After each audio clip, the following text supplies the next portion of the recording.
feel like one more thing I need to call out here. I mean, it's been said to death on other streams and things, but okay, if you're gonna do variants, this one right here in the game is a troll. Are you chicken? This is one of the hardest variants to do early in the game. If you look over here, you have 9 slots and it takes away 4. That's basically half of your power it's going to take away. This is a troll. I mean, it's kind of not, because it's saying, are you chicken? But it's not a joke. This is like literally like a very hard variant. Don't waste your time doing this early in the game. It is very difficult. You will probably get stomped and it will be very frustrating. And that leads me to the other discussion, these difficulty easy things. These, whether something says easy or whether it says impossible or dangerous or fair, all these things are looking at is what your favor number is over here.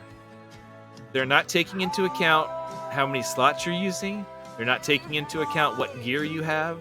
They're not taking into account how many characters you have, blessings, perks, anything. It's literally just, it looks at this favor and says, oh, if the number is this, then show green or yellow or red or whatever.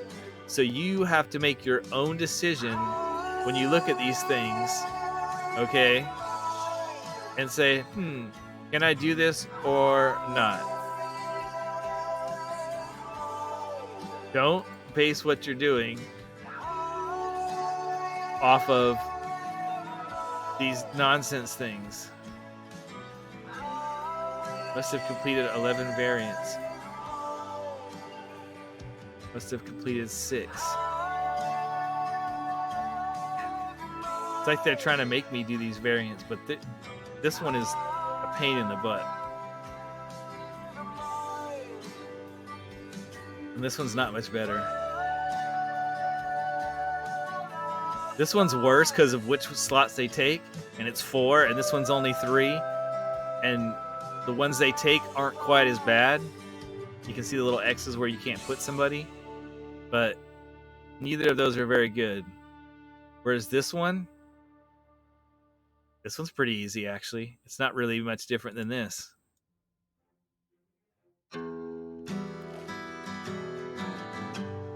This wouldn't be a bad time probably to switch to Tomb of Annihilation, honestly. I mean, it would be nice to get down to here and get drizzed. You know what I mean? That's usually where you want to go, but let's see. This says complete 6. Complete 6. Okay, so, and I've done, what, 3, 4. Oh, this one opens when I do 4. Okay, so to get this one unlocked, do this one. Do Werever Powered, where there's Werebeasts and they do more damage. This is. I don't know why they have these lock like this, where they're like, oh, you can't do the next normal mission without doing a variant. I think they just want you to learn what a variant is, but it's super trolly because the ones up here you think would be easier, and they're not. This is definitely the easier of the 3. If you look at, all it does is it adds is Werebeasts have health, damage, and speed increased. Making an enemy faster and do more damage is nothing in this game compared to taking away slots, okay? Taking away slots is about the worst thing that you can do in this game as far as making something harder. In fact, I mean, usually restriction, I mean, I guess if you had some kind of like horrible restriction where you couldn't use most of your roster, that could be almost as bad. But that's something you can kind of overcome by getting more characters. These ones where they take stuff away, the only way to overcome is to make your account more powerful. So, yeah, these are... We'll just do this one, I guess, because it's next. I'm already in this campaign. Before we move over, I would like to get the double damage one unlocked, and really I'd like to get that extra gem in the boss bag global unlocked before switching to the other campaign. Okay, I can get that one. Can't get that one yet though. Okay.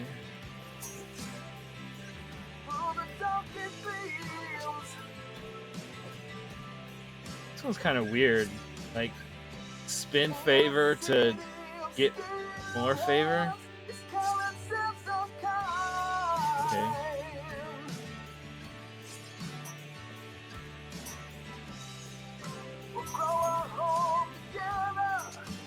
Don't care about ultimate cooldown reduction. Go ahead and boost these though.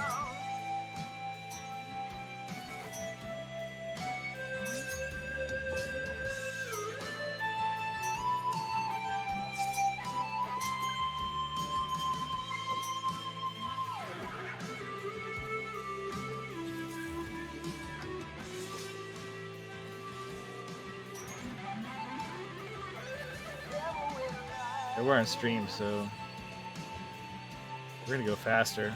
I don't have time to watch this. We're gonna get whatever gold we can. Wish I had more gold potions, but I don't, so it is what it is.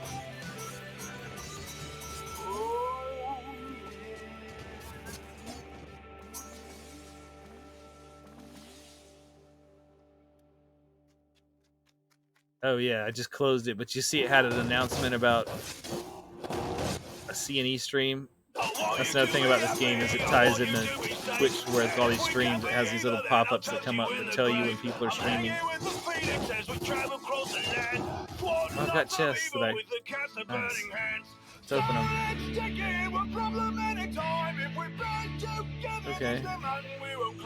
So gather around the fire, my friends, and sing another line. Let's celebrate together till we all run out of rhymes. Hey. Hey.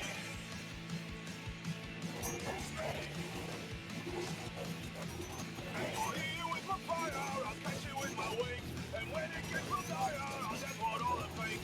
My friends are like my brothers, flammable and sweet. I try hard not to burn them when I'm bringing all the heat. Yeah, I haven't heard this song.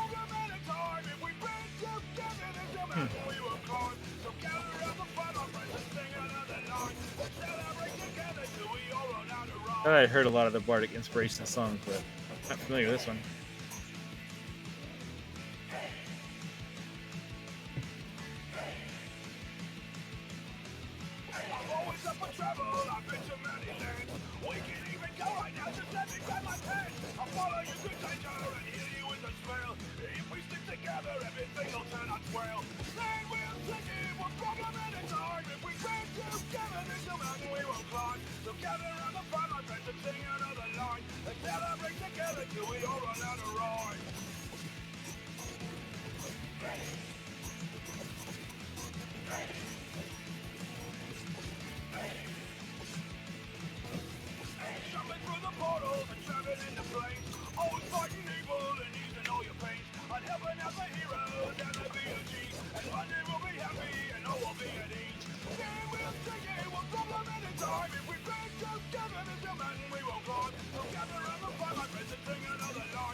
You be my friend.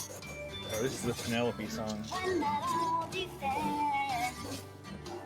I got a hand to them.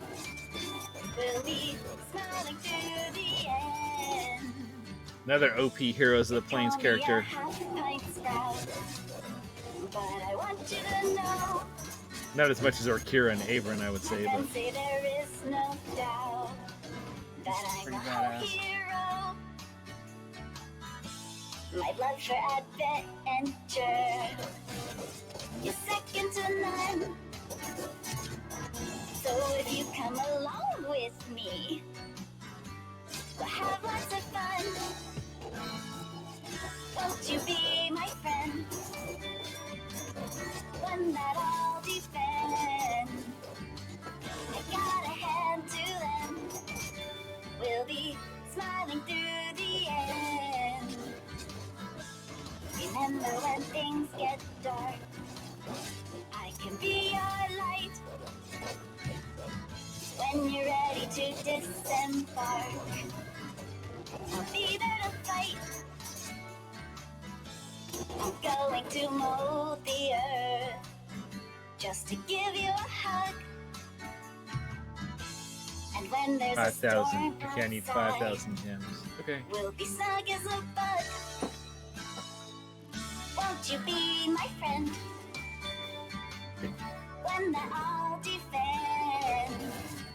I got a hand to lend. We'll be smiling through the end. Our friendship is strong and we'll never part. Ooh, saving the world with the power of our heart. Ooh, I'll never say goodbye, 'cause legends never die. Braving the world with their spirits high. Won't you be my friend? One that I'll defend. I got a hand to lend. We'll be smiling through the end. Won't you be my friend? One that I'll defend. We'll walk around the bend. A garden we could tend. Yeah.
Yeah, those werewolves don't seem to be like, don't even notice they're there, right?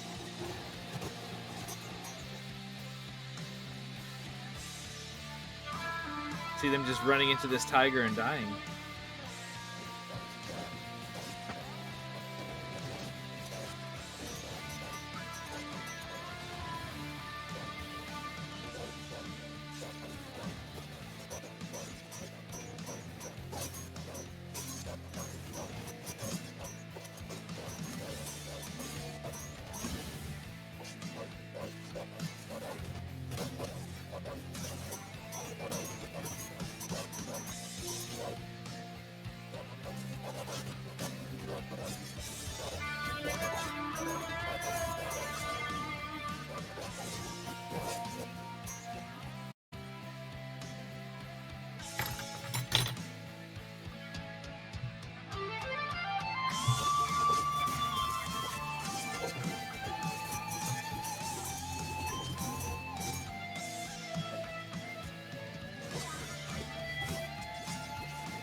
Kind of sounds like a heavy metal ballad.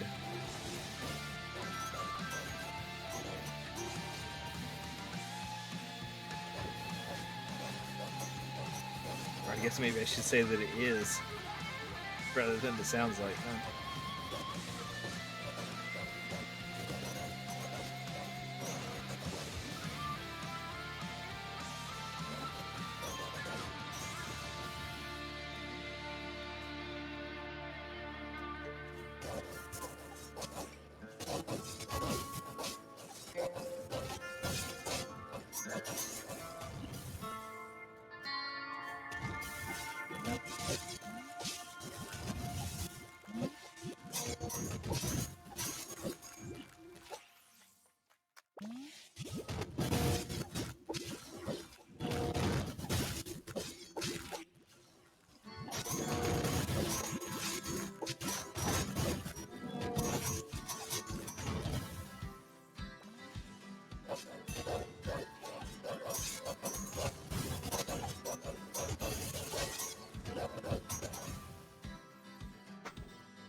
Well, man, we're definitely going to beat this variant. I just hope we can push far enough to actually earn some favor while we're doing it.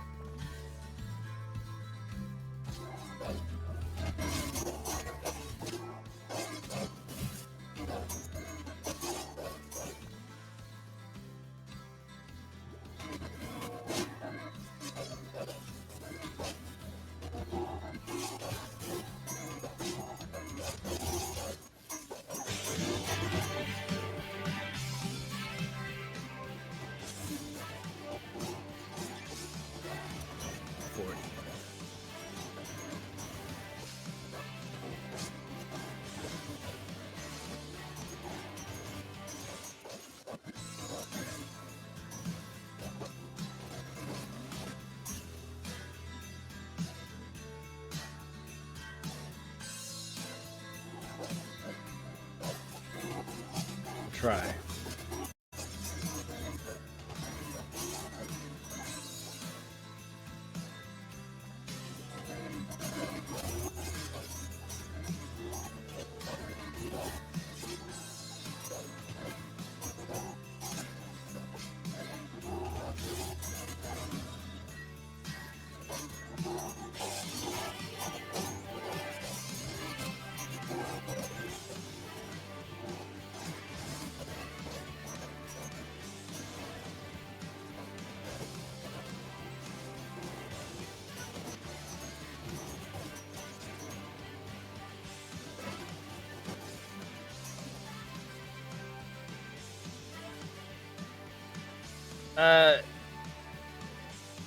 I don't know if I would say it's bad, but you don't want to end just because you reach the goal, because you want to push and get as much favor as you can, especially if you're not doing a variant or something that's restricting you. Really what you want to do is push until you hit your wall. And when you're playing early and you don't know like where to put people for like an optimal formation for what you have, what you really want to do is push until you hit a wall, you know, where your party's starting to get killed or whatever, or you can't beat the boss or whatever that is. It depends. What it looks like depends on what characters you have. Like on my higher end account, a lot of times I'll get to a wall and it's not that my characters are getting killed, because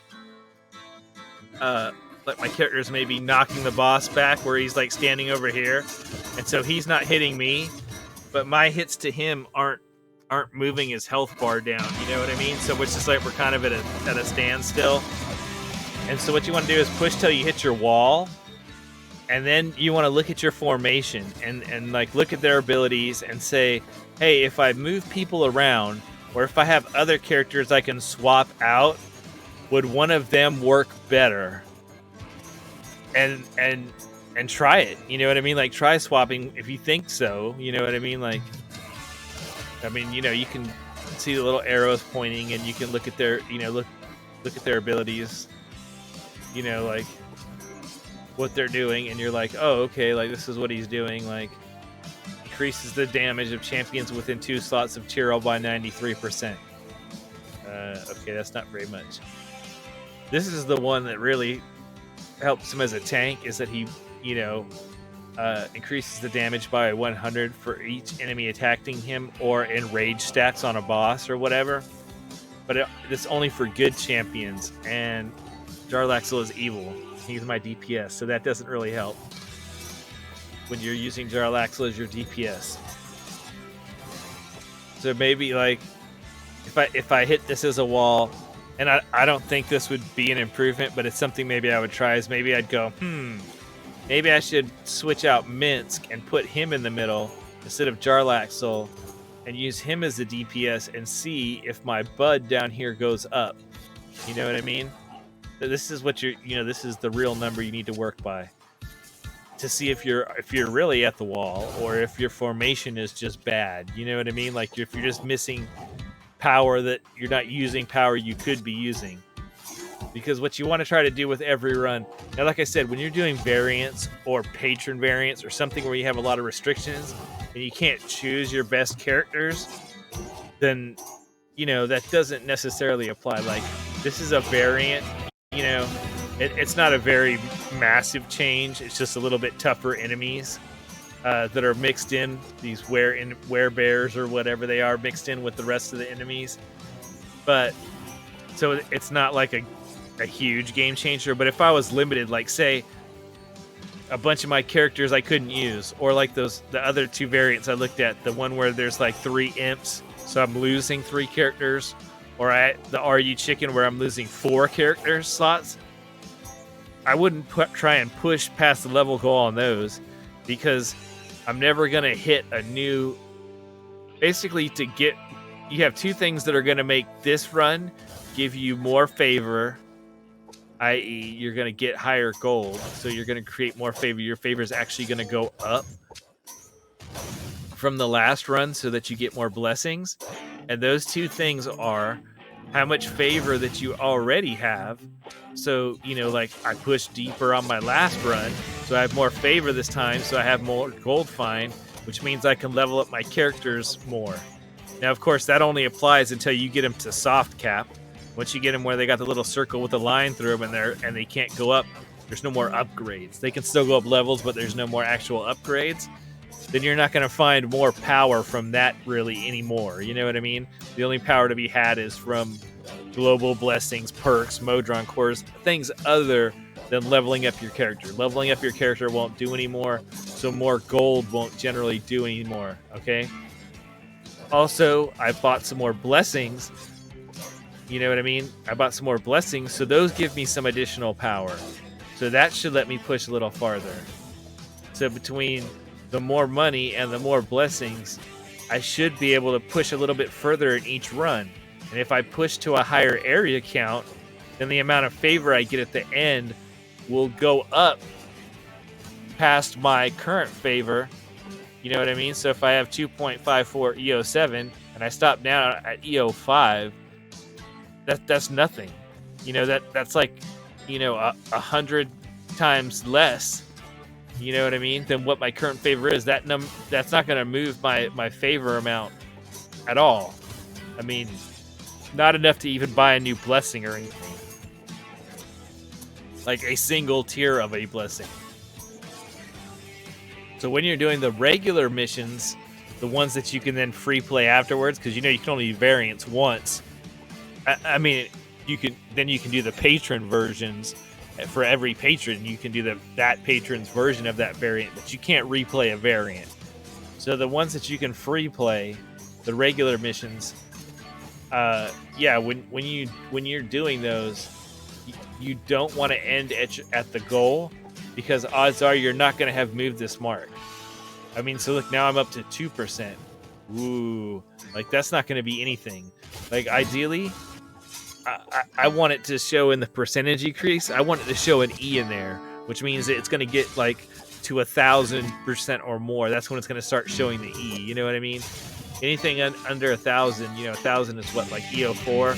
So anything less than 1,000 or 10,000, whatever. You know what I mean? Like converting, the scientific notation into regular numbers doesn't matter, but like usually you want to see like EO4, EO5 increase.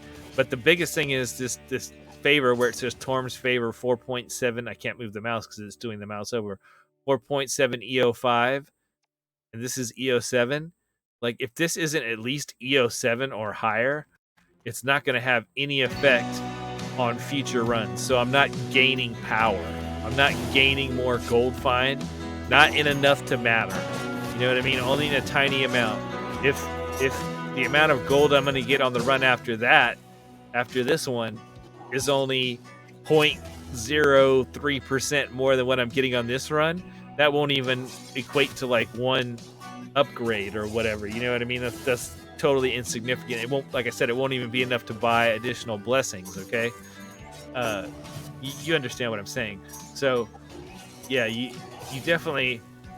This variant is basically pretty vanilla. It's not really. I mean, it's a variant, but barely. That's why I picked this one, because it was the easiest.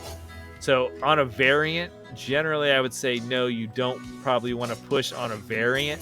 But when you're doing the main mission before, the one that unlocks then all the variants, yeah, the general rule of thumb is you want to push as far as you possibly can on those variants.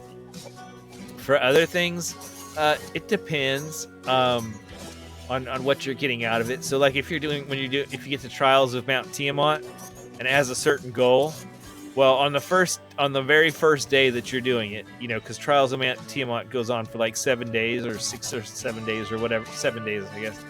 You know what I mean? Where each day that it adds another layer to the variant. You know what I mean? Like it starts out with, there's a stat restriction. Only characters with a stat above this. And the number is different based off what the stat is. They balance that, so like some of the stats, the number is higher than others, but it'll be one stat like intelligence or constitution or whatever it is. But if the stat is above this, you can use every character whose stat like intelligence is above 12 or whatever it is. Okay. Then the next day it's going to add another restriction, like it might say, okay, now enemies are 200% faster and whatever. So every day it's going to get harder and harder. So in that instance, you only want to push as far as you can on the first day because it has the least amount of restrictions, and that will get your DPS, your bud number, which is basically your DPS for the entire run. It will get that number up, and that will also contribute to the damage you do to Tiamat. Okay. Now, in an event, you're also going to want to push on your free plays deep because you're going to need that favor. You're not getting, every event's its own thing. So you're going to need that favor potentially to beat the variants. If you don't have enough favor, you might not be able to beat the variants at all. That can certainly happen on a new account that you won't have enough favor to beat the variants. So you want to push to get the favor. And also, the favor that you get in events, when the event's done, it converts at a pretty good rate. The favor you convert in time gates isn't a very good rate, but the favor you get converts. You can look online for the percentage, but it's like 25% or something of the favor you get. You can convert it into, when the event's over, it'll ask you, or you can go in here. And if I go to, this is the one for the current event. Yeah, this is the one for the current event. So I haven't done this event on this account, so it's not in here, but it's in here, and it will show me all the other campaigns that I've played below, and I can click on them, and it will tell me how much favor I'll get if I convert this favor into those. And at the end of the event, they give you a certain amount of time to do it. And if you don't do it within that time, eventually it's just going to pop up and it's going to force you. It's going to say, okay, look, you've had enough time. Now you have to convert this favor into, whichever campaign you want to put it in. You know what I mean? It'll upgrade the favor in that campaign. And the same thing with time gates and Trials of Mont Tiamat. You get favor and then it converts. It's just those are at a lower percentage. So it's like 2.5% instead of 25%. So it's not really as valuable to do that. It's not to focus on that. I mean, you'll still do it. You don't even have a choice. You have to do it. And it does give you a little bit more favor, but it's not as much. You know what I mean? But yeah, for those you want to do it, and also in time gates, when you're doing a time gate, in a time gate, you get the one. You get one basically like the free play, okay, that you do, right? And that gives you the character unlock. Or if you've already unlocked the character, it gives you a chest. You know what I mean? A gold chest. But the first time you do a time gate for a character, the first one you do, you get 3. There's a free play one also that you can use just if you need to build up some favor in that time gate. But the first one you do is basically like a free play. You want to push as far as you can in that one because you get a free play in 2 variants, right? 2 variants, or you get a free play in a variant. Oh no, you get 2 free plays. Sorry, my bad. You get one if it's your first time doing the time gate. If you do the same character back to back, the number goes up. But let's assume you're not doing that. Let's say it's your first time doing the time gate for that character, or you've done other characters in the meantime, and then you're coming back around to it. So you do the first one. You only have to get to level 50, right? To get the character. Then there's another one that you have to get to level 75 to get a gold chest. And then the third one that you do in the time gate is one of the 3 variants from the event. And you can like click on it and it'll tell you whether it's the 75 area 1, the 125 area 1 or whatever. And it'll tell you what the restriction is so you'll have an idea of how hard it is, So you need to build up favor in those first 2 runs, or at least one of those first 2 runs. It might not take you both. You might get as much favor as you need in the first one where you only have to get to 50, or you may just do the first one to 50 or a little bit past to give you a little boost and then go into the 75 and make that the one you push deep in. But you're going to need to get enough favor in that to do the variant. And also when you're doing a time gate, every 100 areas that you go, you get a silver chest. So you get the character and you get 2 gold chests, but you can also get a number of silver chests. And if you're unlocking a new character, you're definitely going to want those silver chests. And even if you're not, you're probably still going to want the silver chest because they just give you more item levels for the character. So every 100 levels, unique 100 levels the first time you do it. So if you replay it, it doesn't give it to you every time. So let's say I play through it the first time and I get to level 200 or area 200, right? Or let's say 205, whatever. I get to 205, right? At 100, I'll get a silver chest. And at 200, I'll get a silver chest. Not regular ones, but ones for that specific character, whatever character it is. So if I'm doing Orkira, I'll get a silver Orkira at 100 and a silver Orkira chest at 200, okay? Then in my next one, the one where I only have to get to 75, let's say I get to area 350, okay? I'm only going to get one more chest because I won't get the chest for crossing 100 or 200 again, but I will get a chest for crossing 300. So if you can get to like area 900 or something, which is super easy and doable, like when you get in the late game, getting that 900, 800, 900 is like easy to do on your first run. You're not going to have to build up. Don't spend forever in a day to get one extra silver chest, but you can easily just, once you get a Modron core, and you've got a decent deep bench, and you'll be able to just throw them in there and be like, okay, and even maybe use your speed champions or throw some speed potions on there, or both, and use the speed Modron core to make it go faster. and you'll be able to just throw those things in there and be like, okay, and like turn away and watch your TV show or watch a stream or go cook dinner or whatever you want to do, and come back in like, I don't know, 30-40 minutes or whatever, and you'll be at your wall and you'll be at like level 900 or something. So you have like 9 silver chests. Then once you got to your wall, you're like, oh, dude, I'm not really going to get much long past this.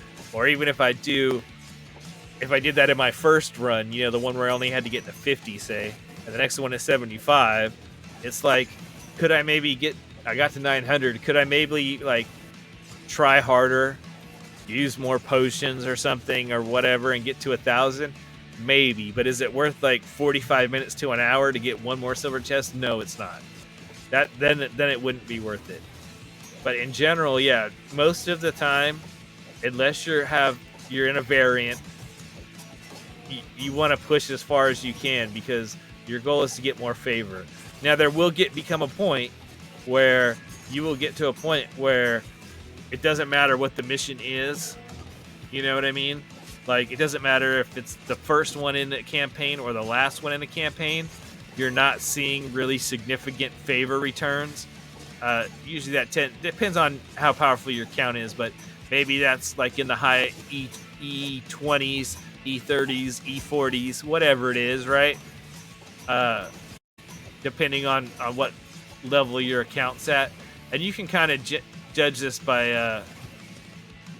I wish I could show more blessings here, but so this, like the first one goes up to E19. So does this one. Like the top of the line is E19. Once you get to like Avernus, there'll be stuff that's like E42 to unlock down here, okay? Because you're gonna have like a lot more power by the time you get here, because you're gonna have the stuff from earlier campaigns. You're gonna have perks. You're gonna have a Modron core, etc. And the goals for the areas are going to be higher, so you're going to be pushing deeper anyway. But there comes a point where you get to a point you're like, okay, it's not really super feasible to push much further past this. Until, gosh, we already heard. I mean, that's the instrumental, but still. Okay,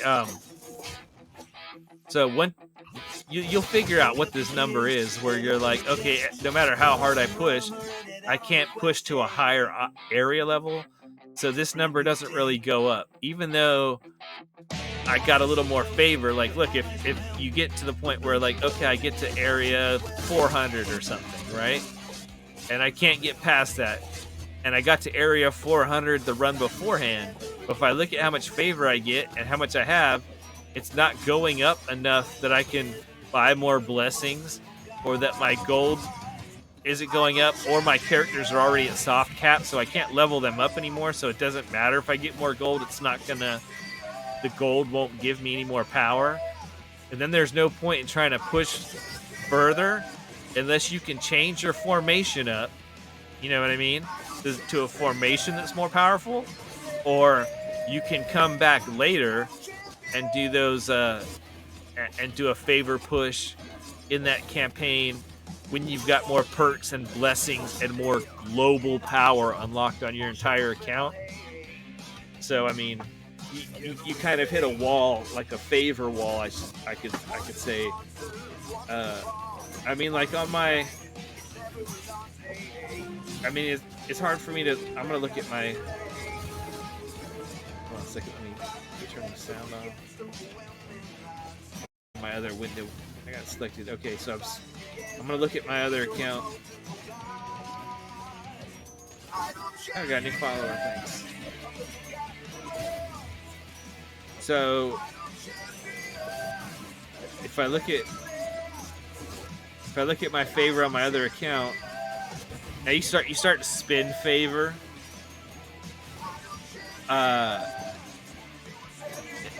Once you start doing forging, legendary forging, it gets to where it takes, like when you forge an upgrade, you upgrade from, you know, legendary level 1 to level 2 or something on an item. It takes a whole E whatever off of your favor for whichever campaign it randomly picks to associate with that item. But yeah, I mean, like I can probably get into the E50s in favor on like my main account, but I can't really get much past that because I need more power from somewhere to push much deeper. And so it's like, where am I going to get that favor from? I mean, that power. Now, like I have other players that like, there's a couple of other people that are in my Trials of Mount Tiamat group that play. They could probably get in the E60s, you know what I mean, a favor. But they have item levels that are like 1,000 higher than mine, you know what I mean? And they probably have their Modron cores. They probably have like a ton of overflow or supercharging or whatever on the Modron core. And I haven't really invested any time in doing that, going for really high overflow numbers, because it's kind of like a diminishing returns thing. Like a lot of the power gains in this game, it's the same thing with item levels in this game, right? So the difference between having like 0 and like 50 on an item level is a big difference, okay? The difference between having, let's say, 600 and 1,000 on an item level is not that big a difference. You know what I mean? It's just diminishing returns. There tend to be diminishing returns in this game, and it's the same thing with the supercharging your Modron flow. Your Modron flow is exponential growth to get it to level 4. Okay, so you have your first level of Modron flow, which is crap. That basically just means you have flow hooked up to it. You know what I mean? And then you get the first bonus. Okay. Then once you get to the second bonus, it doubles that. When you get the third bonus, it doubles the power of the second one. The fourth one doubles the power of the third one. Okay, so it's a lot more powerful. So if the first bonus is 100%, they're not. They're probably more than that. But let's say the first bonus is like 100% to damage, right? The second one is 200. The third level is 400. The fourth level is 800. And those aren't the numbers, because I think like the damage number on flow of level 4 is actually 1,600 per node that's connected, right? Okay, well it takes like, God, I'd have to look at it. I don't remember what the flow is, but let's say the flow to get there is like, you have to get like the flow number from the pipe game to like 30, okay? The overflow system doesn't start until your flow is like over 150 or something. So you have to get those numbers way, way higher. And every time you split the flow, it cuts it in half. You know what I mean? So like if your flow is 300 and then you split it to go to 2 different nodes, it cuts it in half. If you cut it into a T or whatever, it's going to go down to a third of that or whatever. So you really have to like build these little boxes, and you really need to watch a video on how to build these buff boxes. That's how you get your flow high. Is it doesn't make sense really logically, like from a realistic like plumbing point of view, like somebody that has done like plumbing and construction and stuff. But it's like, okay, if you split out the flow, right? So let's say you split out the flow like with a T or something, right? Okay, well you cut the flow into thirds, right? And then you run it through some pipes, and each of those pipes is like plus 40% flow. So you've like increased it back up, and then you run those things into a pipe that combines the 3 back into 1. You end up with this big number because you split it out, and then you increase the percentage, and then you jammed it back together. But the numbers you get coming out of it are like really high. So that you have to like build these buff boxes, what's what they're called, or boost boxes or whatever types of things, where you split the flow and then recombine it, and every one of those pipes is adding some additional percentage to the pieces, and then you're combining them back together and adding another percentage on top of that. And the percentage increase of the pipes you're using to do all that makes a difference. You know what I mean? So you may have a pipe that you have the basic pipes that are nothing. They don't increase the flow at all. All they do is just, they're just an angle or a straight piece or a splitter or whatever. All they do is what they split it. You're going to cut the flow. You know what I mean? You're going to divide it by however many times you're splitting it, but they don't add anything to it. So you don't really want to use those unless you don't need to boost the flow, because you're only trying to get the flow, the bonus to level 4. I think maybe you need a flow of 8 to get to level 4 or something. I don't remember now off the top of my head. But whatever it is, you're gonna want to use pipes, but you got to have the right pipes. You know what I mean, from the chest and stuff. So you're always going to be like, oh well, I need to use this kind of pipe. You're doing the best you can with what pipes you get until I guess eventually if you get the 4 pipe chests every single day, and then plus the ones that they give away with codes and events and everything, where I guess you could potentially have an unlimited supply.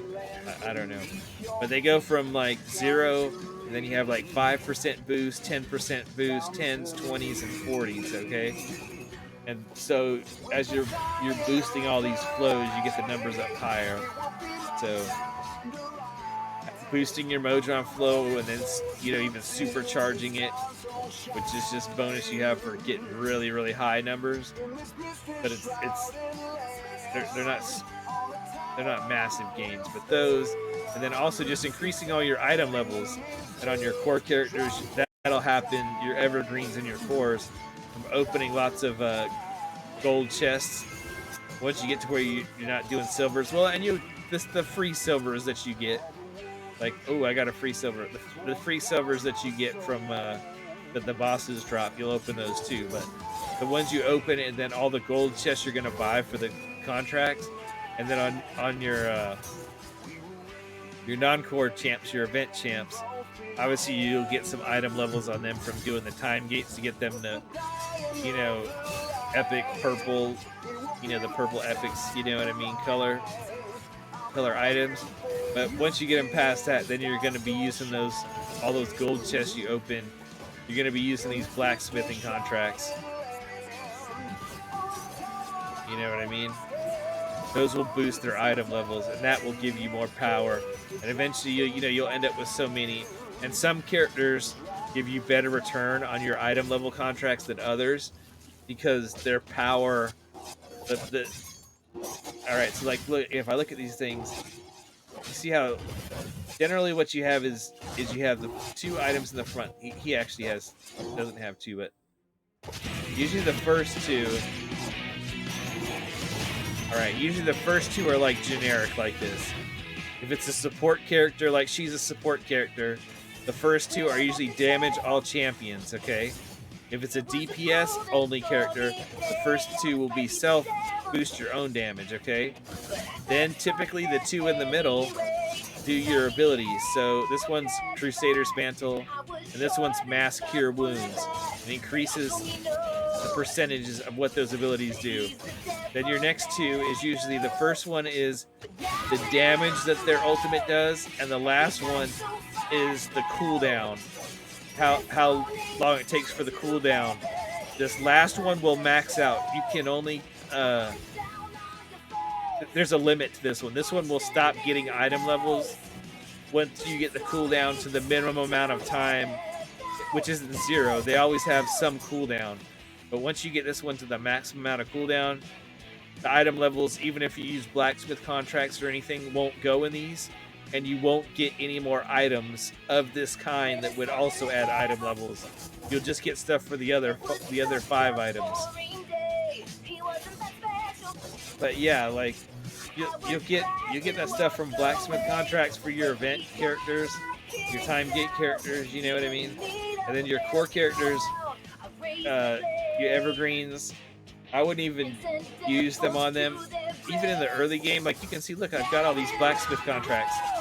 You don't see me using them on Jarlaxle or, Ashara or any of these characters, because I just know that I'm going to be opening so many gold and silver generic chests that anytime I use these on them, it's gonna feel like a total waste.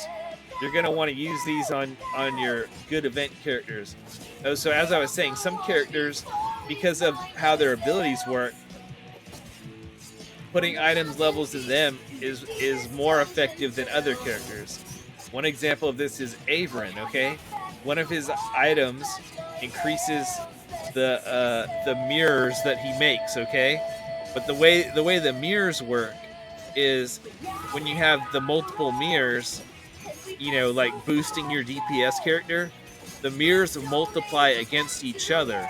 Okay, right? So if you have 3 mirrors that are all boosting your DPS character, it's not, you know, like 5,000 plus 5,000 plus 5,000. It's 5,000 times 5,000 times 5,000, right? So when you boost this number, you're boosting the number that gets multiplied. It's not additive, it's multiplicative. So it's more valuable. There's other characters like that, like Artemis. His flute, right? He observes the effects that are on other DPSs in your party. So if you have other DPSs that are also supports, like, you know, Ashara is a support and a DPS, right? But so like if I had Ashara right now, like, okay, you know, Celeste here, she boosts the people that are next to her. If I had Artemis in the middle, right, she'd be boosting Artemis, but she'd also be boosting Ashara. Now, normally that doesn't matter, right? Because it's only your one DPS that you're focusing everybody on.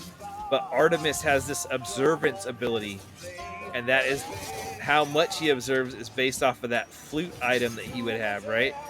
So any effect that's also affecting another DPS, he copies that onto himself at the percentage of the flute, and he gets it himself.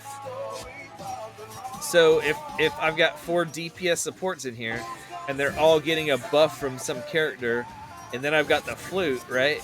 Well, if he copies it, their ability at say 100%, okay, well then I'm getting, and I've got 4 people, I'm getting 4 times that. But if he copies it at 200%, then I'm getting 8 times that ability. It just goes up and up and up, like exponentially.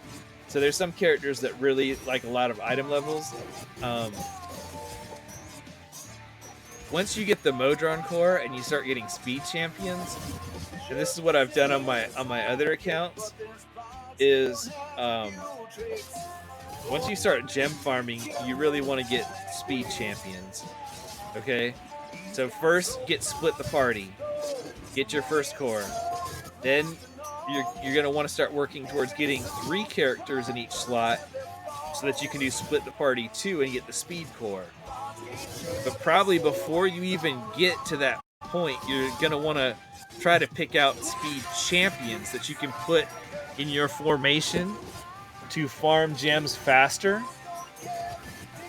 And I would say the number 1 character that I would recommend for as far as the speed champs is Human. HEW space MAAN. It's 3 kobolds in a trench coat. Okay, his ability is speed ability is every character you kill, like this is kill 25 characters.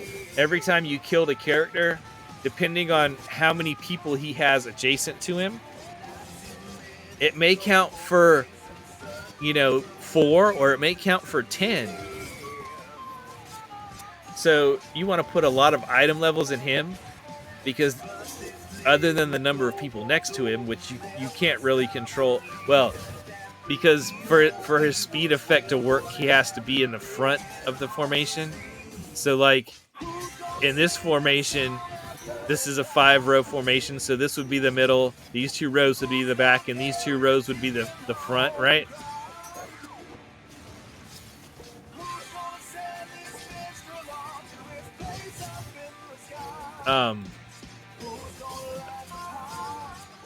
I might have hit a wall on this guy. Oh no, wait, I can still level up, duh.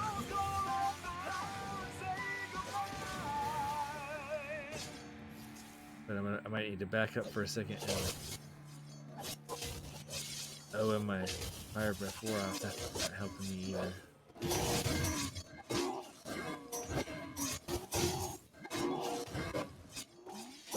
Back up here for a second. Wait for my things to cool down. So you're going to be limited by how many people you can put around him, but the item that he's got will dictate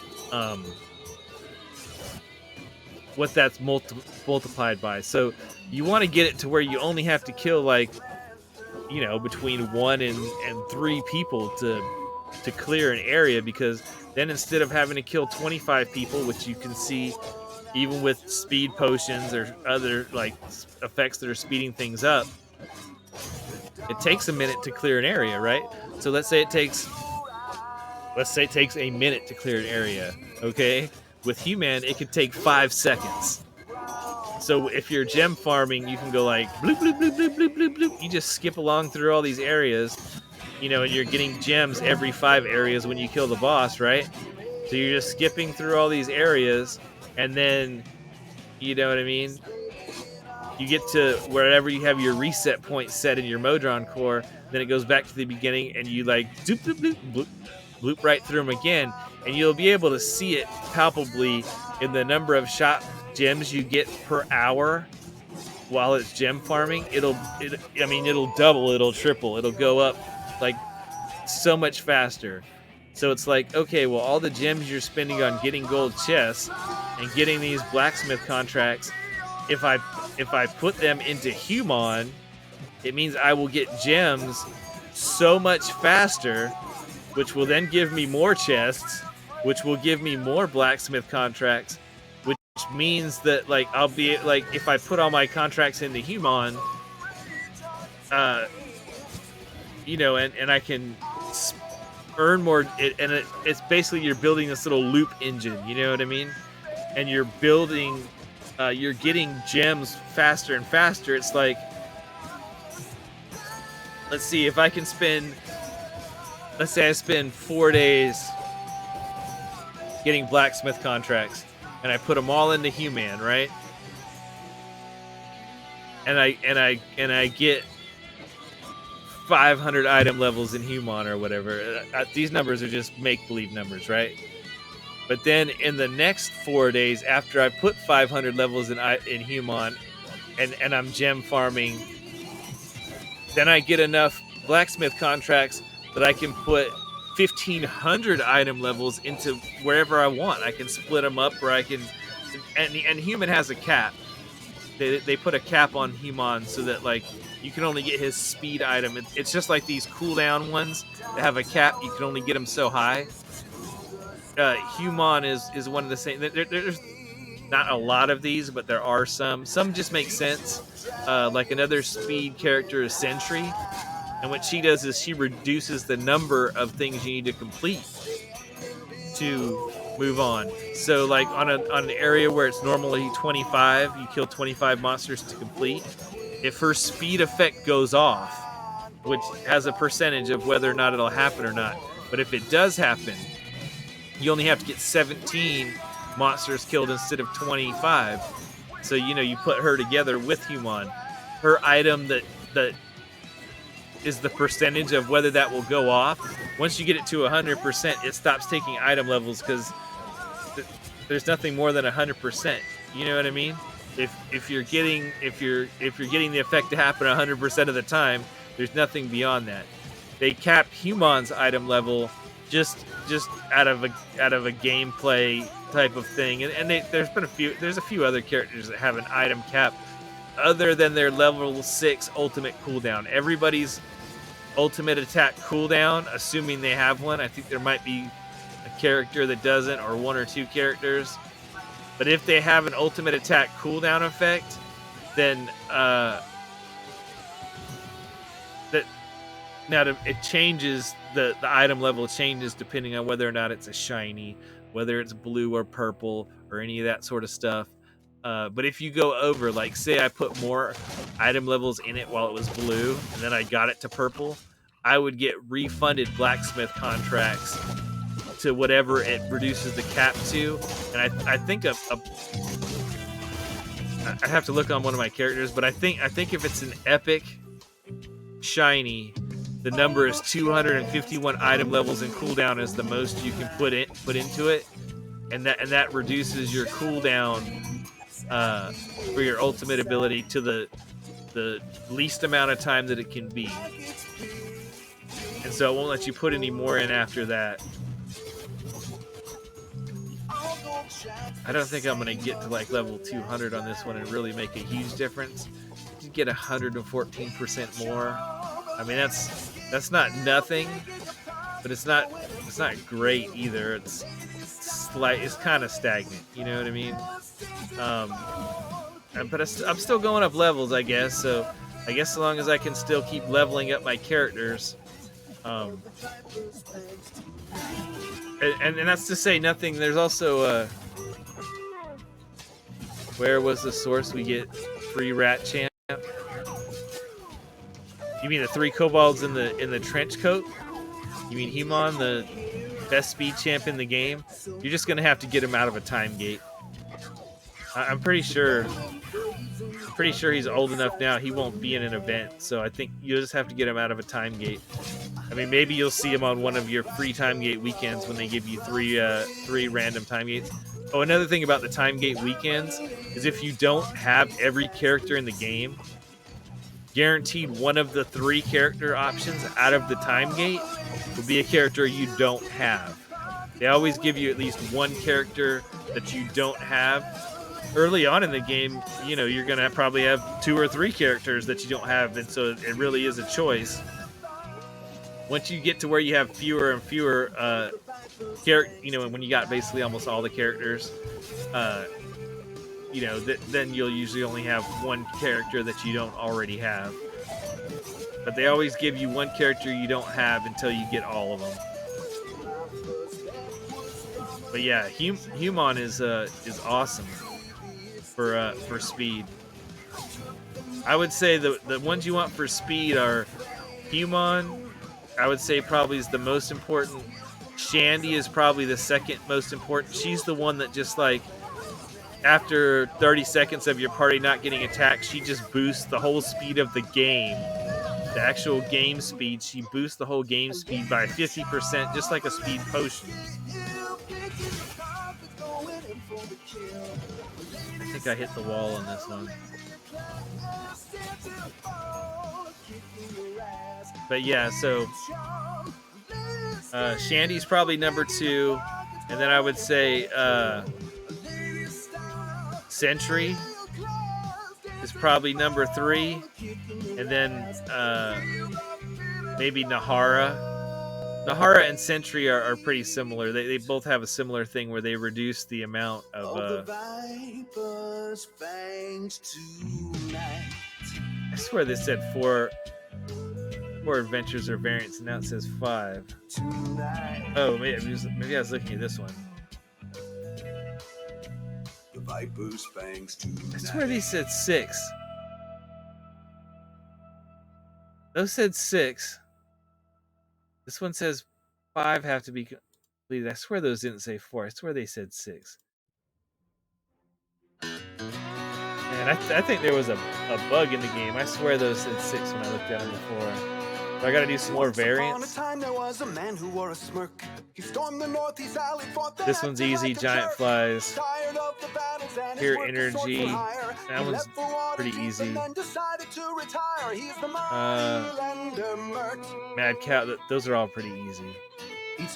For the friendly imps and the Are You Chicken, I'd stay away from those. These are just extra monsters for no reason.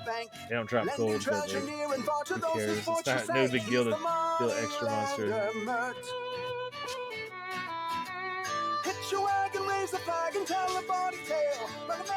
Okay, potion of speed, potion of fire breath.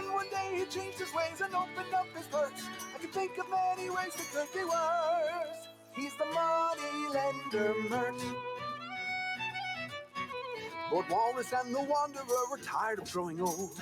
They went to Under Mountain and came out with lots of gold. When they both emerged, they had a lot of work to do. They built the yawning portal and another mansion too. He's a money lender, Mert. He traveled with the Black Staff and the Sage of Shadowdale. That trapped within a Once again, like, magic house and fled having into the speed the champ is veil. great, Traded words with all but wizards and thwarted many I mean, yeah, it does help you do content faster. But I wouldn't focus on him because you're gonna have to put gear and item levels into him until you get the Modron core. What you really want to focus on is getting 2 characters in every slot. And even then, after that you're gonna want to kind of focus on 3 characters in every slot. But I might be more picky if like I pull up a time gate and a best in slot character is there. So like Orkira, man, I would grab her in a heartbeat. Kroll, I would grab in a heartbeat. Zorbu, Freely,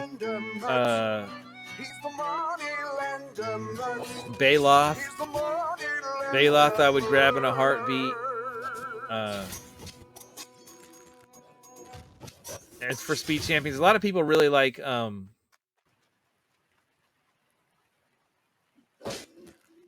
Riv. He's a tank, and he's a good tank because he can like heal himself and whatnot. And the way Briv works is you have to put a lot of item levels into him too. He's a little bit more of a pain, and I'll tell you why. So the way he works is like, so you clear an area, and then he just like bloop, he jumps, like he skips a whole area.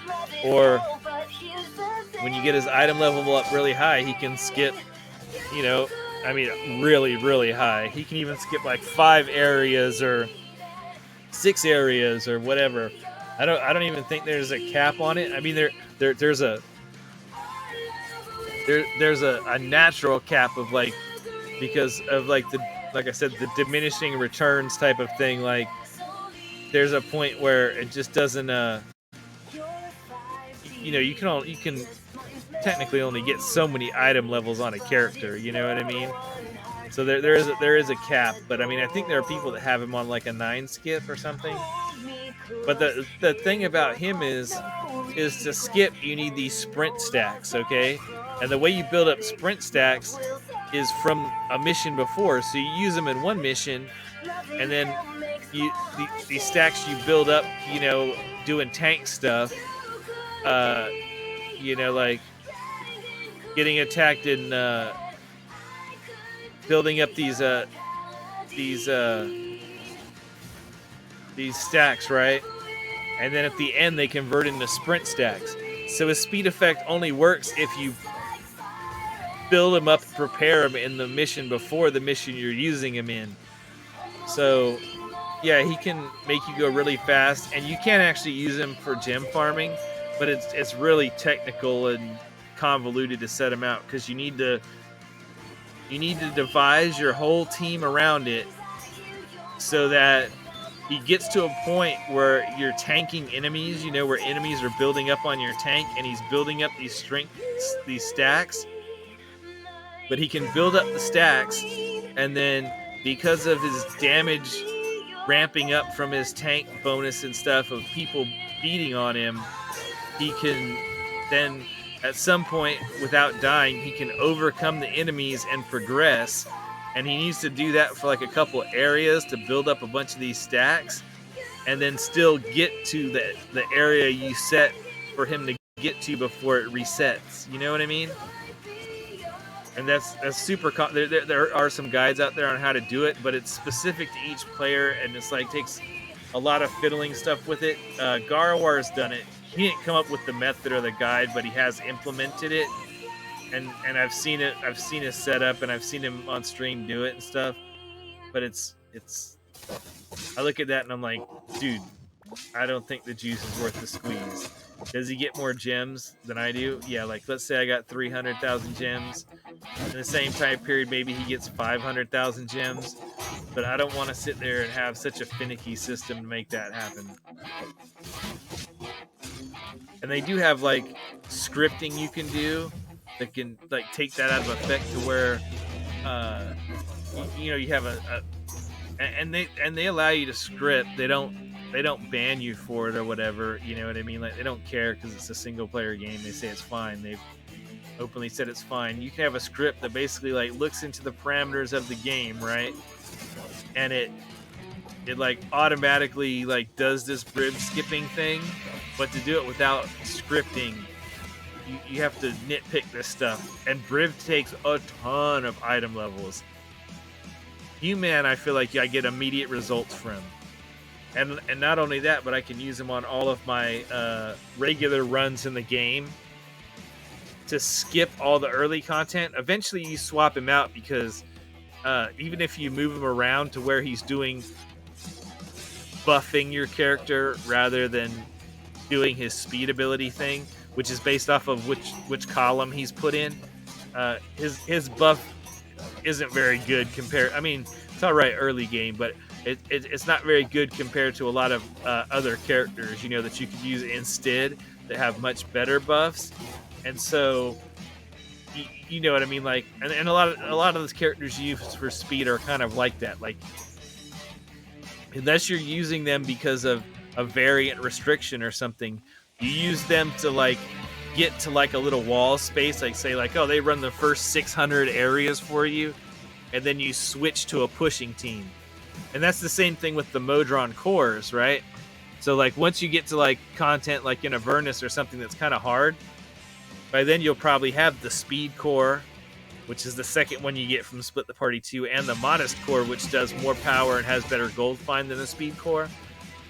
You use the speed core a lot of times at the beginning of your run to clear the first 500 areas or whatever. Depends on how strong your character is, or 400 or 500 areas.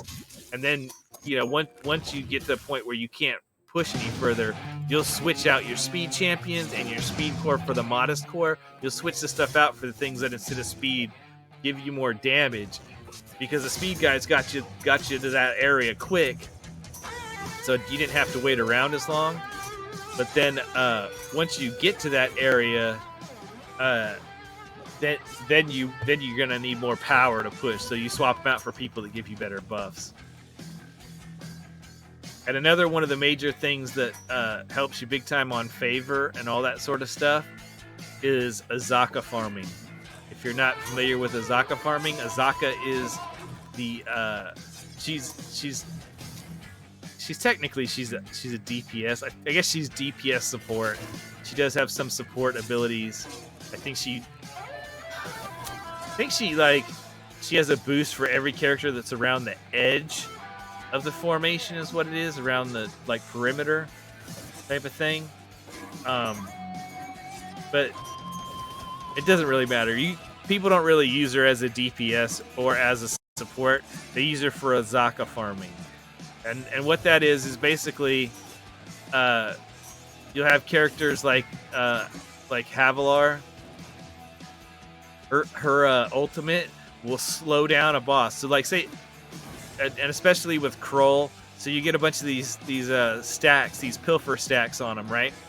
The way the pilfer stacks work is when someone's got a bunch of pilfer stacks on them and you kill them, the amount of gold they give you is way, way higher than normal, okay? And normally you can get 10 stacks on somebody, but Kroll has these virulent strain feats that you can get, which increase the chance that when you, like, I get a bunch of pilfer stacks on one character, when I kill him, some of the plague stacks, which there's 3, there's pilfer and pain and traitor or whatever, there's 3 different kinds, but for farming, the pilfer one is the one you're interested in. They will transfer to another character. So if this guy's got 5 or 6 and this one already has 10, it'll transfer to them, and then they'll have 16, and then they'll be able to, like, just from Kroll hitting him, go up to 20. And if somebody else does it, you can get them up to 40 pilfer stacks, basically, which is not like 40 times. It's like 10 times what they got, then times 10, then times 10, then times 10. So it's like 1,000,000 times more gold than what they would normally drop, right? And if you use Azaka, instead of killing the enemy, like you get to a tough boss at your wall, right? And then you use a character that can knock the boss back so that they can't hit your party. And then with Havilar, her imps, when they attack, they slow the enemy down by like half. And so if you use her ultimate on them a bunch of times, eventually they get to where they're just frozen in space and they can't move, right? And then with Azaka, when you depending on what specialization you pick, when you use her ultimate, right, she has a couple of tigers, and the tigers attack the target on screen, but instead of killing him because they're not strong enough to, just whenever they attack him, they drop the money they would have dropped when you kill them. So then you just sit there and let it run for a few minutes, and they get all these pilfer stacks on it, and you can literally go up like E10 more or so more gold than what you would have got just from, you know, killing the boss or getting to that level or however you want to look at it. But for pushing that far, so you can get these crazy numbers by doing this Azaka farming.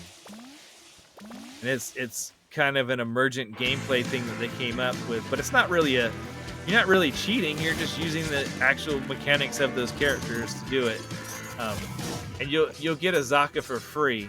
And you can Azaka farm even without having Kroll or Havilar. You just need a character that can knock people back like Penelope. So you can just keep knocking them back. Well, you can't use Penelope for that. You would need somebody else. Maybe Dinar. I think he's got knocked back. You could use him. I mean, you could, if you had Havilar and you could freeze him in space, you could use Penelope, but she's in slot 12. Same slot as Azaka, so you can't use them both at the same time. But yeah, you'll just keep knocking them back, and then you'll just have the tigers steal all their money. Azaka's tigers, every time her ultimate comes around, will just keep stealing their money, and you can just put familiars on, you know, on those on those ultimates, like on her ultimate, and the person's like frozen in space, and you can just walk away for like 5 or 10 minutes and come back. And you know, they'll just sit there and have fun. I mean, there's a limit that, you know, diminishing returns again, you know, like once you take E10 gold, like over and over again, it doesn't go E10, E20, like, you know, the E is an order of magnitude. So maybe you'll go from E10 to E11, you know what I mean? That'd be 10 times more.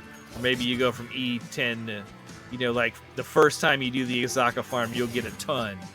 But then every subsequent time that, you know, the tigers hit, you know, they're only getting that same amount again, you know what I mean? So to go up orders of magnitude, if you're going up, you know, 2 more E numbers after the E, that means you have to basically do it like 100 times, you know what I mean? The amount you got from the first time that you did it. So you can do that, but it can take a few minutes, you know. But yeah, you can get these numbers up super fast and crazy high by Azaka farming. So that's one of the things, like Azaka farming.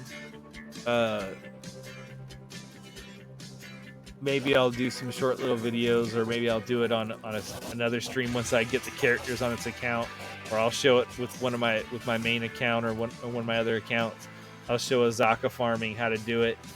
But yeah, Azaka farming is great. Once you get Azaka and you like I said, you can get her in Tomb of Annihilation, so you can get her pretty early in the game. Then suddenly you can you can grab tons of favor, and you can get these, you know, all your blessings and stuff. I mean, so much faster, and get your characters up to soft cap and all their feat slots unlocked, which now they used to only have 2 feat slots, now they have 4. So you can get like 4 feats on every one of your characters. So yeah, getting Azaka is a priority. And you can Azaka farm, and also who you put in once you get Azaka farming. So like, say you get the enemy frozen out here, all right, then you like swap out all your characters in your party for the ones that have all these big gold find boosts. So like, you put people like Jarlaxle in, Rust. There's a bunch of gold find champions. So you put Omen, you know, freely. You have in Kroll, you have to have him in from the get-go to get the stacks, and you can't swap him out. or the stacks go away. His effect disappears if you take him out of the formation. You got to keep Kroll in there, but I mean, not that big a deal. But yeah, you swap out all your characters for whoever's going to maximize your gold find number up the highest. So your Azaka farming gets better and better the more characters you get. But yeah, Azaka farming is sweet. That's definitely something that will like increase the speed of your gameplay and make you a lot more efficient once you unlock her. And then there's other things you can do as far as increasing your damage. There's Orkira farming, where you go back to like level 1, area 1, once you like hit a wall, and you can set up parties with Artemis and Arkan and different people, so that Orkira is healing for like really high numbers, way higher than she normally does. And the higher numbers she heals for, the more debuff she does. She has that debuff where when she hits somebody, they take a bigger percentage of damage from everything else that hits them. And so if you can farm that up, you know, go back and you can put in specific characters that will like multiply her healing effect, then you can farm how high her healing has gotten. And it's just how whatever the highest order of magnitude her healing has gotten to, you know, the healing she's done over the whole course, and then it just stays at that higher number. And then there's a Baloth farming, where you have Baloth. He has these things called this generous Jin stacks, right? And the way that works is if a character dies, they get this little Jin stack on them, okay? Which gives everybody in the party a huge damage boost, okay? So what you can do is you can like let the person in front of your party get killed, right? And then right when they get killed, you back up. And it takes like 10 or 30 seconds for his generous Jin ability to reset, and then they'll have a stack, and they'll have a Jin stack on them. Well, then you move that character like to the back, because so long as you don't take them out of the party, so long as you just move them around in the party, they keep the stack. And then you can move a different character to the front, move forward, and get them killed. And as soon as they die, you jump back. You know, like then everybody's healed, and you wait for the generous Jin to be ready again, which, like I said, only takes like 10 or 30 seconds or something like that. Then you put a different character up front. So basically, you kill every character in your party more or less, one at a time, until they all have these generous Jin stacks on it, and it gives you this huge bonus. I mean, like, I don't know, E10, E20, something huge down here on your bud that lets you push a lot farther. So there's these little tricks that you can do with the right characters.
But yeah, all those things can I mean, they can get you, you know, 100 areas further than where you hit your wall at.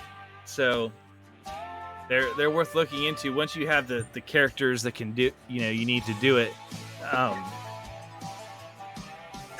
you don't need every character to be able to do these things.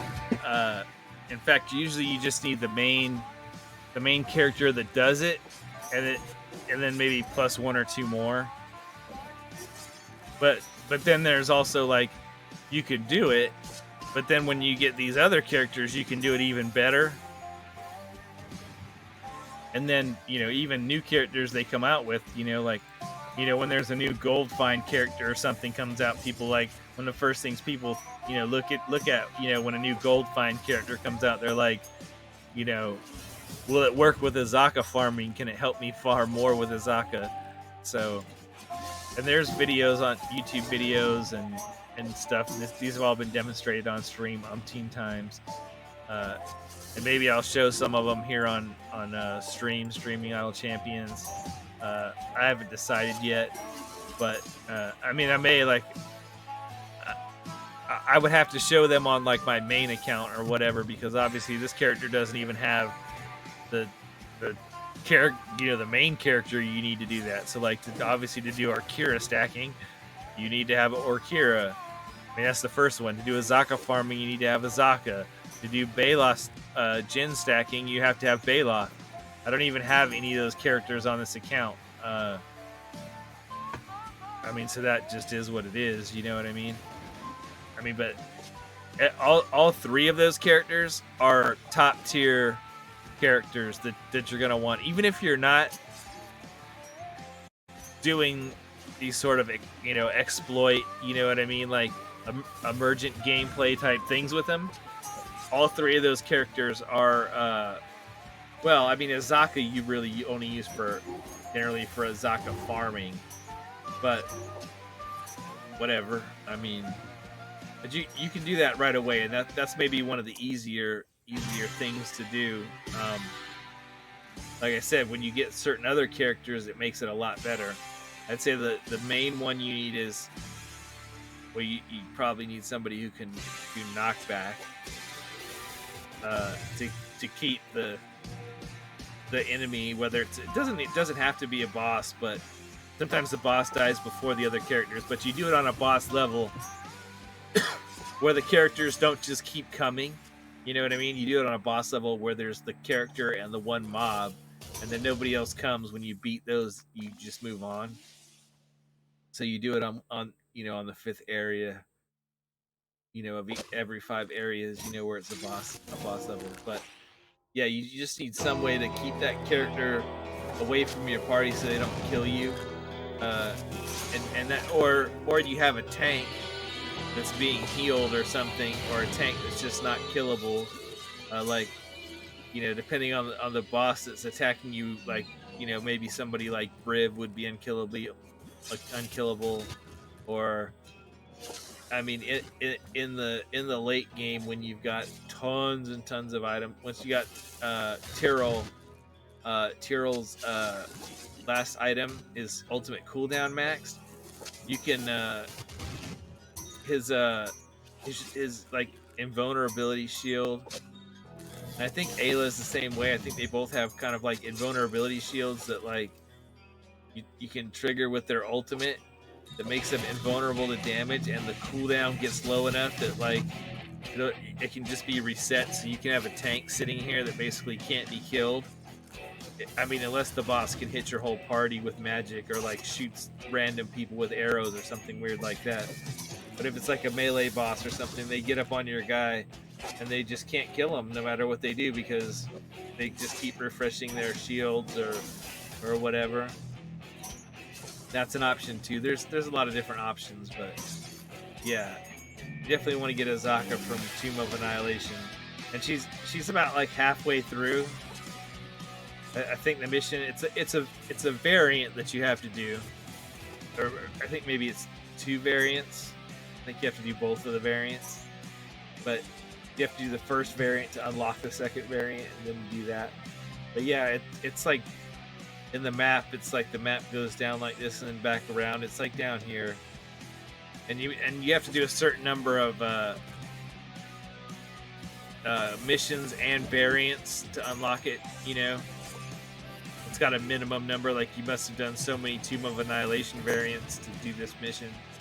Just like the ones I'm looking at here on Sword Coast, where like I can't go and do the next mission in line because it says, oh, you have to have completed 5 missions and variants, and I'm up to 4. This one will be number 5. So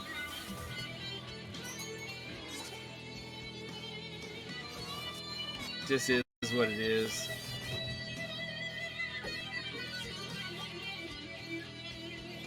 Go faster. watching you.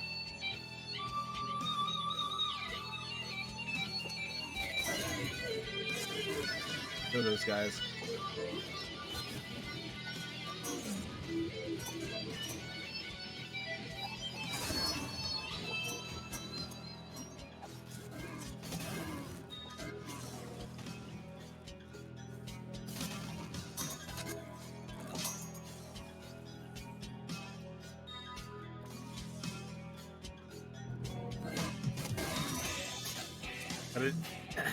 Once again, getting Azaka is not super hard. I mean, there are certainly other characters, evergreen characters, that are harder to get, like Rhea in Avernus. Getting her, like, you know, you gotta get to a much higher, you know, area. The harder campaign. I mean, everything about it's harder. And she's not near as useful, but yeah, definitely Azaka. You want to get her. Dritz, you want to get him. He's in here somewhere. I don't remember. Hardly ever use him because he's a DPS, and you only really need one DPS at a time anyway. But yeah, in fact, one of the things he can be good for is gold farming, because he has a Champions of the Hall bonus that works with like Brunor and Regis and other Champions of the Hall. For every one of those, you get like plus 100% gold find bonus for all the Champions of the Hall. And if you, what I mean by that is their affiliation or Companions of the Hall. Let's see, Companions of the Hall. We've got Brunor, Catti-brie, Drist, Regis, and Wolfgar. So Drist has a thing where like you get more gold find for the Companions of the Hall that you put in, right? And then if you look at and he's a drow. So if you look at Jarlaxle, increase gold find by 25% for each drow or rogue champion in the party. But right now we're only getting 2 off of that because he's a drow and he's a rogue. I don't have any other. Oh no, I'm getting 1 from Hitch. I guess I won from him. Because Hitch is a rogue too. That's what I'm getting 2. I guess that's right. It won't let you count the same person as twice, I guess. So it's, you know, like it counts because he's a drow and a rogue, but it only counts as one person. It's for each person that matches one of those 2 things. So, but yeah, so I get 2 of these stacks. And then after all the multipliers, so like multipliers from going up levels, right? So I get 50%. That's from my 2 times 25, right? That's where I get the 50%. Then I get this Pope stack multiplier, right? That's how much times this I get. And that number is like this number. This item number, Master of Piracy, 87%. Multiplied by just a bunch of the upgrades that I've done. There'll be like upgrades that increase piracy and stuff as you go along. To increase Master of Piracy by 50%. Increase Master of Piracy by 100%. So those upgrades, you know what I mean? That's where it gets the number, and then it multiplies them together, obviously. But yeah, Driss will increase his gold find, and then has his own gold find thing that's going on.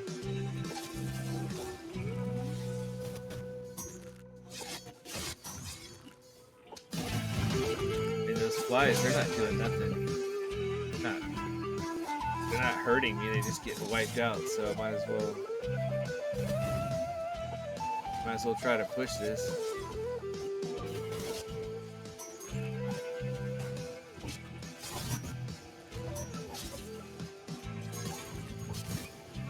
This is basically like the vanilla mission, except there's these flies, and what do they do? Okay, they just extra enemies. Okay, no big deal. They're not powerful or anything. Just extra enemies that are in the way, and they don't give me gold, and they don't count towards up here. Doesn't really mean anything. This is basically the same as doing the regular mission. So I might as well see if I can push.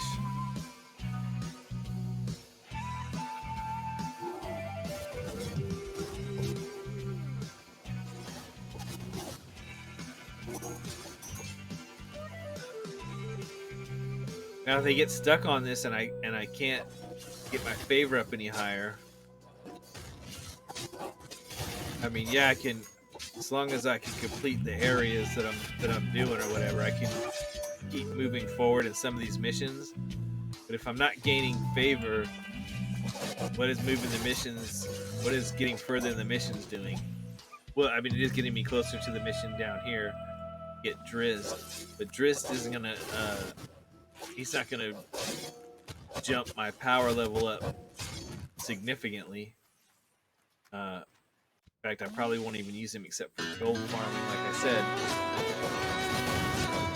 So really, all I'm gonna get, if I'm not pushing more favor, is I'm just gonna get further in this campaign, and so, I mean, I guess I'm gonna get some more gems, which I really want to use for that familiar. I don't want to use them for chests, but if I have to, if I get to a point where I'm not getting any stronger, then I'll either have to move to Tomb of Annihilation and see if I can get some extra power over there. I'm pretty sure every single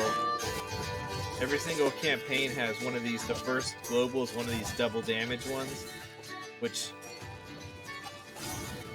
double damage isn't a lot, but every little bit helps. So I can still try to. So I guess I can get one more level in that. But yeah, double damage isn't a lot, but I mean, you know, this is grab little power from all over, and it adds up. You know what I mean? But eventually, if I'm still not going up levels or favor, if I'm not pushing favor further to get more blessings. The attack speed is over 4 seconds. That's the one.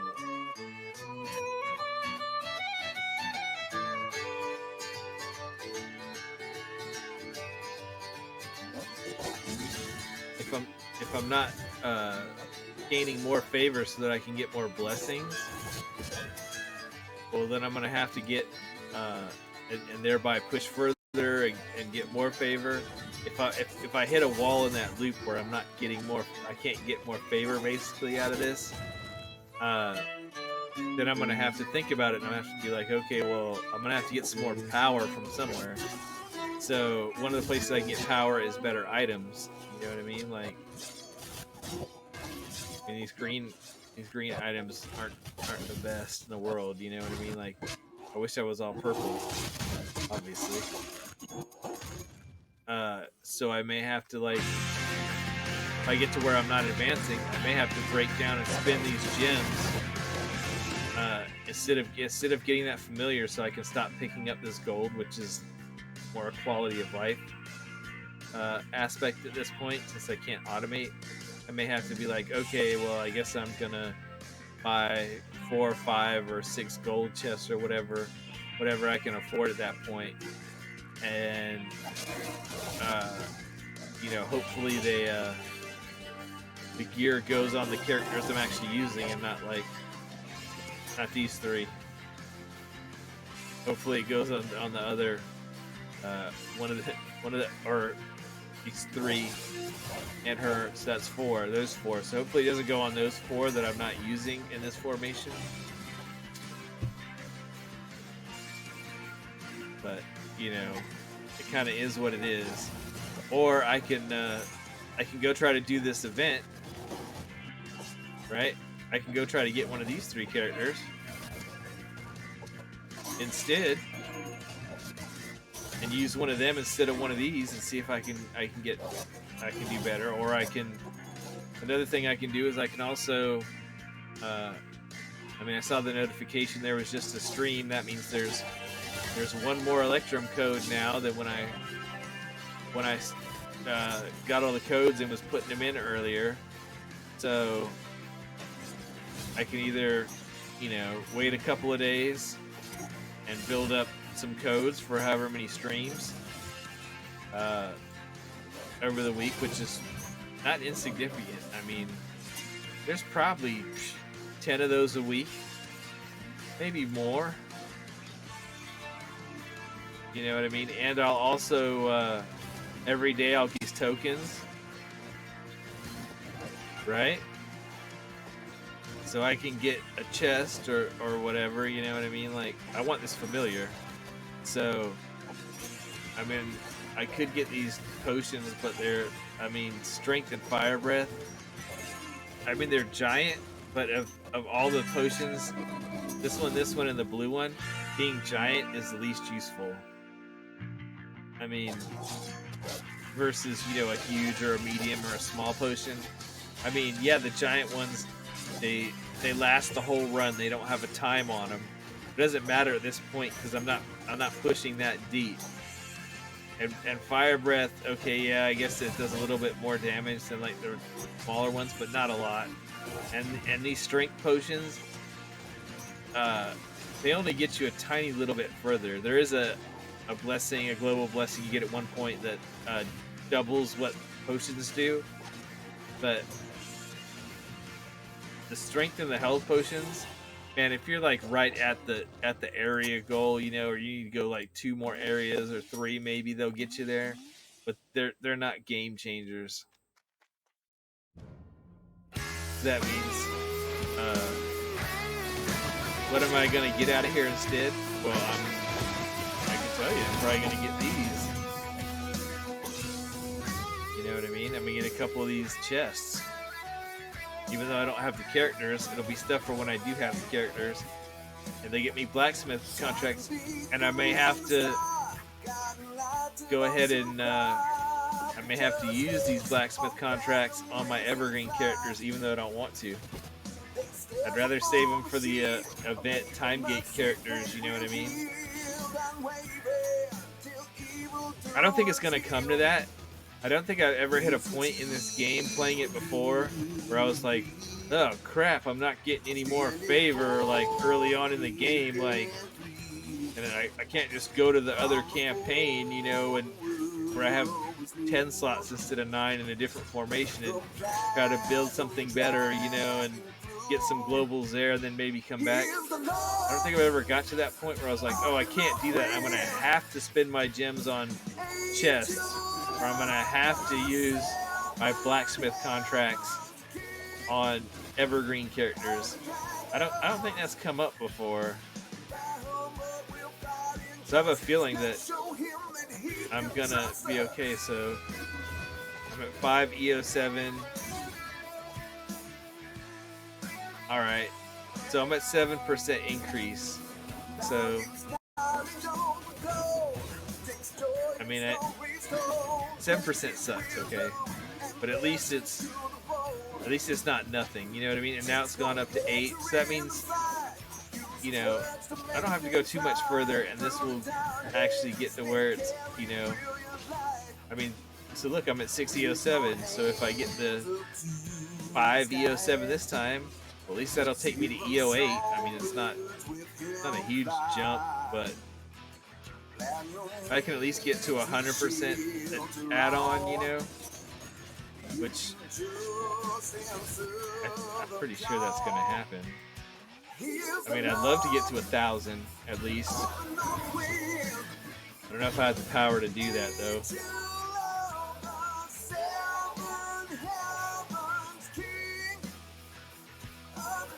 Oh, I can't believe I've been playing this for like almost 7.5 hours. Over 7.5 hours.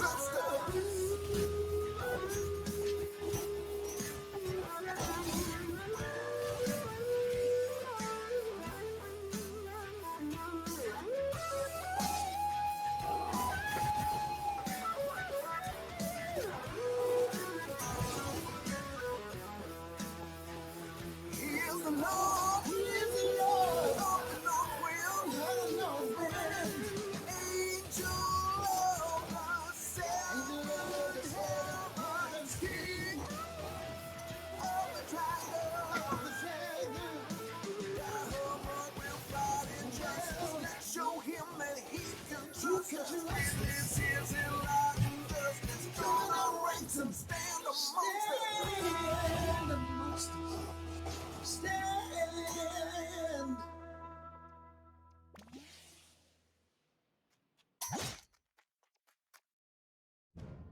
I think it's going to be my last run for today. I just hope I get enough favor to make a significant jump.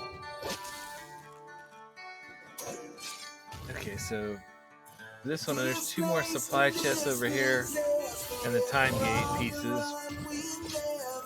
That's what I definitely want from this week. Supply chest, soul lock, ooh, time gate pieces. And I can get these time gate pieces and these time gate pieces, and that'll let me open a time gate for anybody I want. Man, that could be like a game changer.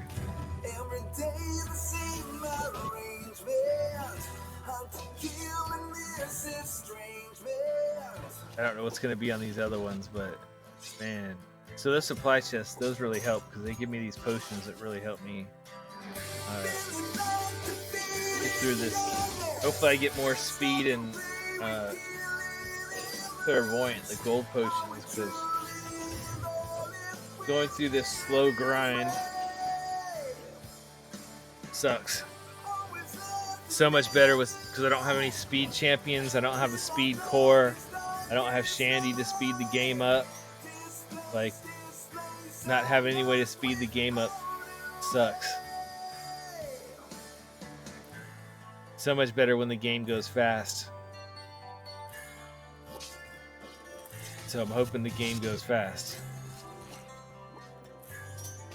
You know?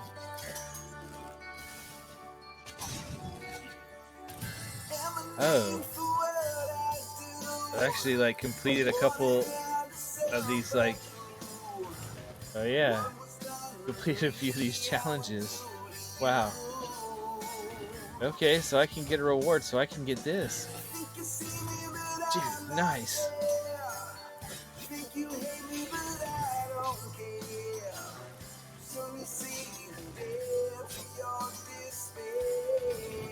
Increase all damage of all champions by 200%.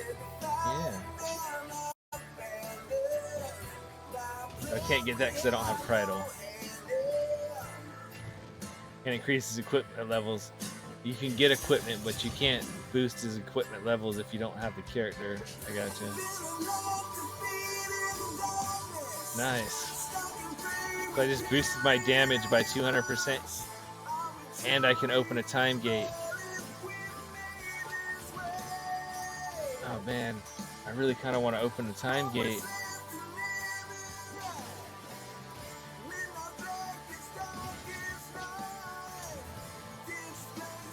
I would really like to have another character.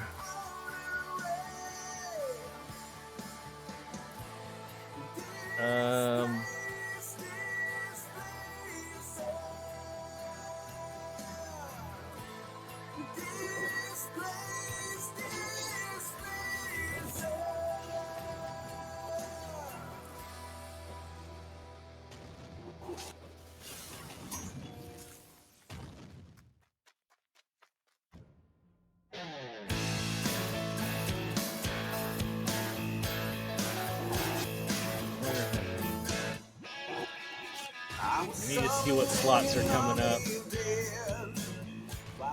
Kind of.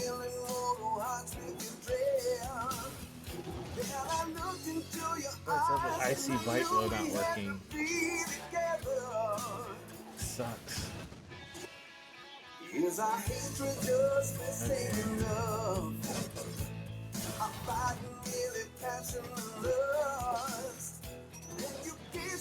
Okay, let's see events.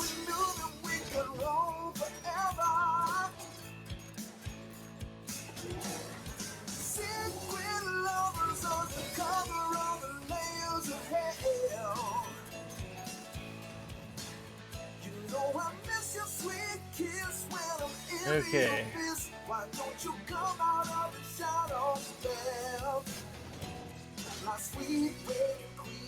Okay. Let's see. I'm gonna make a quick list real quick and see who's gonna be in this month and next month's event, plus the evergreens and etc., and see which slots I need people for. Oh, you know what?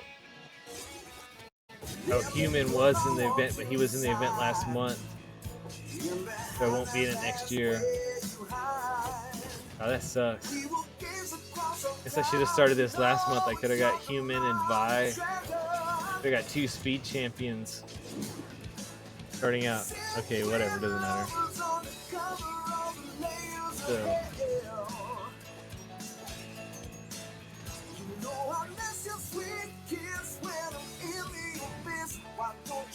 let's see.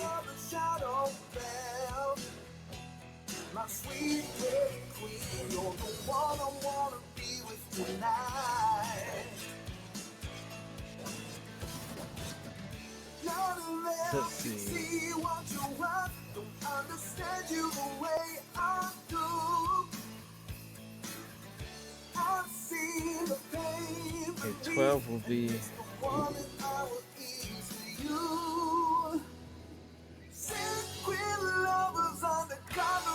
Okay, Rise is 11.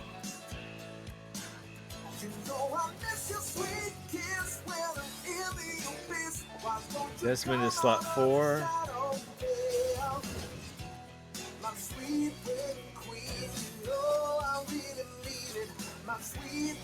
Solak is slot 2.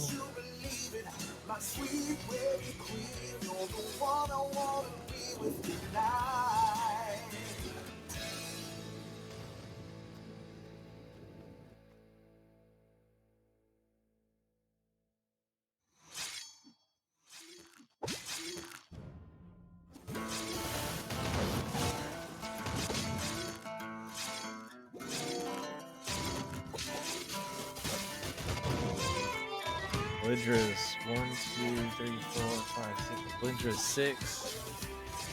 He's coming up. I grew up underneath mountains so tall.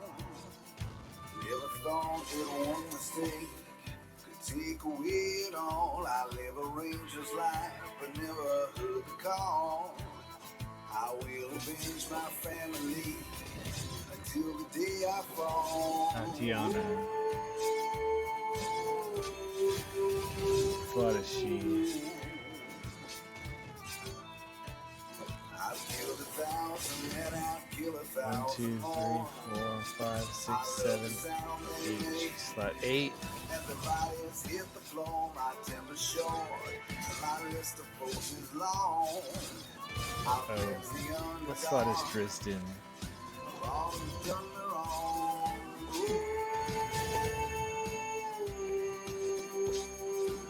Okay, Driz is in slot 9 with Makos.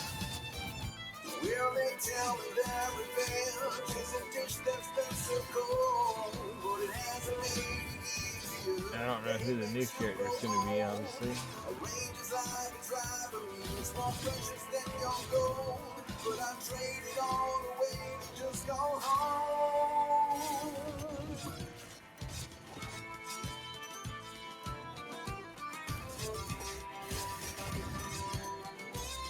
Okay, so that means he was. Need someone in slot 10. Avalar. In slot 7-1.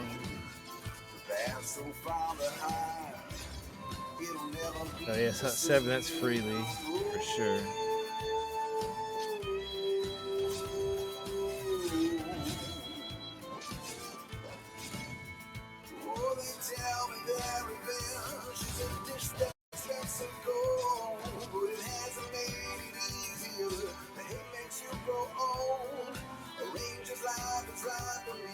Slot 3. Rama or Nahara.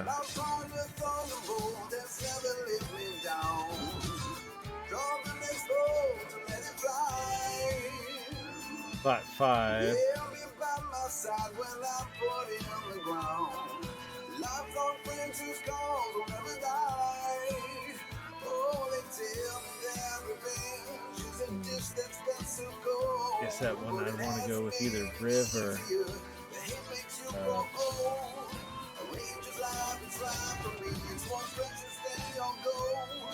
Laconia.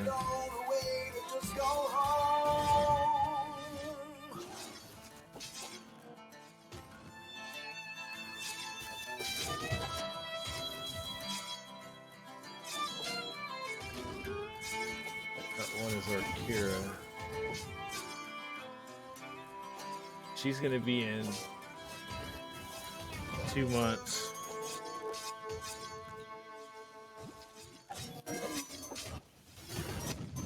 Those Gazray. Gather round and bring your ales. Hear this cautionary tale of a creature all adventurers should know. Ain't down beneath the earth, it hoards treasure of great worth, leaving piles of gems all lined up in a row. The miner knows the tremble, the shaking in the stone, as the caves begin to rumble. It's here one lies alone. Beware the purple one. Don't cross its deadly path. The earth will roll and churn as you feel its awful wrath. I don't want to wait that long. Its riches will be yours if you're devoured for too long. You cannot be restored. Beware the purple one.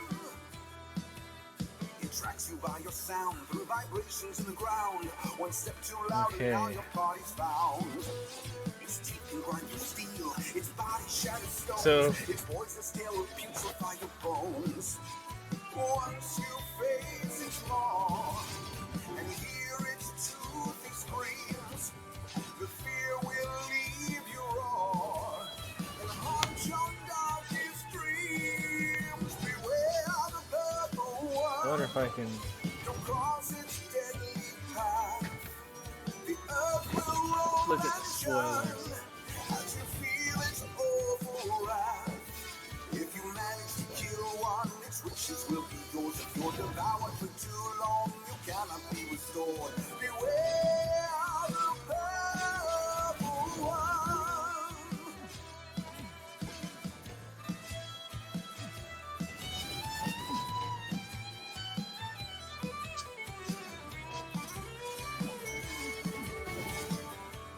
Oh no, there it is! Behold the purple worm. Feel the terror in your soul. You call yourselves heroes, but you'll be swallowed whole. You can try to escape now, but it's too late for you. You've awakened its hunger, now there's nothing you can do.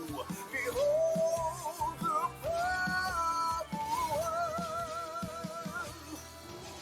And now, if you'll excuse me, that's my cue to run.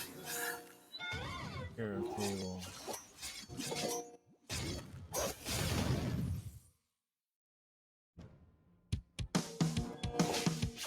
Spoilers.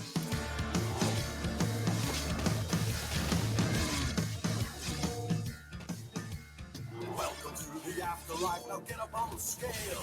Tell me of the life you lived and all your many tales. If you tell the truth, you might gain your divine right.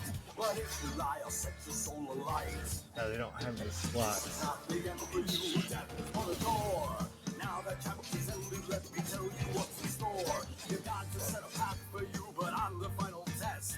And by your deeds, I'll deem you cursed or blessed. Faithless or false, praised or lost, you'll get what you deserve and nothing more. When judged by hell and war. Welcome to the great beyond, where would you like to go? We have hereafter time cold, from grassy fields to snow. I'll win your heart, I'll judge your soul, don't worry, I'm fair. But if you're a necromancer, then beware. Death or life means naught to me, but undeath is a scourge. A pestilence upon the living, that should all be purged.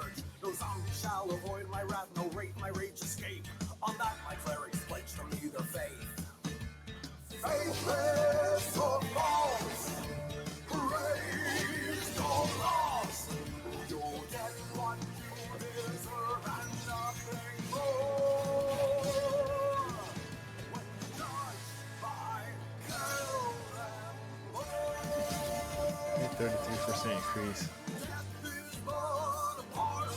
Okay.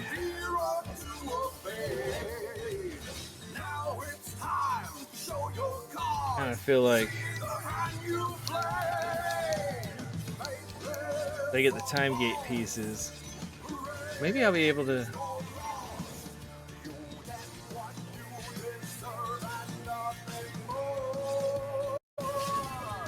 So they got 3 here, 3 here. Maybe they'll have 3 and 3 and 3. Maybe I'll be able to get 2 champions.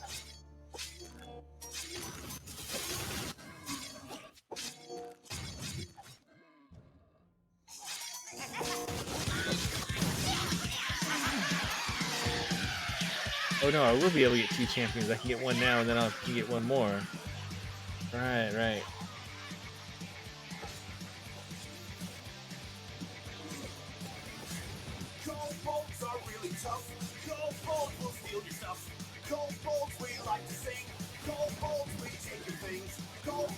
So I don't know what slots the new champs will be in, but if I get these, I get these 3 champs.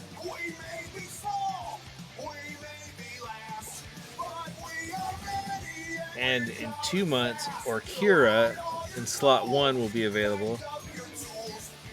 Not the next event, but the one after that. And then Gazrick in slot 7 will be available. It's at the end of that same event in 2 months. So if I take the ones from the current event, the next event, and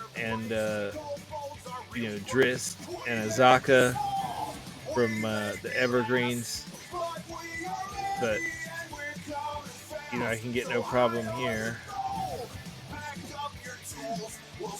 That means I need slots 3, slots 5, and slots 10 to get my second slots. I mean, to get to split the party.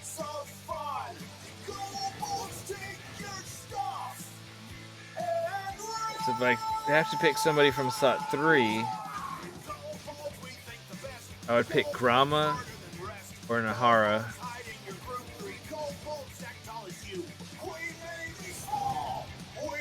From slot 5, I would take Briv or Viconia. From slot 10, I would take Kevlar. I think that's a no-brainer.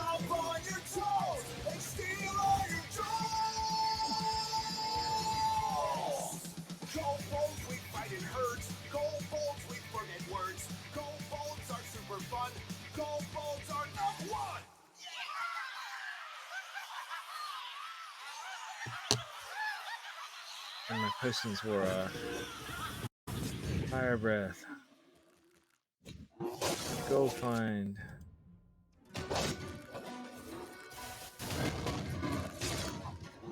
No speed. No strength. All the medium. At the edge of thought, where screams fade to whispers, where secrets are sought, knowledge crumbles and blisters, where the undying king sees time drifting by. That's not very useful. Don't let your mind wander into his eye. What is your truth? What brings your corruption?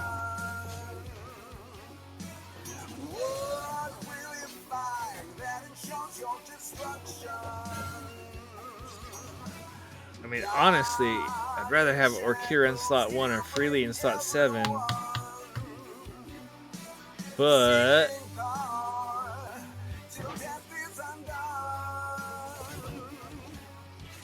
if I wait 2 months, I'll get Orkira in that event in 2 months anyway.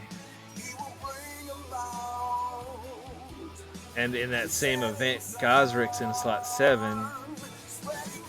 So I wouldn't need Freely just to get to my 2 slots. Golly. I guess I could look at this another way. Like, which characters do I have right now that are useless. Like which are slots, you know what I mean, like are useless right now. But if I'm looking for short-term gain from my time gates, right? Then I can look at the current who I currently have and be like, I can be like, which would eliminating which slot would benefit me the most right now, right? Like which person do I have in a slot right now that's like, psh, man, they're not helping me at all. I mean, well, we have 11 and 12, but I don't need to worry about those because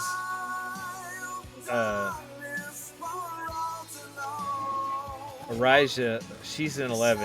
Azaka will be 12, and plus this early in the game, you know, like with my favor so low, and such low gold, no, you know, lack of gold basically. Getting to your 11 and 12 characters is hard anyway. So like if I went to go do this event, which I'm thinking I'll do, God, I might do it later today even. If not, maybe I'll just do it tomorrow. But I'll do the event and then we could see like what it's like to do the event as a new character with, I mean, basically nothing. I mean, the only thing I've got is this. All champs do double damage because none of this other stuff over here is going to carry over. So, I mean, that's basically like nothing plus 100% damage.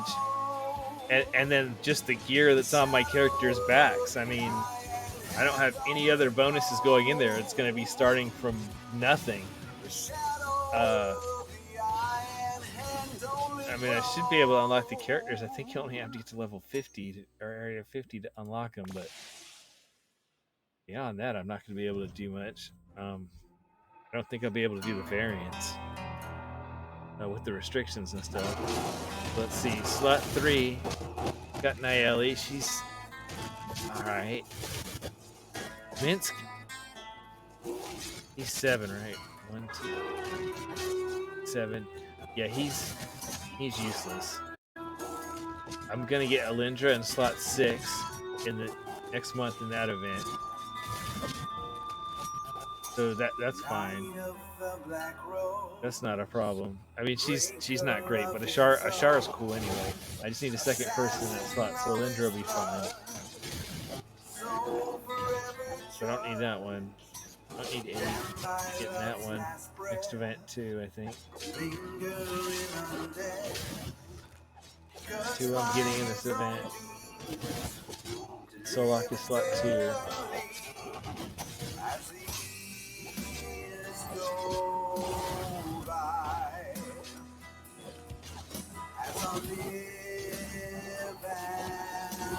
I mean, Calliope is awesome. I still use her all the time. I mean, it's one of the ones I'm going to need a second person in that I'm not getting, but she's already like, she's the most useful. And then 10, 1. I mean, that's Tyrell. He's awesome too. I mean, adding Havilar in is another tank for here. I mean, I guess she would definitely help with Azaka farming, maybe. Well, no, not without somebody with knockback. Still would need a knockback champion.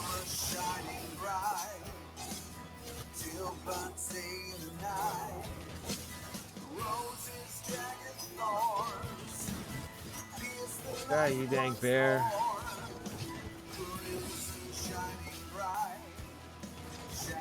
Oh yeah. They just upgraded Shara and the damage went way up.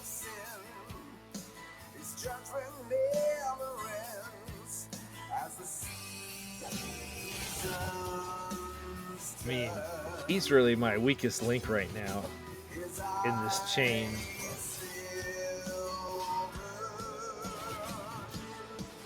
And Gazric is 2 months away. I mean, Gazric would be a huge improvement over him, but that's 2 months away. And in the meantime, I could get Freely.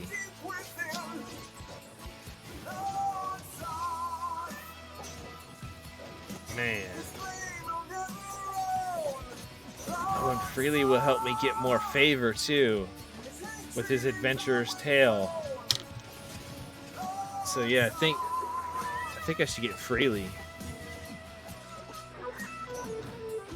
Okay, well I think my first time gate, which I now have the pieces for, is for freely. I think that's gonna be the decision. Okay, 150% increase. I mean, that's better than a kick in the face, I guess.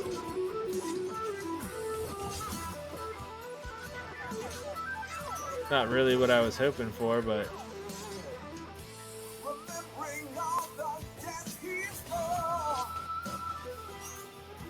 I'll tell you what, I'm gonna step back a couple of levels here. I'm killing these guys no problem at 196. So maybe I can. Oh, nice. Dark Blessing plus 100. Okay, that'll give me some more power. How much time do I have on these? 7 minutes. Okay. So I think I'm just going to sit here for a second and farm gold and see if I can get a couple more upgrades. But is this a natural performer? Is that that's the charisma one, right? Okay, that'll make my DPS stronger.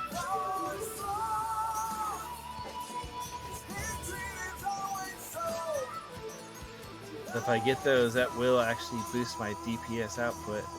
I'm at E58. I mean, that's from where I started. You know, this is what our fifth adventure here. I mean, not too shabby.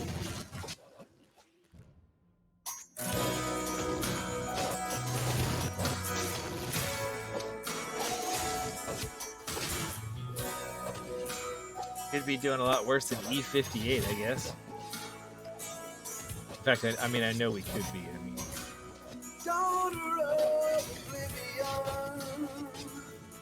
being kind of facetious. Change all our fates. Past and future intertwined. The path is ever straight. Logical serenity. Now come on, let's get enough gold so we can get one more power upgrade in. Then I'll jump forward, see if I can beat that 198 or whatever. And I sure would like to clear 200. At least I got the EO8 over there. Okay, so at least I'm doing, you know, this in a total waste. That's another way to look at this, is like, you know, they should give me a couple more upgrades and blessings.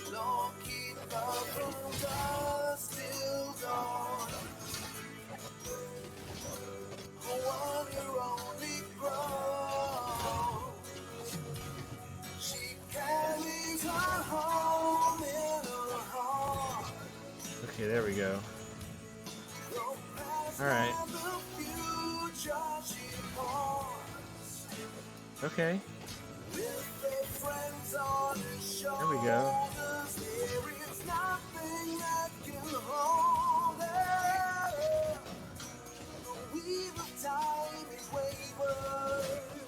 Kill those werewolves.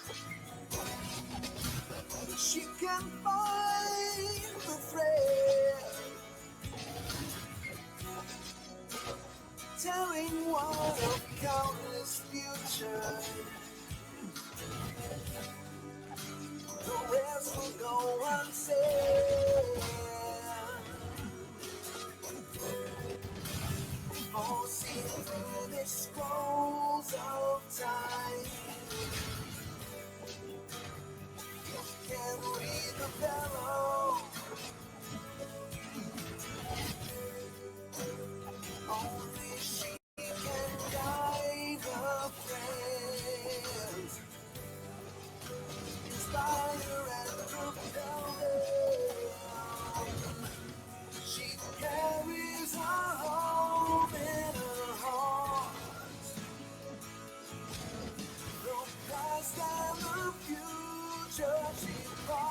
And are we gonna kill this guy?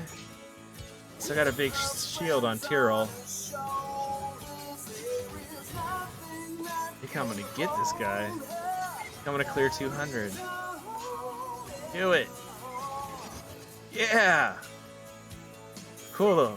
I got the achievement. That's my first time getting to 200 on this account. Nice.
I think I just got past 200 though. I don't think I can go much further.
Okay, Mako's giving me the least amount of buff. So in this formation, Makos is the worst. That's just because of his high level, I guess. So I guess Tyrrell's not giving me any buff. But he's being my tank, so I guess that counts for something. Oh, my potions wore off, that's what it is. Okay, and then Naeli is my second. That's why I looked at that. See, I was looking at the damage bonuses I was getting from other characters. And so I looked at him and I was like, oh, okay, so now that I know what damage I'm getting, I can know which character I want to replace with a character I think will do better, basically. 6 completed. Oh, right, that was my 5th one, right? 4, 5. I have to do one more variant, so probably Mad Cow Disease would be the easiest one to do, but...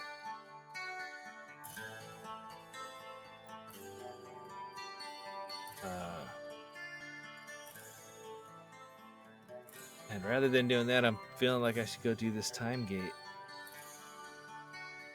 Let me look at the...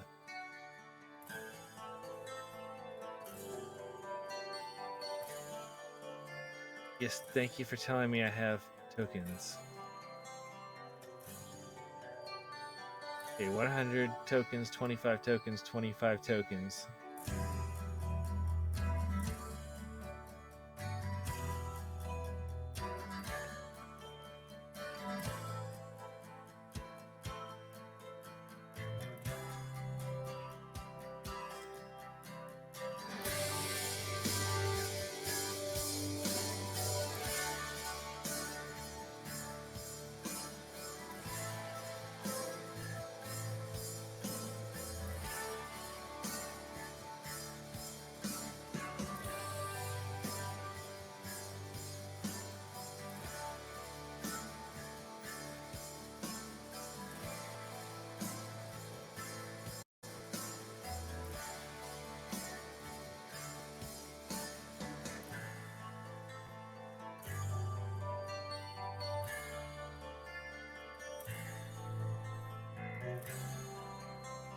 God, I wish I had Zorbu.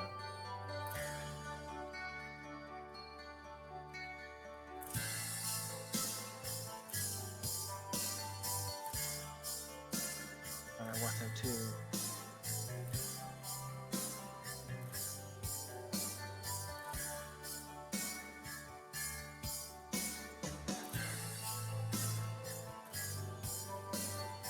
Get freely though. All right.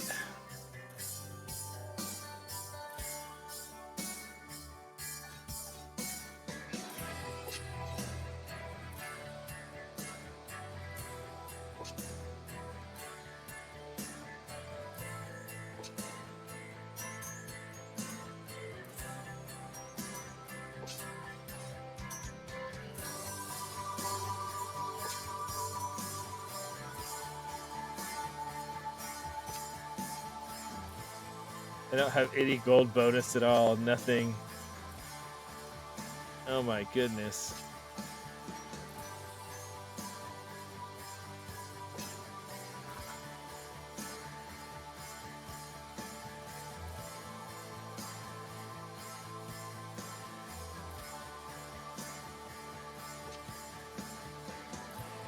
And I guess I'll use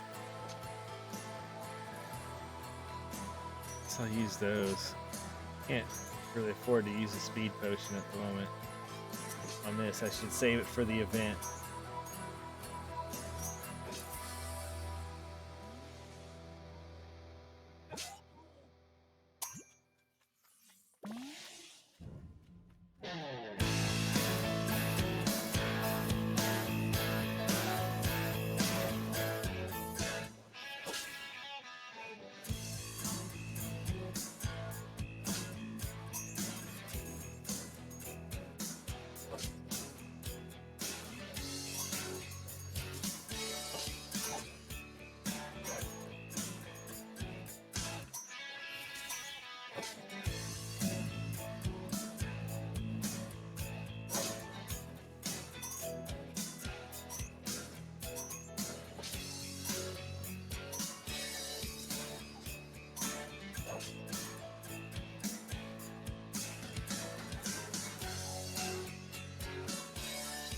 Wonder why I moved the mage hand down here. It doesn't matter which squares you put them in. I just moved it because the distractions run along here, and I'm trying to click on them to get every last little scribble scrap of gold I can get.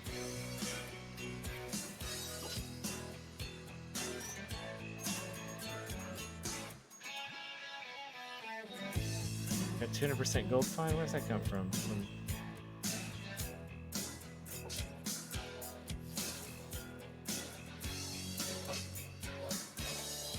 Huh.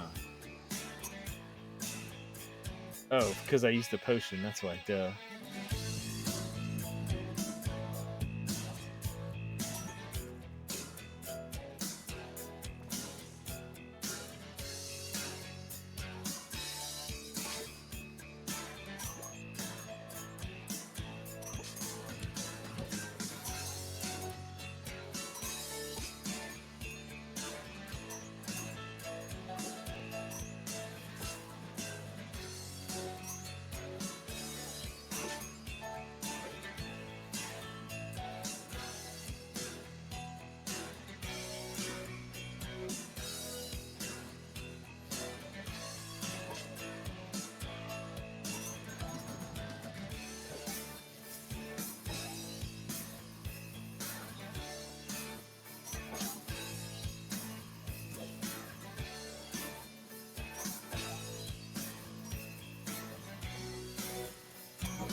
guess I can check on my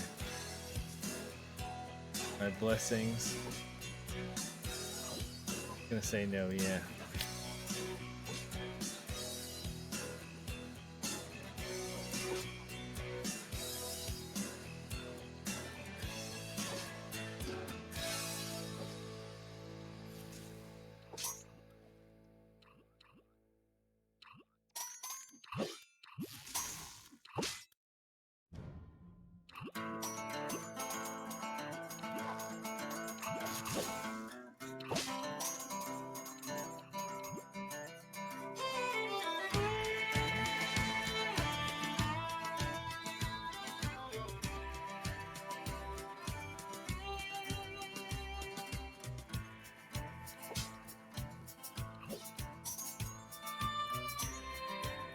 What I have is the gold fine going. Oh no, I've got the +1, potion +1.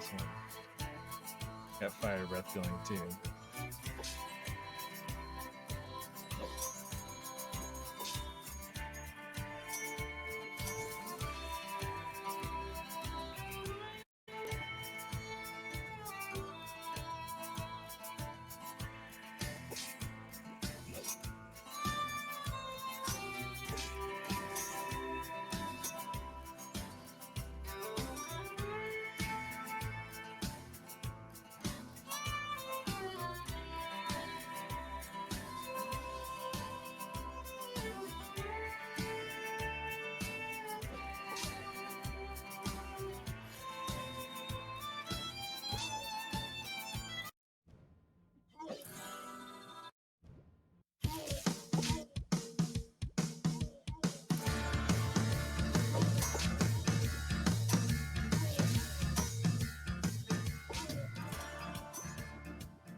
Hush, little children, and lay down your head while we tell you a story of unending dread about a creature of fire, a creature at war, a prince among demons, sinister to the core.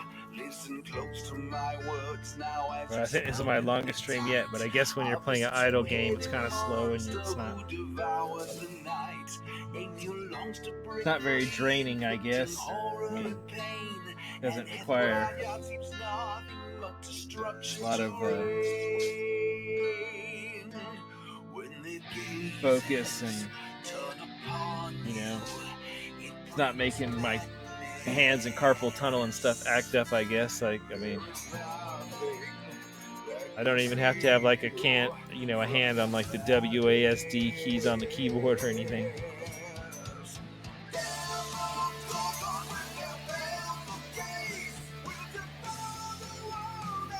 And with so few characters and starting out and all that good stuff, I'm not even having to like think really hard about like what decisions to make. Or the hardest decision I had to make was just a second ago when I was deciding what time gate to open, and that wasn't really like a super difficult decision. It was more like I just had to look and see who was coming up in the next event, which slot all the characters in this event were in, and like I said, your number one goal when you start out is you want to get characters in all the slots. So as a new player, I'll go ahead and tell you what I came up with. The slots that you're going to need a character in. If you get the 3 characters from this event, and then you go and you get Drizzt in Sword Coast, which is really pretty super easy. I mean, I could have him this evening if I just, did a couple more missions or whatever in Sword Coast, like while I'm watching TV. I mean, that's the thing about an idle game. You don't have to. It's not like you're actively playing it and just kind of like watching, listening TV. Like you can literally like listen to TV or like, I could work on graphics in a, Photoshop or anything. You know what I mean? Like while this is just happening.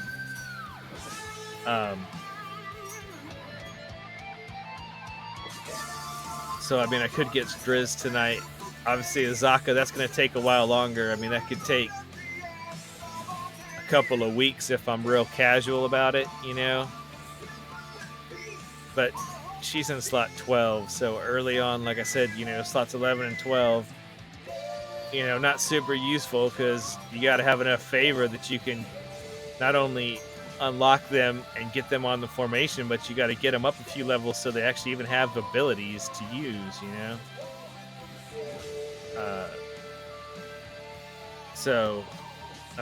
slot 11 you get in this event, that's Ariza. Slot 12 is Azaka. So the slots that are left, if you take out the 2 you get evergreens, hits you get from the newsletter, which I already have, and then the ones from this event, that leaves you with, and I'm going to go ahead and put in here, slots needed for split the party. Need slot 1, 3, 5, 7, and 10. Okay. And that's if you get the 3 event champs from current event, and also you get the first 2 evergreen champs from the from the campaigns.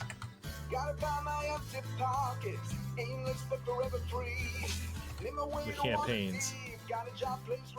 And then also, if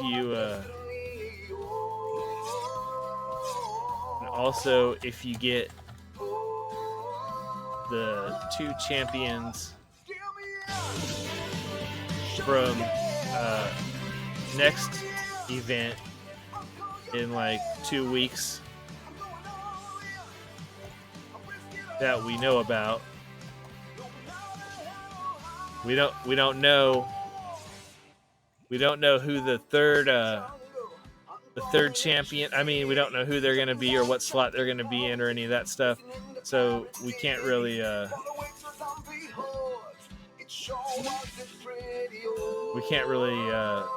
factor that in yet. I tried to look on the there's a site with spoilers that data mines the files in the game and has info on the characters that aren't released yet, but they don't have the slots yet. So, and of course that could still be subject to change until they announce it. They could always change what slot a character is going into, even if in the data files for the game, it shows who they are. So, also,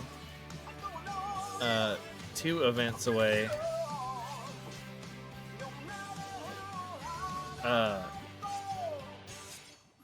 We will get, if you want to think that far ahead of time, I'm hoping to have split the party before that. That's, like 2 months away. Arkira in slot 1 and Yazrick in slot 7.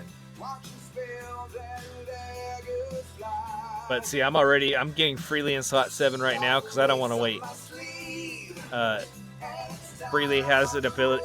He's a good champion all the way around. Everything about him's good.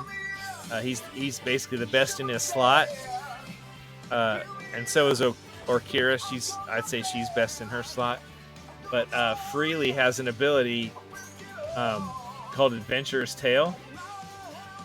And for every area he's in your party in that you clear, he increases the amount of favor you get at the end by 1%. And I think that favor boost will be beneficial right away. Okay? So, that would leave us with, if you count that leaves slot 3, 5, and 10 that we will need to use time gates for, unless the new champions fill one of those slots.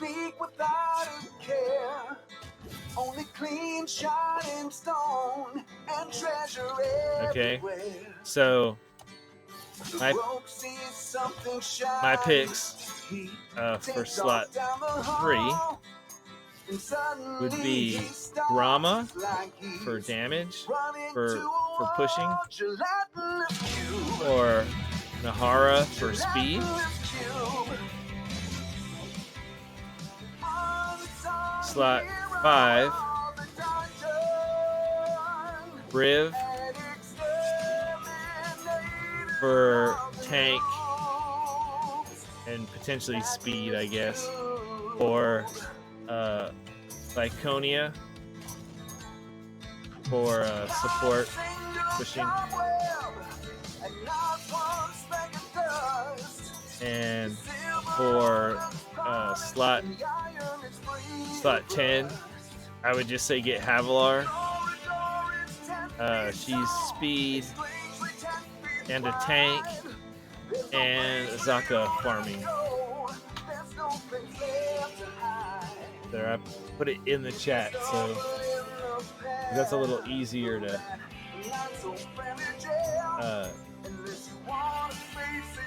visualize, because I could have wrote it on the screen, I guess, but it's easy to put it in the chat. But yeah, so there's my little analysis of right now today if you're gonna get time gates. So like I said, check these rewards. I completed the 3 daily quests, and I got 1, 2, 3, 4 of the milestone and seasonal quests up to level 2, which got me enough event favor and event currency that I was able to get these 6 time gate pieces. Your body is So there's a time gate champion for you right there. You can pick whoever you want. You can see I picked Freely, even though Gazrik's going to be open in 2 months. I would say if you're not going to get Freely, then I would get, Brahma or Havilar, or Briv or Viconia, whichever one you decide you think you'd rather have for slot 5. And then you can see that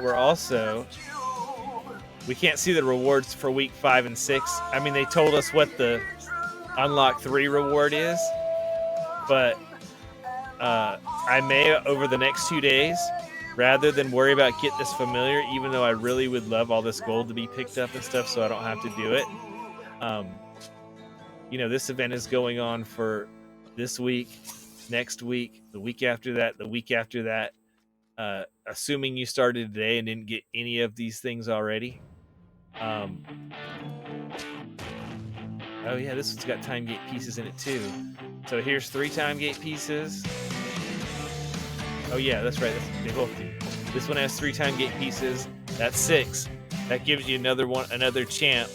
So I'll probably do this, and then I'll probably get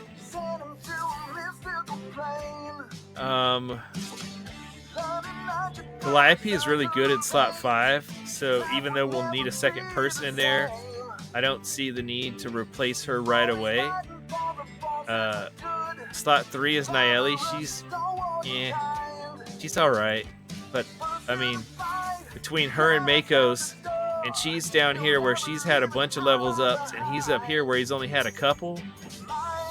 Makos was giving us the least buff, and Nayeli was giving us the second weakest buff, and they really were pretty close to the same.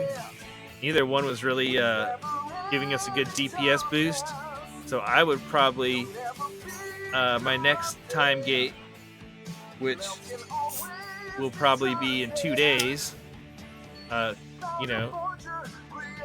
actually I'll get one of those. This daily reward is less than 30 minutes from clicking over into the next day. So actually, I'll be able to get another reward here. Another thing I'm looking at also in getting the time gate pieces and stuff is I really want these supply chests, but so like for this, to get, if I'm gonna go for 3, to get all 3, I'm gonna go time gate, and then the supply chest. I mean, even though these are huge speed and huge gold, which are great, maybe I'll pick those up later. You know what I mean? There's gonna be whatever I said, 6, 12, 18, 24.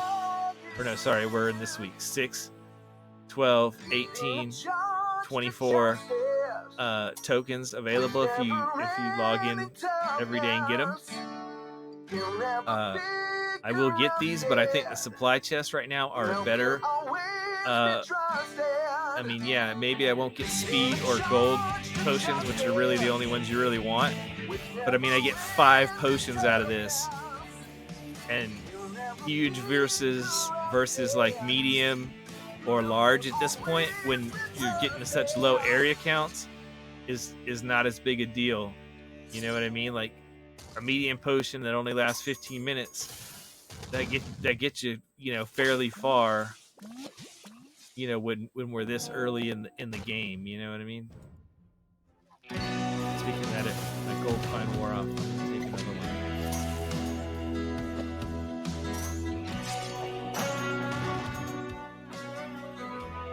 So those can be just as useful, and usually you get pretty good stuff out of supply chests. So I'll get more potions out of that than getting one specific potion. But yeah, 3 time gate pieces here, and then in like 30 minutes, and then tomorrow after noon Pacific time, 3 p.m. Eastern time if you're in the U.S. I'll get this one, and then I can open another time gate and get another character. And by the time I do that, I should already have these 3 characters. So that means I started an account today. I got Hitch. I'm getting Freely now.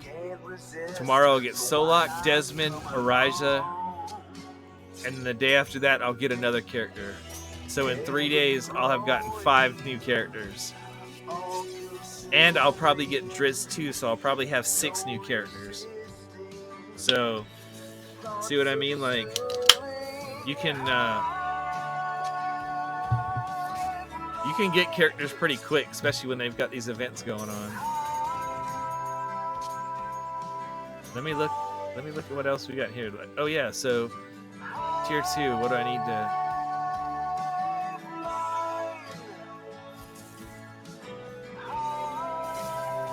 Why doesn't it say? It should say next to it how much experience or favor I have to get. Oh. Experience. Oh, here it is, level 1. It's saying I need to get to level 4. Okay. So that might take a while, but once I get this to level 4, I'll certainly have enough currency. Without the battle pass, season pass thing to be able to get these extra things, you'll have plenty enough to get everything that's on the left side that you can get. So I'll get 6 more timepieces there. Man, I'm gonna be killing it. So between, well, how many more days are left in this though? Oh, only one day. So I probably won't get that far in one day. Oh well.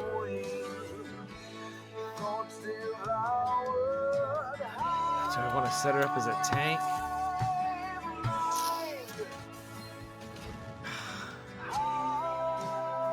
Yeah, I guess I kind of have to. She's going to be in the front, and then Tyrell's going to be in the front too. It's a 2-tank formation. But still, I should basically, after this event,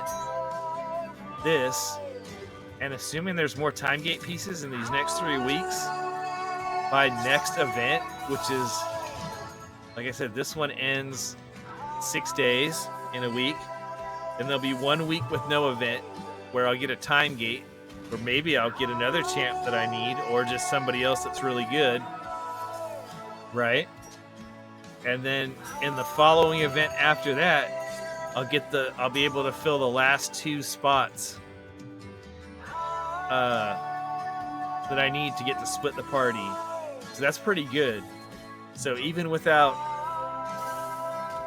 buying any characters or getting any kind of, weird special. I guess maybe the weird special is that this event is going on.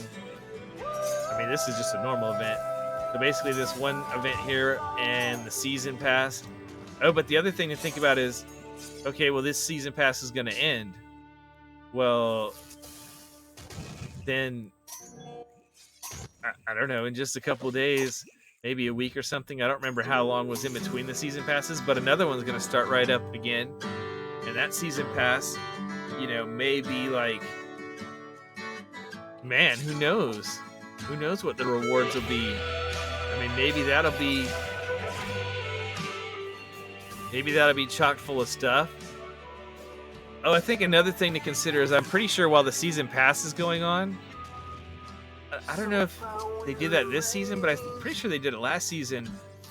The characters in the season pass, I'm pretty sure you could get them for like, I thought they did a thing when it started where you could open up a time gate for them with like 3 pieces instead of 6, because they wanted people to have the characters for the event. You know what I mean? For the season event.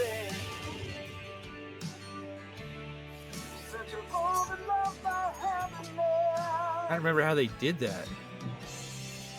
I'm pretty sure they did a thing like that though.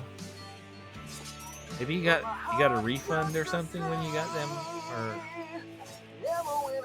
maybe I've just lost my mind here. You know what I mean? After 8 hours of streaming, but I'm pretty sure that when they did the Heroes of Erois one, that they had it set up to where either in the week right before or as soon as the season started, like in that first week, I swear they had a way you could get the Heroes of Erois for 3 time gate pieces instead of 6. So they may do that again. So I haven't watched the latest like dev insights or whatever, so I don't know if they've hinted at who's going to be in the next season, what affiliated group or whatever, but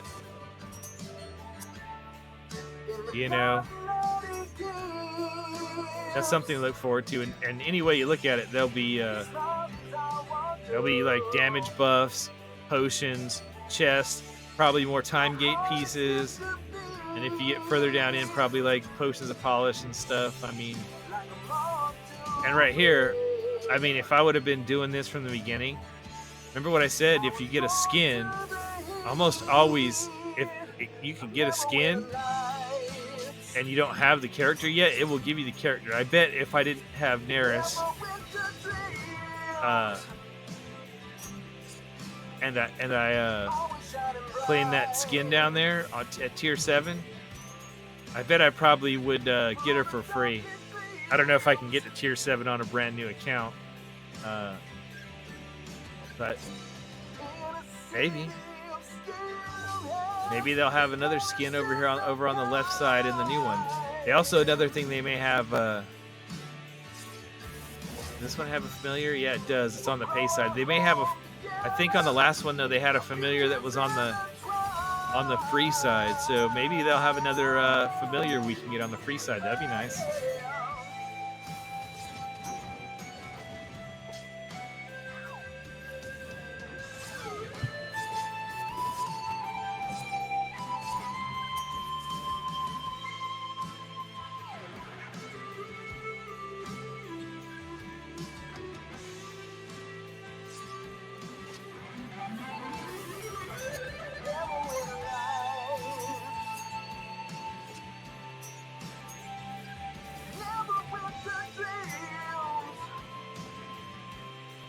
Nice thing about time gates is okay, so intelligence of 12 or lower. I'm not sure who all that's going to take out of my minuscule team, but at least it's only area 75. So once I do these and I have a little bit of favor, even if I can't build a full party, I should be able to still complete that. You get 3 days to do these. So I mean, if I can't do the variant right away because of the intelligence 12 or lower, let's see, intelligence 8, 12, 8, 16, so I can't use Jarlaxle. She's 12, I can't use Ashara. He's 10, I can use Mints. So far 2 of these I can't use in that variant, but I would imagine Freely probably has an intelligence below 10, or I mean it's 12 or lower, or since it's his variant, it'd be weird for him to have a variant that he couldn't be used in. So I can probably use Freely here instead of Mints. And then I'm sure I can probably use either Hitch or Delana as my DPS. So that's what I'll plan on doing. And then, you know, like I said, I'm gonna do these. I can do these first. I've got 3 days to do that other. So I can go and get Desmond and Solok. They're down on this side of the spectrum. Araja's, she's way over here at 11. But Desmond has a thing where if spots filled up by those like nothing characters, you know, like escorts or whatever, or you have dead characters in those slots, his boost goes up. He has a boost that goes up for when you have empty slots. So I don't remember if that counts for if you just don't put a character in a slot, because normally that would, I can't think of any time that would be an advantage to just have an empty slot. If there was a character you could put in there, they would give you some kind of a buff, you know what I mean? But I know when you can't put a character in a slot, or the character that's in there is dead, it doesn't count. So maybe empty slots count towards his buff too. So if I get Desmond and I have some empty slots, maybe at least I'll get a better boost out of Desmond.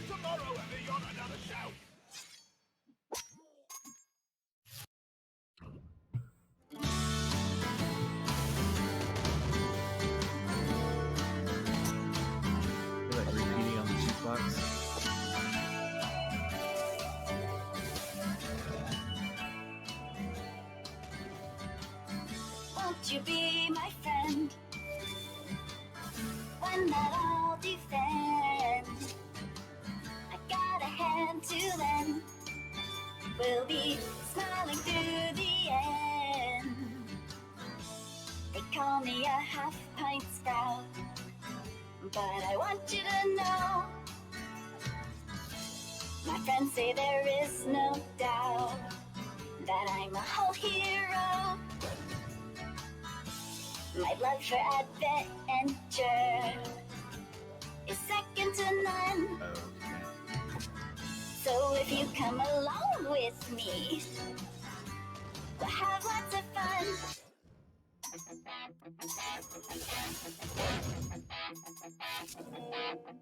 Pick up your gear and open your chests. Throw on your armor and head out on a quest. Hey, hey. It's a brand new day. On the ship coast, your allies will help with blades and bows and magic as well. Hey, hey. Heroes on their way.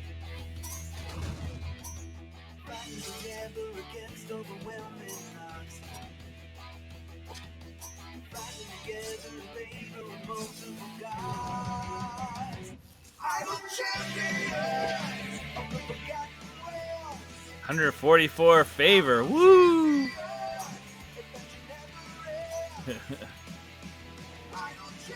Now, there's no blessings to buy at an event or a time gate, but it does affect your gold find, obviously, when you run through in subsequent runs.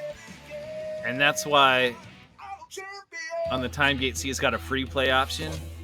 Because once you complete the 50 and the 75, you can't do those anymore.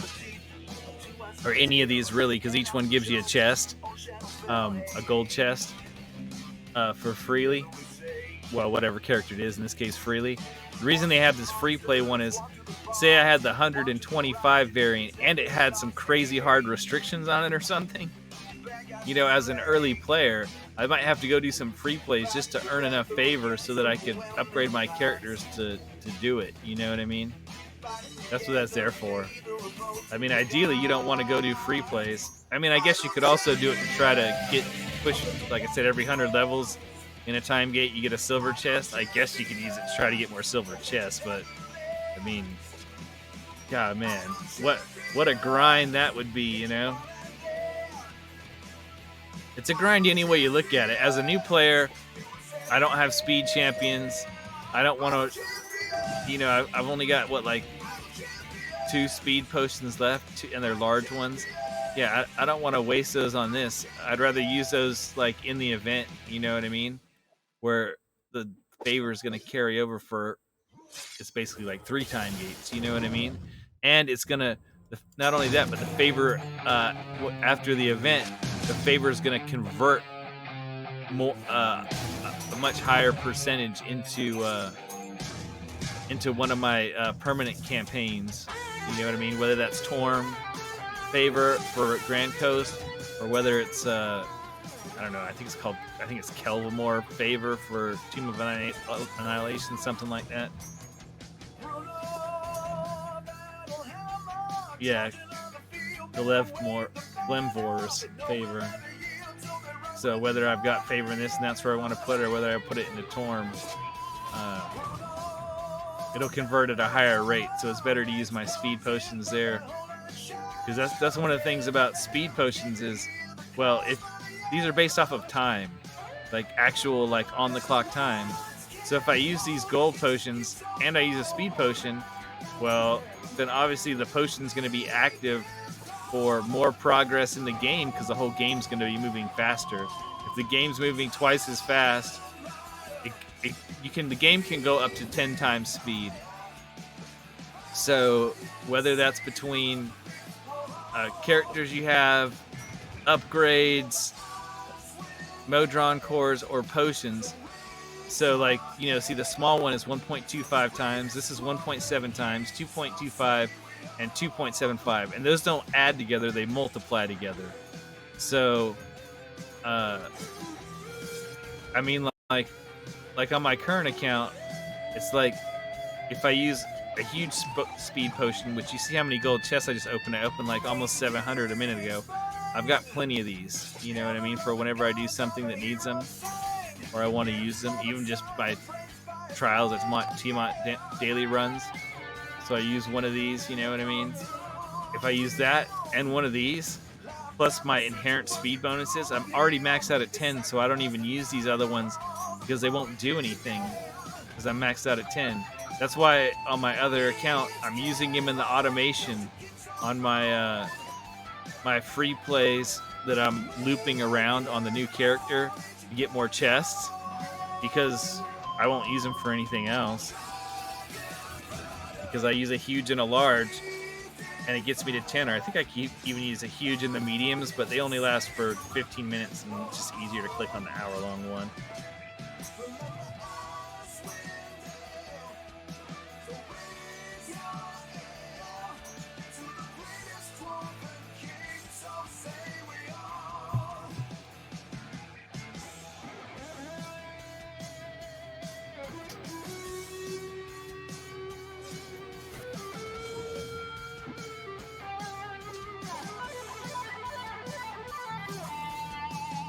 Man, this is gonna be the longest video I've uploaded to YouTube.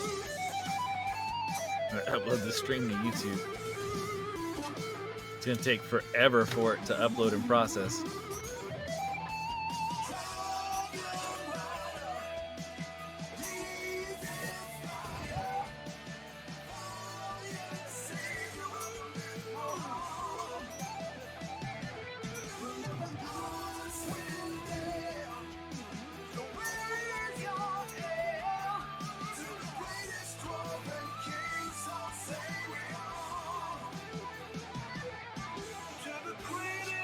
Oh, I might have to. Genshin has this like streaming event. It's kind of irritating that the prizes, since they're just, you know, in-game digital assets like Prima gems and stuff like that, are limited to. They've got a limited number. You know what I mean? It's like 15,000 or something. But if more people, you know, stream the game and hit the benchmarks, like.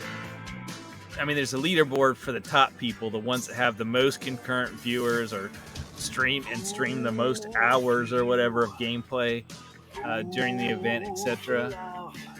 But there's just regular tier rewards. So, like, if you stream for 6 hours, which is in a week, 6 hours in a week. So that's only a couple of streams or whatever. You know, you hit the first one, and if you do that for 6 hours the first week, and you know, I don't know, maybe it was 9 hours by the end of the second week, or maybe it's 6 hours each time or whatever. I don't know, but there was tier rewards. But if there's more people qualify for them, then they've got a cap on how many they're going to give out, which is stupid. And only the people with the most concurrent viewers are going to get them, which is. I mean, I kind of get why they were doing it. If they were giving out like cash money prizes or something, but when they're just giving out in-game rewards for people streaming the game, it feels kind of cheesy. Oh, this is happening. This retrying requests and stuff, because you see it happened right when my clock here said 3 o'clock. I'm in Eastern Standard Time. So that's noon Pacific time. That's whenever stuff at Codename Games happens. You know what I mean? That's when the day changes. So see what I mean? Like, this just changed. I'm gonna go with weak but mini.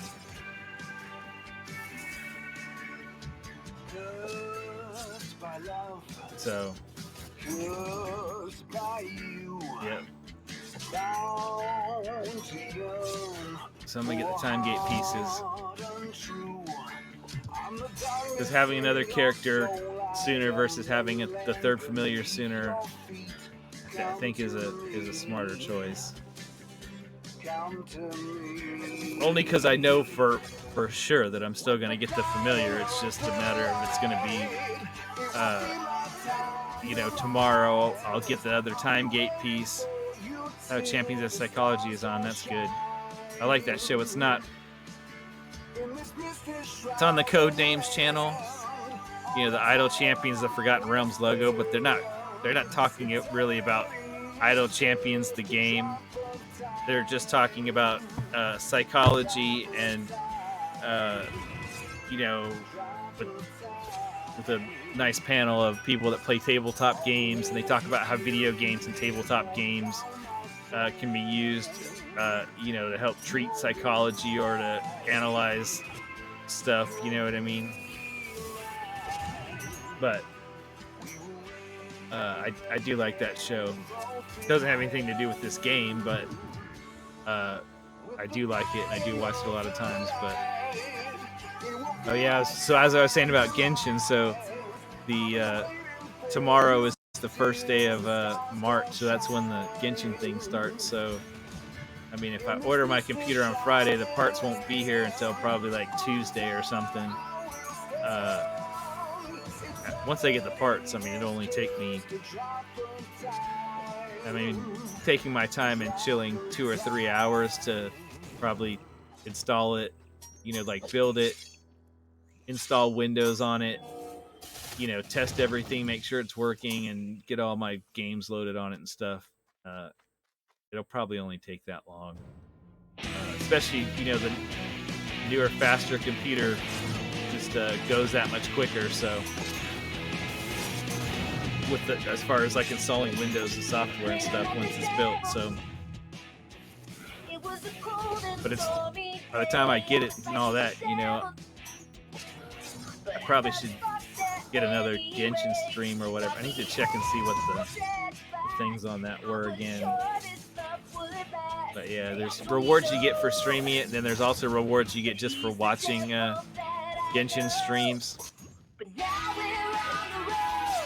And of course, watching Genshin streams, there's no limit on how many people can get the rewards for watching a Genshin stream. So I'll get those, because I'll just watch. I don't know. I watch somebody. If there's Genshin streamers I like.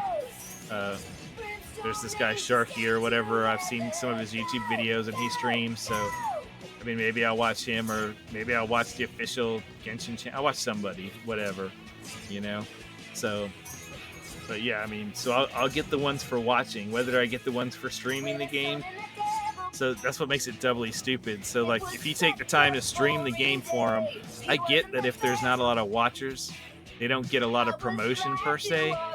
But it still will show up when people go and like click on Genshin, you know what I mean? Like in the stream, and they see like, oh, look, the new update dropped, and there's 150 people or 1,000 people streaming the game. So, it still seems like a win for them, even if people don't watch somebody's actual stream. So the fact that they're like, oh, we're only going to give away so many thousand of this like tier 1 prize and so many thousand of this tier 2 prize, it's like, what does it matter when you're just giving away like primo gems or whatever, things to, make loot box wishes or, experience books or whatever, like they should want the people that stream the games to have those anyway, so that like if anybody is watching their streams, even if it's a small number of people, they see like, oh look, they're pulling wishes and they're upgrading their characters, and it makes the game look cooler, and get more people interested in the game. So I think that's weird. Now they have a whole like top tier leaderboard. I think the person that like streams it the most or has the most concurrent viewers or something gets like $8,000 US. People get like PlayStation 5s and all kinds of stuff. But you can see I've got 3 viewers in here, and one of those is myself, my stream that I have watching on my other computer so that I can see if anything goes wrong, you know what I mean? Because the program may say it's streaming fine and show like, oh, it's working perfectly, excellent, like good bit rates and all that stuff. But I only trust that stuff so far. Like the only true way to know is to actually have like, your cell phone or another computer or something, watching the stream and seeing what, seeing that it's actually working. It also kind of shows you how much delay there is and stuff, so you kind of know. But so yeah, if they hit their limit and they go off concurrent viewer count, then obviously I probably won't be in it. But I probably won't get the rewards, which is dumb. But I was gonna stream the game anyway, so it's not like I'm a Genshin Impact player and I'm like, oh man, I'm gonna exploit it. I'm gonna spend 6 hours streaming the game so I can get 50 Prima gems. Or maybe it's 100, or who cares what it is. Whatever it is, it's not jack. Like, it's like, maybe a couple of dollars worth or something. Like, who gives a crap? I'm not streaming the game for that. Like, if you weren't doing any streaming and you just decided you were gonna stream to try to get that, man, what a waste of time that would be. Like I said, like, it's 6 hours. Like, Yeah, it's over a week. You get a week to do 6 hours or whatever, but still, I'm just saying, like, that would still be like wonky and weird. Like, I mean, I guess if you're already playing the game, it's not much more work to stream it, but it's like, gosh, if you're going to spend 6 hours, you know, and if you don't have any streaming stuff set up at all, like you don't even have a microphone handy, and, you know, you're going to install the software and even just run with the defaults and stuff, which is mostly what I'm doing right now, is just using the Twitch Studio software from Twitch that's supposed to make it easy and stuff. Just because I'm gonna use OBS, but I just didn't feel like setting it up on the old computer when I knew it wasn't gonna do good, you know, playing the game and running the stream software at the same time. So once I get my new system, like, I may use the Twitch Studio for like a couple of streams just while I'm getting my layouts and everything set up in OBS, but I'm gonna set up everything, you know, fairly professional in OBS. I mean, it may be a little work in progress where it gets better and better. I mean, I guess everybody's does, but gets better and better over time. But it's not like I can't, you know, make it fairly fancy. I mean, I've got years of experience doing graphics design in Photoshop and video editing of like live productions with like, you know, 10 cameras and producing DVDs and Blu-rays and YouTube videos and stuff of like live events with multiple cameras, like switching cameras all the time and using, you know, 16 channel mixer boards, you know what I mean, with multiple live mics and, you know, wireless mics on the people and stuff. Like, I'm not worried about it, you know what I mean. I'm a computer tech, I'm a network tech, and I've done a bunch of multimedia stuff over my life. I'm sure I can make my OBS look decent.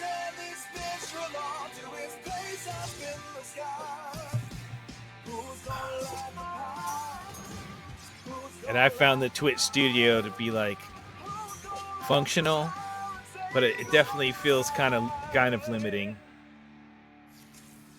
I know OBS is like, you know, 10 million times the program that the Twitch Stream Beta is, but they're, you know, these are like two different design levels of programming. I mean, OBS has all these plugins and all this stuff. OBS is, you know, like Adobe Premiere, and Twitch Studio Beta is like iMovie or Windows Movie Maker, you know what I mean? So, and I don't, honestly, OBS might even run better on, you know, it probably performs better. I just didn't feel like setting it up on this old computer, because I figured, you know, generally with software that's got a lot more power, it tends to take more, you know, more resources, more processor RAM and stuff. But I mean, I didn't test it, so actually I could be off base on that. I mean, Twitch Studio Beta might just not be, you know, could very easily not be coded as well as OBS, which is, you know, an open source project with, you know, tons of support. I mean, tons of development, you know, years of development. This Twitch Studio is still in beta, you know what I mean? Like, so it could be that OBS would actually run better, you know what I mean? If I, especially if I went through and optimized it and, you know, like disabled plugins I wasn't using and all that sort of stuff, and tweaked all the swap file and memory usage settings and all the, you know, parameters inside of it. But just kind of felt like a waste to get it all set up and tweaked on this old computer. I'll just wait till I get the new computer, and then I'll know what kind of overhead I actually have free, you know, when I'm actually really running games on the new computer, and you know, I can not have to try to tailor it to a low-end hardware experience.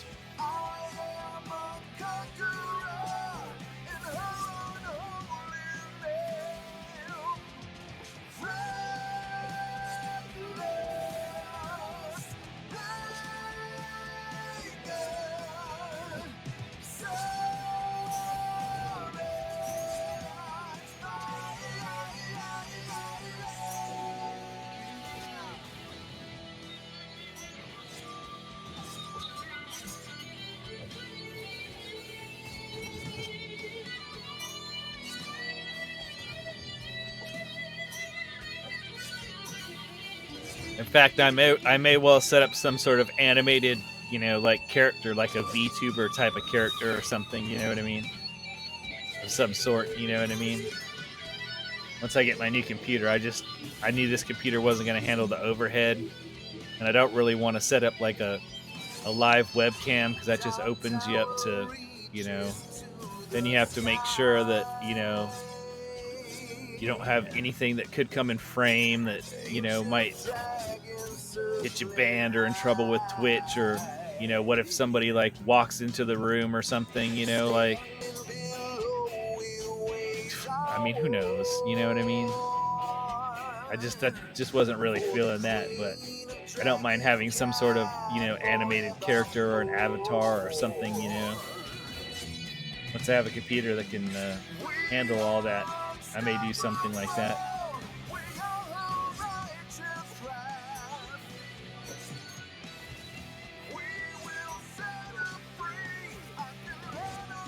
I haven't decided. It is kind of nice having more going on the screen than just the game, though. I mean, I get that.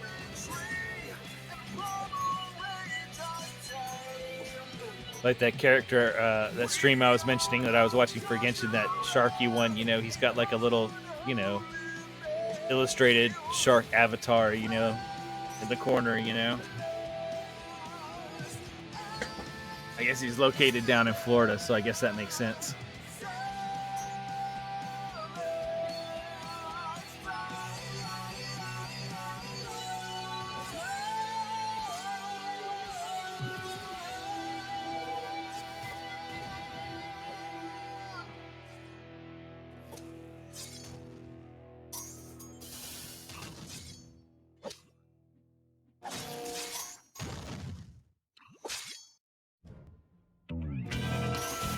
All that stuff's still on the table. I'll figure it out.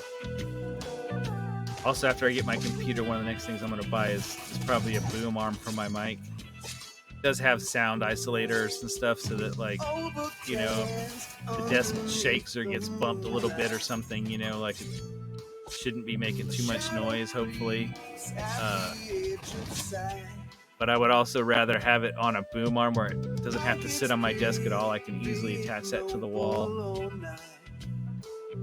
or one of my overhead shelves or whatever. And I can have it just hold it right where I want it suspended.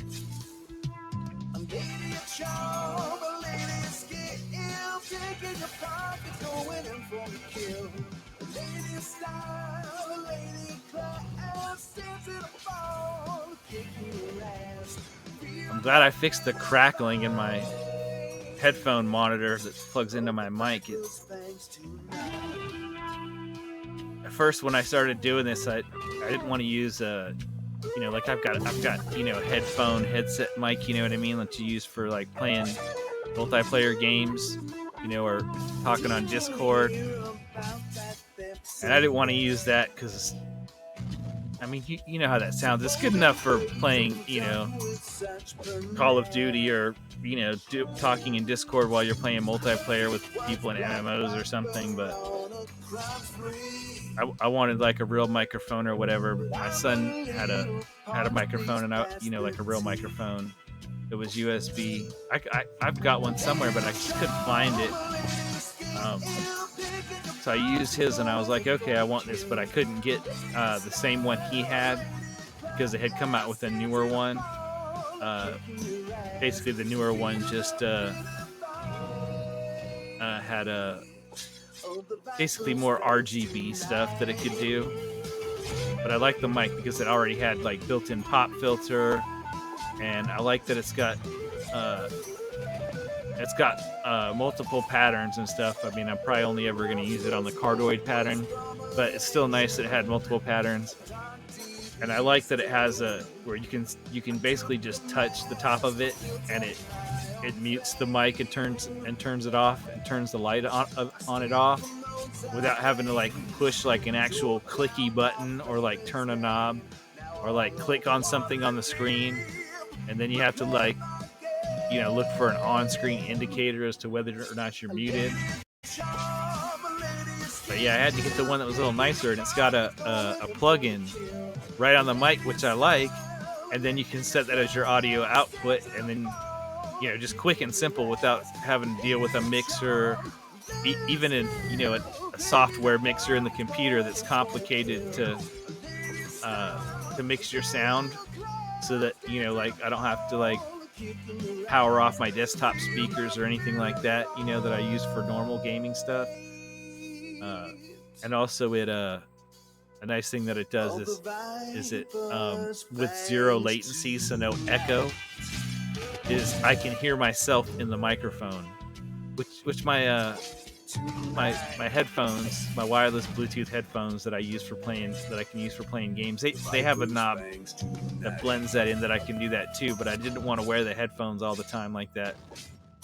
It's more comfortable for me to just put in like some earbuds or whatever. So I plugged it in, but uh, his worked perfectly. It sounded fine. Mine kept crackling or whatever, but luckily I noticed the setting in Windows that stupid audio out on the headphones was set to 4800 hertz instead of 44.1 hertz frequency response. When I switched it to 44.1, which is like your normal CD quality and stuff, all that crackling and stuff went away. So thank goodness for that. Now his name is known and feared by everyone around. He went and joined the Hoppers and he opened up a bank, lending treasure near and far to those whose fortune sank. He's the money lender, Mert. Hitch your wagon, raise a flag, and tell a body tale. But a man so merciless that he would drink up all your ale. But then one day he changed his ways and opened up his purse. I can think of many ways that could be worse. He's the money lender, Mert. Lord Walrus and the Wanderer were tired of growing old. They went to Under Mountain and came out with lots of gold. When they both emerged, they had a lot of work to do. They built the yawning portal and another mansion too. He's the money lender, Mert. He traveled with the Blackstaff and the Sage of Shadowdale. That trapped within a magic axe and fled into Suzanne. He traded words with arch wizards and thwarted many schemes. With everything he's done, my friend, he's much more than he seems. He's the money lender, Mert. Hey, I've got you 1,000 favor at least. Woohoo! But then one day he changed his ways and opened up his purse. I can think of many ways that could be worse. Hit your wagon, raise a flag, and tell a body tale. But a man so merciless that he would drink up all your ale. But then one day he changed his ways and opened up his purse. I can think of many ways that could be worse. He's the money lender, Mert. He's the money lender, Mert. He's the money lender, Mert.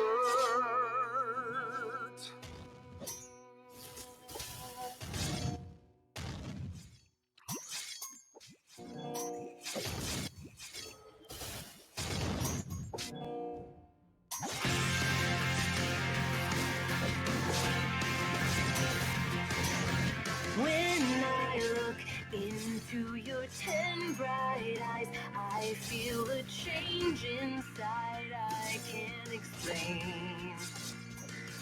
Your long red wings become my everything as I feel power flowing through my veins. Love is hell, but here's the thing. You could be my dragon queen, and I could be your paladin. Our love will be evergreen. We're just like fire and gasoline. Your 5 devious minds mesmerize me, but it's your one heart that I adore. Hold me close in your claws, no regrets, and no laws are chromatic. Love will soar. Increasing my damage. Hell makes my heart sing. Nice. You could be my dragon queen, and I could be your paladin.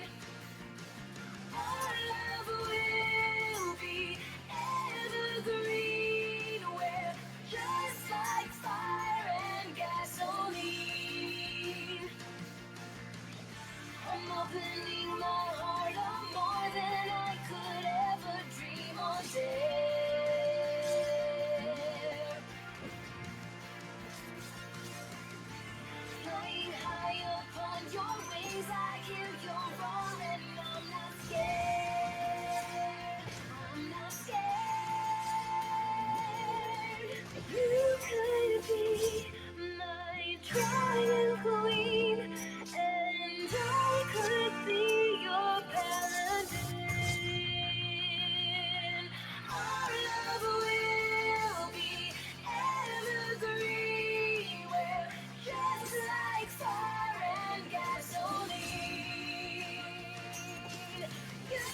This is a good week to be starting a new account. I mean, you got Crusader's Mantle for Celeste, 200% boost. That's the one that boosts the damage. And Jarlaxle, Disguise and Master of Piracy. So the one that boosts his damage based on the people next to him. And then the one that boosts his gold find based off the number of rogues and Drow in the party are both boosted by 200%. So, I mean, 200% gold find boost for Jarlaxle. So yeah, what are we're at like 2,000% gold find boost just because of Jarlaxle right now because we don't have any favor. So that's purely Jarlaxle's gold find ability basically.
At least in 4 more areas, I'll get a silver chest. Woohoo! Yay, silver chest.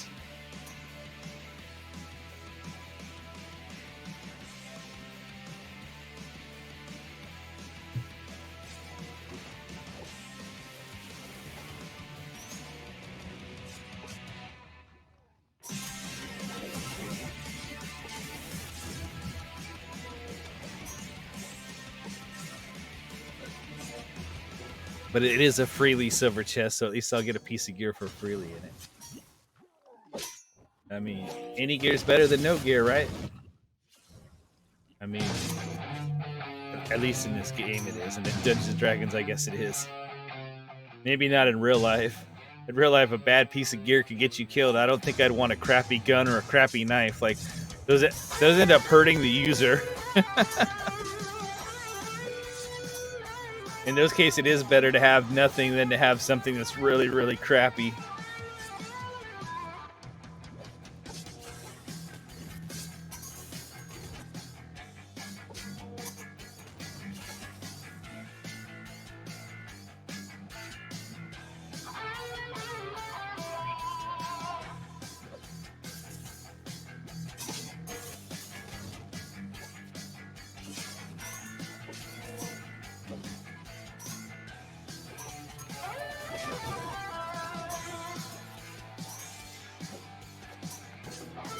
Well, at least we know that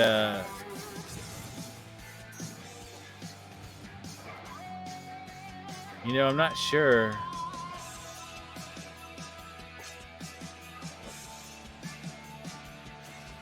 I'm not sure that I want to. This one's kind of a tough call, right? So, do I want to put Tyrell up here and have him be a tank, right? Because right now I just have her as a single tank.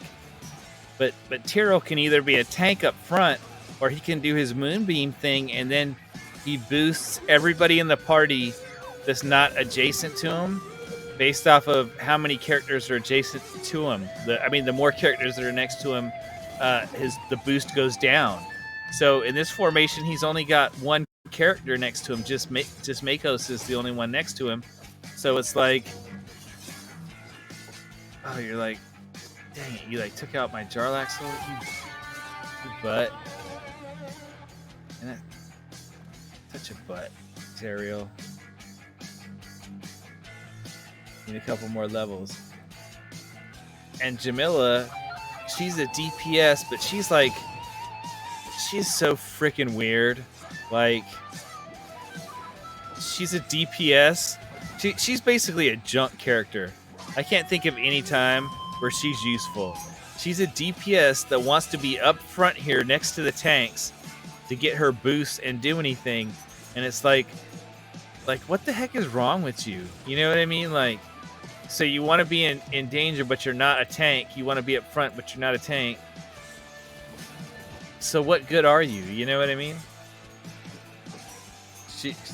For her to get her bonuses, she has to be in the front in the tank line next to tanks. And it's like, that's a dumb place to put your DPS.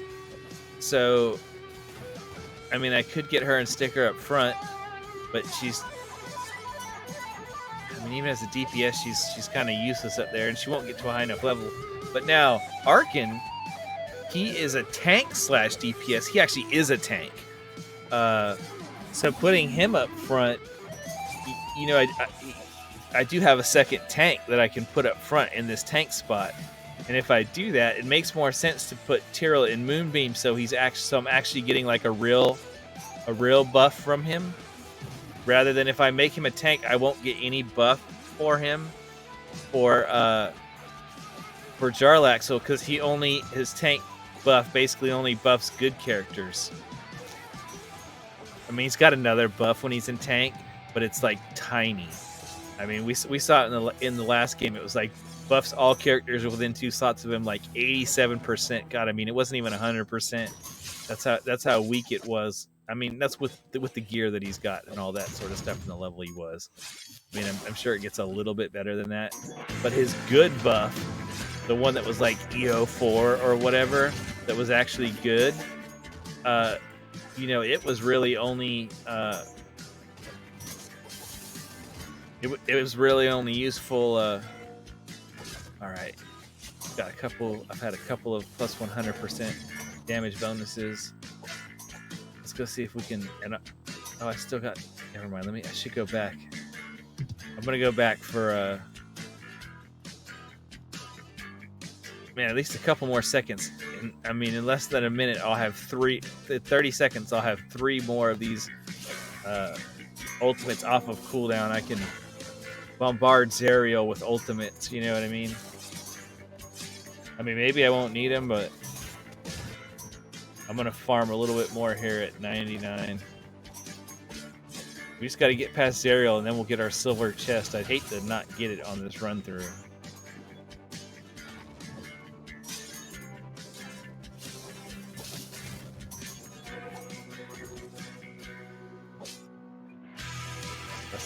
That's not very useful, Ashara. That's useful as a DPS. Basically, she does magic missile. I gave her 1 more magic missile. But 1 more shot. I mean, that's useful for like breaking down barriers, but I was hoping that would have been an upgrade Bond's ability to upgrade her bond with Jarlaxle, her support ability, basically.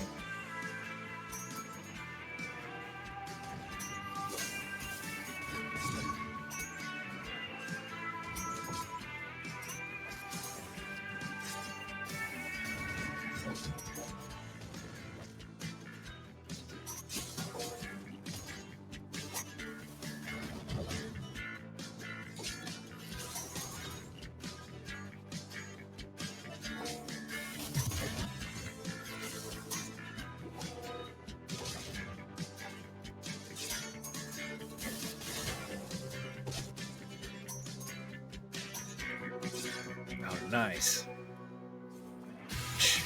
Yeah, plus 750%. You're darn right we want that. Okay, sweet. Now we should have this now. I mean, we buffed 100% times 100% times 750%. We got all our stuff, all our ults ready. Should be able to just stomp her.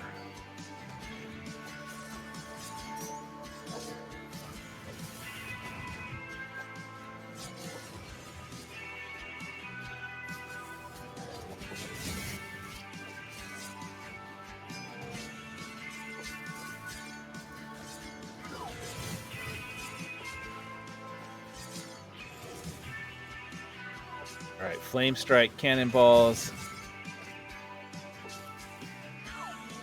Come on, kill her.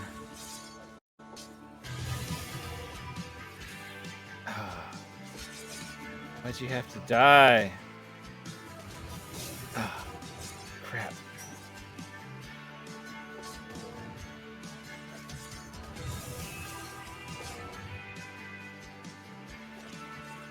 She's still taking damage. Probably not for long, though. Dude, she's like one-hitting my dudes. She's like one-shotting them.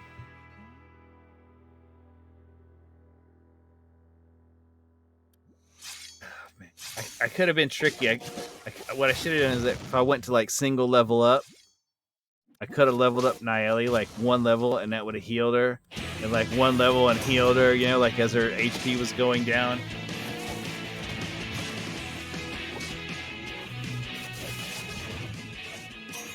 That would have been an option, but... Or wait, why don't we do something? We can do this. And this. Increase our HP and our damage. That could help. I just need to wait for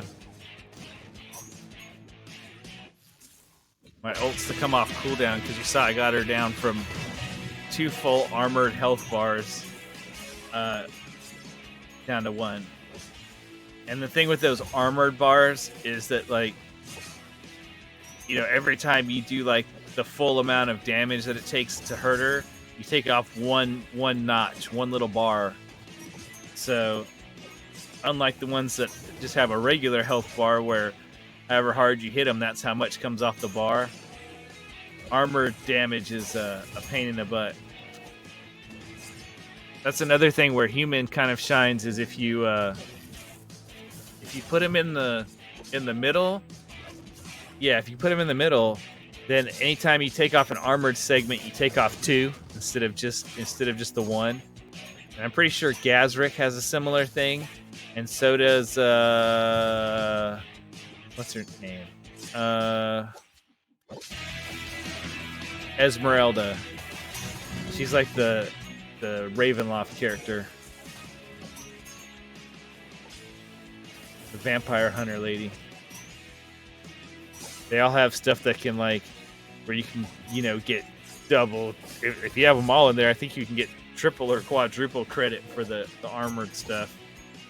If you have an enemy that's tough and armored, if you put those characters in, you can a lot of times just chew through it.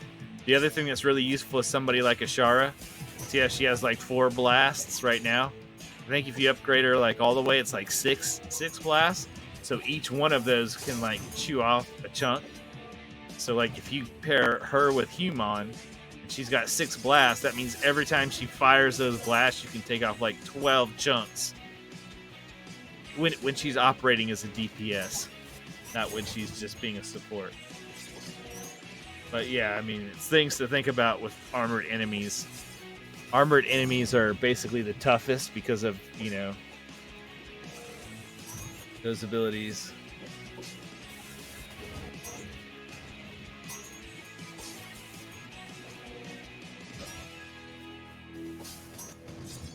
Okay, so I've got like 3,000% gold find.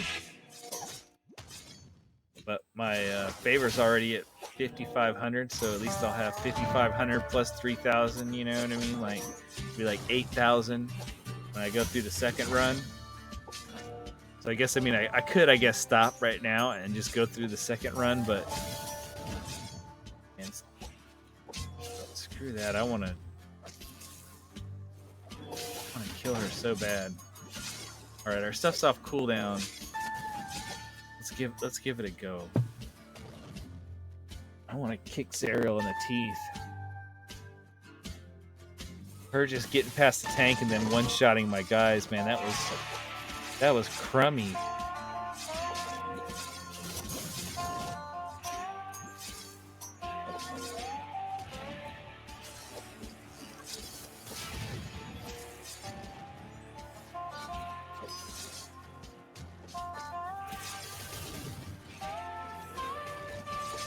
Oh, my cannon fire from wasn't off cooldown yet for. Oh, that's why it's because I'm not on upgrade. I'm on 1.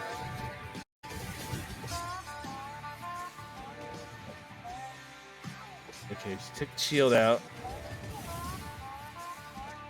Been watching this health bar. Okay, she did some damage. Oh, but I got my shield back up. Oh, cannon fire's ready. Nice. Hit her with the cannons. Take that. Jarlaxle's ultimate. Okay, I'm healing her back up. Oh.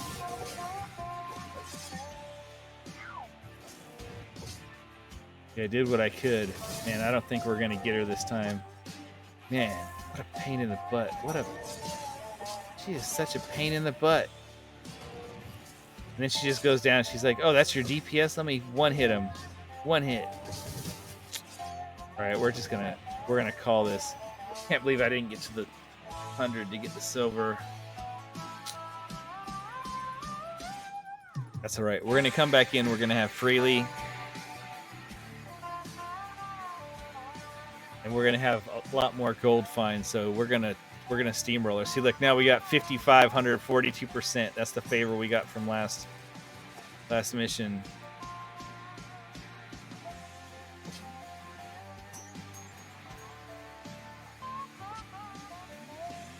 He's going to get steamrolled this time. Oh, I'm on stupid 1x.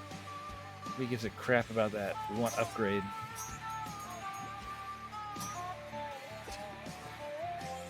So now I'm on. I don't even know why they got that stupid 10 and 25. Like, you want 1x, 100, or upgrade. Those are the only options. Really. Because if you have it set on 100, and say you have like enough to do 30 or 5 or 2 or whatever, if it's set on 100 and you click it, you'll still get the 2 or whatever. It just does anything up to 100.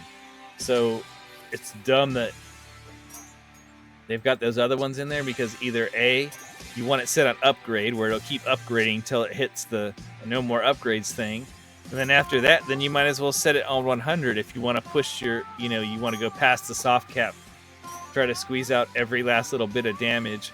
Or you want to be on like maybe 1x or whatever, so that you can do that little, when you level up you heal some trick thing that I was doing. Try to get past her stupid junk.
know what?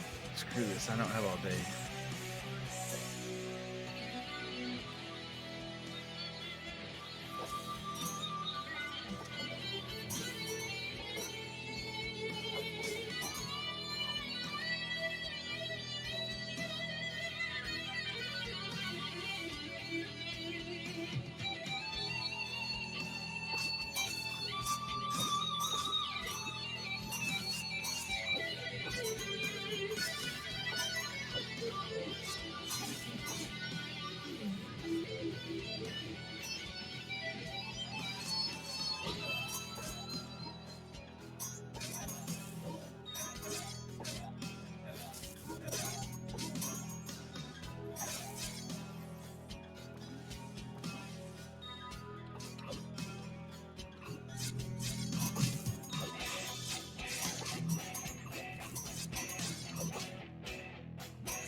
Open our cold freely chest.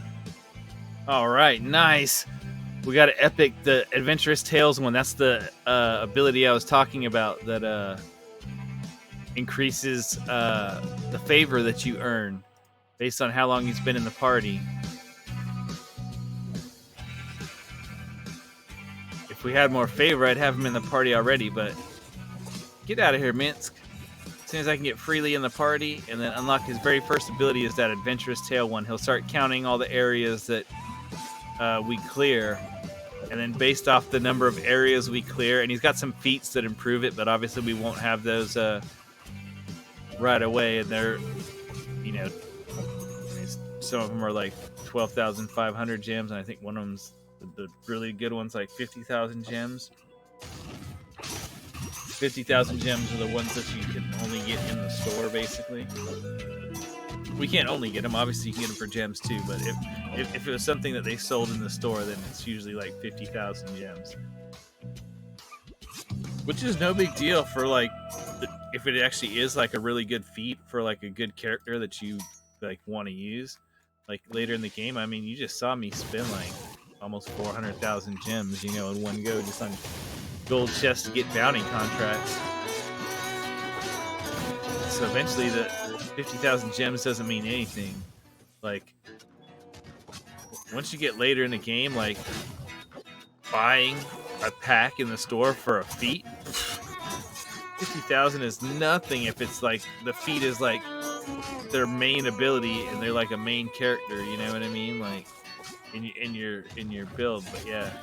So freely gets 0.01% bonus to the divine favor you earn when you complete an adventure for every area he clears. So if he clears, you know, 100, I guess that's 10% plus 100 for the item. So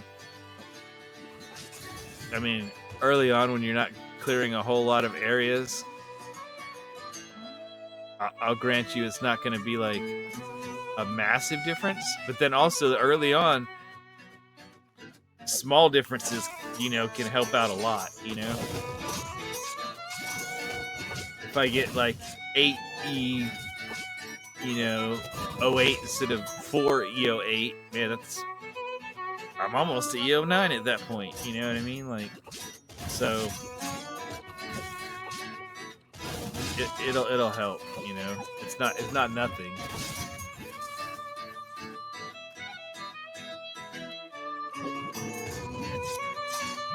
In fact, I'm not getting any more upgrades until I can. Just need to get enough gold so that I can get Freely's ability. Won't worry about the other people's ability. I need Freely to start counting areas.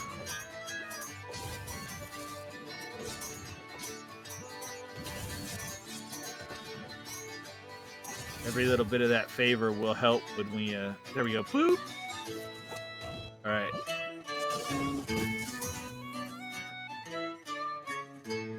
Did I just get it? Oh no, I just unlocked him. All right, it was just showing me his first upgrade, basically, that he'll get in a minute. Okay, and here he 11. Okay, maybe I'll go ahead and I will actually upgrade his people first.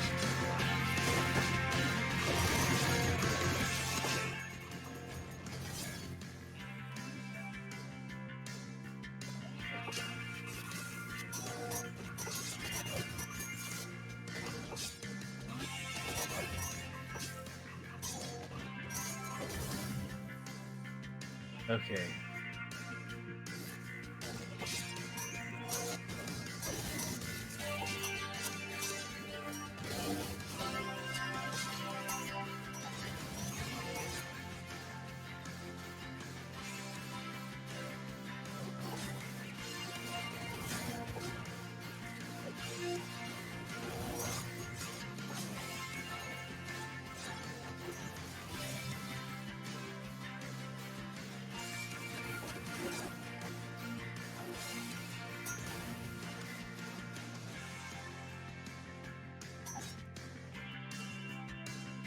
Probably going to be past area 50 when I finally get it.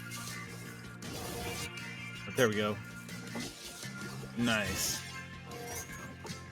Okay. Yeah, so each area I complete freely in the party. Look, I just completed one. I get 200% bonus because of that. So I get 0.02% total bonus. Golly, man, that sucks.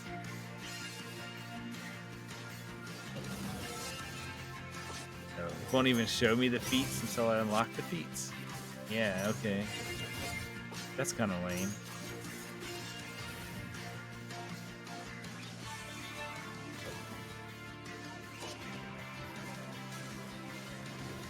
Oh, and FYI, Freely's not limited. Only his only ability isn't that adventurous tail one. He has this break of Yolanda thing that he does, and all this stuff that like gets you more gold and helps you do more damage to the enemy. It works as a debuff. I mean, he's a badass character, not just because of that little gold thing you get at the end. Okay, just FYI. Also, a cool thing about that adventurous tale is, so like, say I like put him in at the beginning, and I get like the first few hundred areas, and then I decide at the end when I'm pushing that I want to swap him out. I mean, that usually doesn't happen because it usually really helps your damage, your DPS, and stuff in general.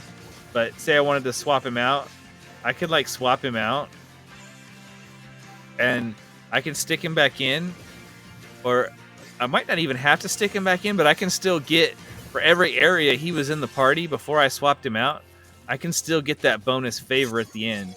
Oh, and another great thing is if I have, you get up to 4 feat slots now. It used to just be 2. But so I can put in the feats, like I can put in like the gold percentage boost, the luck of Yolanda boost that also boosts gold percentage, for his luck of Yolanda ability type of thing.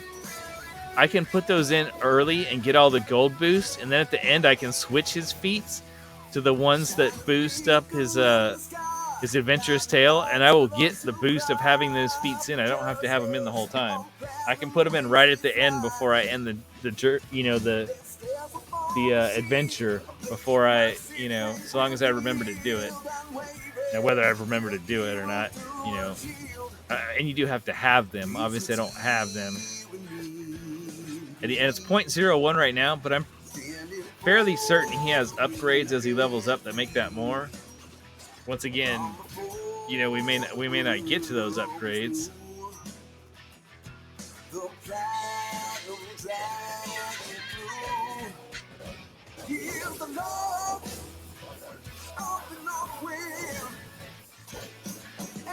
It's because we don't have enough favor and gold. We might not level him up enough, but.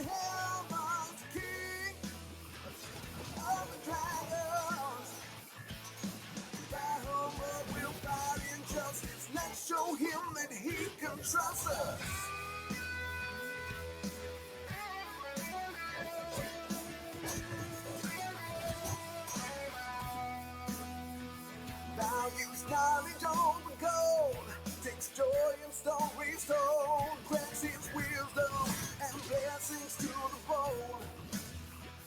Takes no pleasure in the fight, uses words to make things right. Through the darkness, they carry Luck of Yolanda.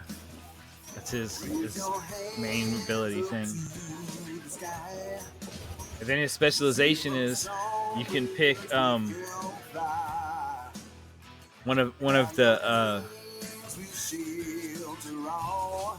alignments on the lawful neutral chaotic track, and those characters will also apply Luck of Yondalos. So let's see, I've got neutral, lawful, neutral, chaotic, lawful, neutral, chaotic, neutral. So neutral is probably the one I should go with. If I get him to where his specialization opens up, because I want as many people applying his debuff as possible.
Displaced and dispossessed, forever on the run, we never rest. It's here we put our skills to the test. Can you tell me where I've been? To the underdog from my native green. Try to find you, hold you in between. Every day the same arrangement. How to kill and this estrangement.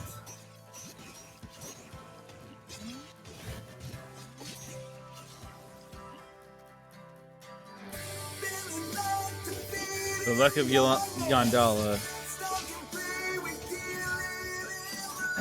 Right now, only Freely has it, but every champion that has it and attacks with it applies a random lucky break to enemies they hit for 15 seconds, and that can be target takes 100% more damage per application. Target drops 10% more gold. Any champion who attacks has their attack cooldown reduced, or target has a chance of being stunned whenever they're attacked. So it's one of those things. They drop more gold, they take more damage, they'll get stunned, or anybody who attacks them gets a cooldown. And then I just upgraded it so the chance of that happening just went up.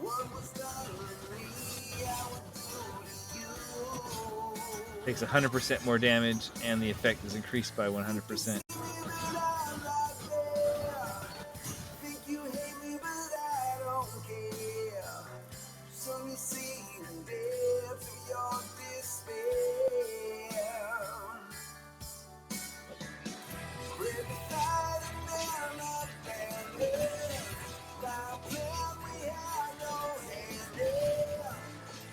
Nice, increases bond.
I was summoning an army of dead, while you were filling mortal hearts with dread.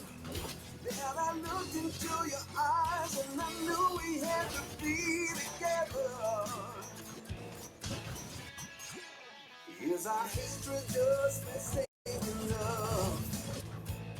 Our fighting really passion and lust. Then you gazed into my soul and we knew that we could roll forever. Secret lovers under cover of the layers of hell. You know I miss your sweet kiss when I'm in your fist. Why don't you come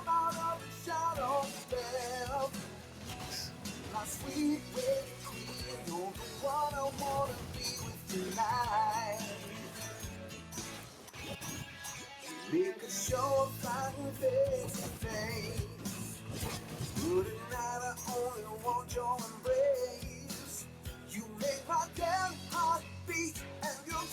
on.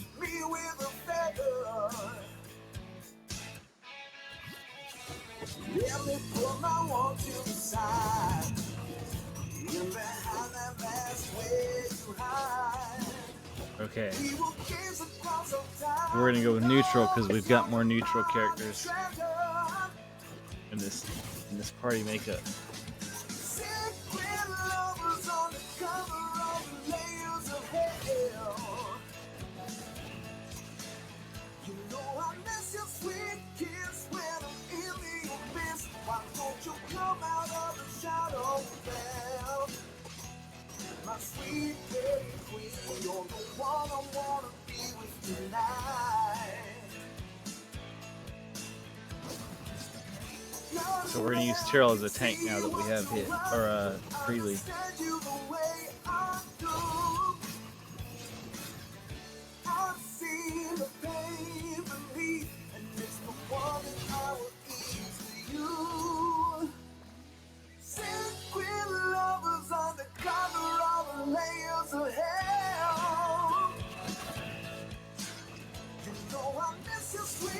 You need 5, 10, and 12. Okay, well, 12. I'm gonna type these out. I'm gonna tell you, but I'm gonna type them out from Tomb of Annihilation.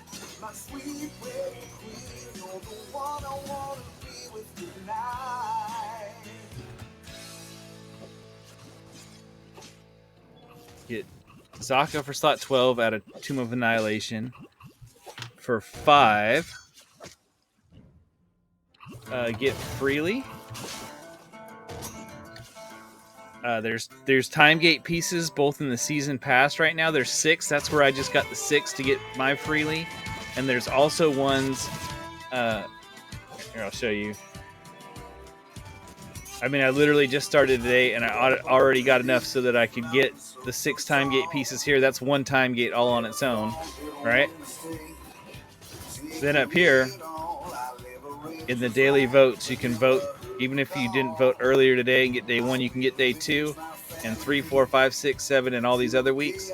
There's 3 time gate pieces here in week 2, or week 3. 3 more in week 2, so that those 2 will give you another full time gate character you can get.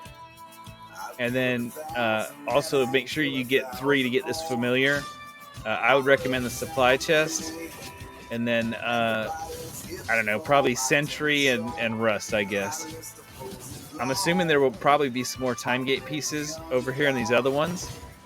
So as the weeks progress, try and get those 2. But you get 1 for every day. So there's, 1, 2, 3, 4, 5, 11, you get the idea. So there's plenty enough tokens to get all of those. So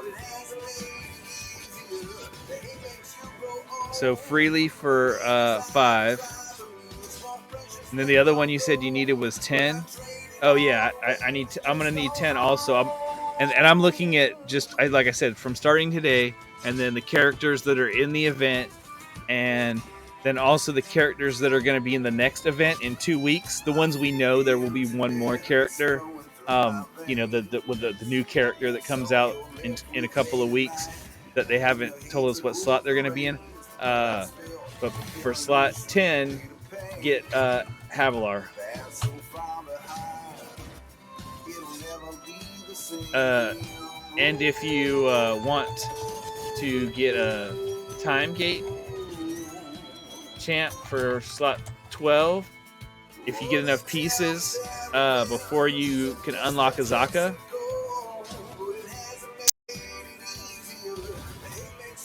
time gate slot champ for slot 12,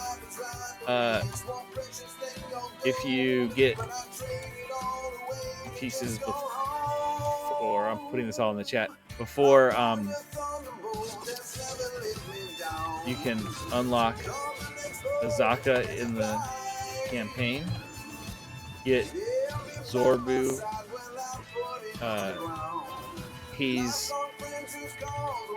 basically the best DPS until late game, and even then he's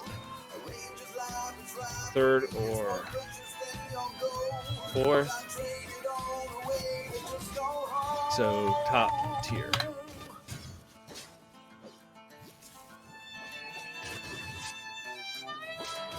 There you go.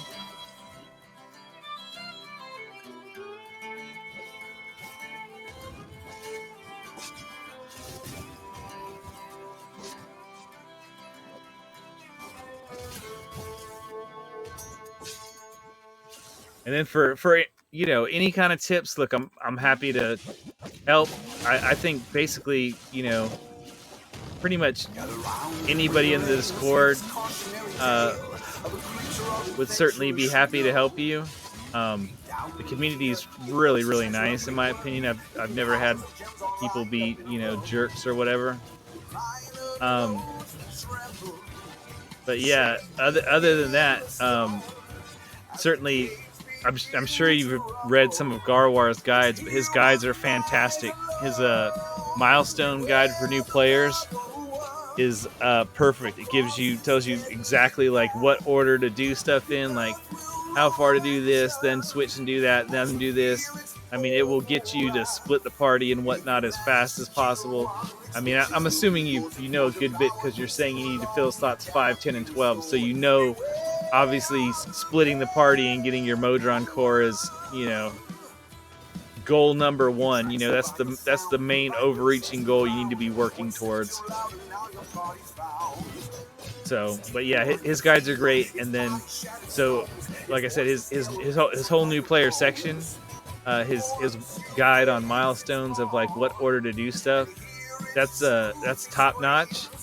And then beyond that, you know, just his general guides in the new section, like on formation building 101, and he's got, you know, I think one on how to, you know, pipe your Modrons, and I mean everything he's got it there. And he's got, you know,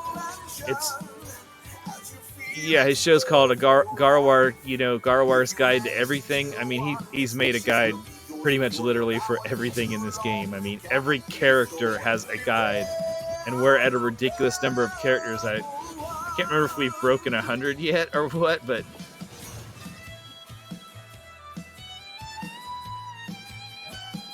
oh yeah, you got 12 gate pieces hoarded. Have you already gotten the ones from the season pass and the ones from the Idol Champions presents Fury of the Black Rose yet? These two from weeks 2 and 3. And assumingly, we probably will have some in weeks 4 and 5. And another thing to think about is the season ends today, right? So even if you know you've gotten these, if you look, we've only got 22 hours left in the season, and I don't remember what the break was last time between season 1 and season 2, but I'm sure it probably won't be more than, say, a week. And then once it comes back up, there'll probably be more time gate, you know, pieces in the next one like that, where you can get 6 of them all at once. And also, we don't know, as far as I know, I haven't watched all the developer insights lately, where they reveal the little stuff about development and what's coming out. But as far as I know, they haven't said who's going to be, you know, what affiliation is going to be in season 3, what characters. But I'm pretty sure a lot of times they do, at least with season 1, I believe they did a discount where you could get the season's Champions of Aroa's characters for 3 time gate pieces instead of 6. And so if they do that again, and you know, if whichever champs they pick happen to fall in the slots you're looking for, either for Split the Party 1, or once you start going for 3 characters per slot for Split the Party 2 to get the Speed Modron core, that might be something to definitely consider. You know what I mean? If you can grab them for half the time gate pieces, especially if they're already retired, if they won't be coming up in any events. which means, you know, if they weren't from years 4 or 5, basically, or no, I guess we get 3 and 4, and then this year is 5, right? So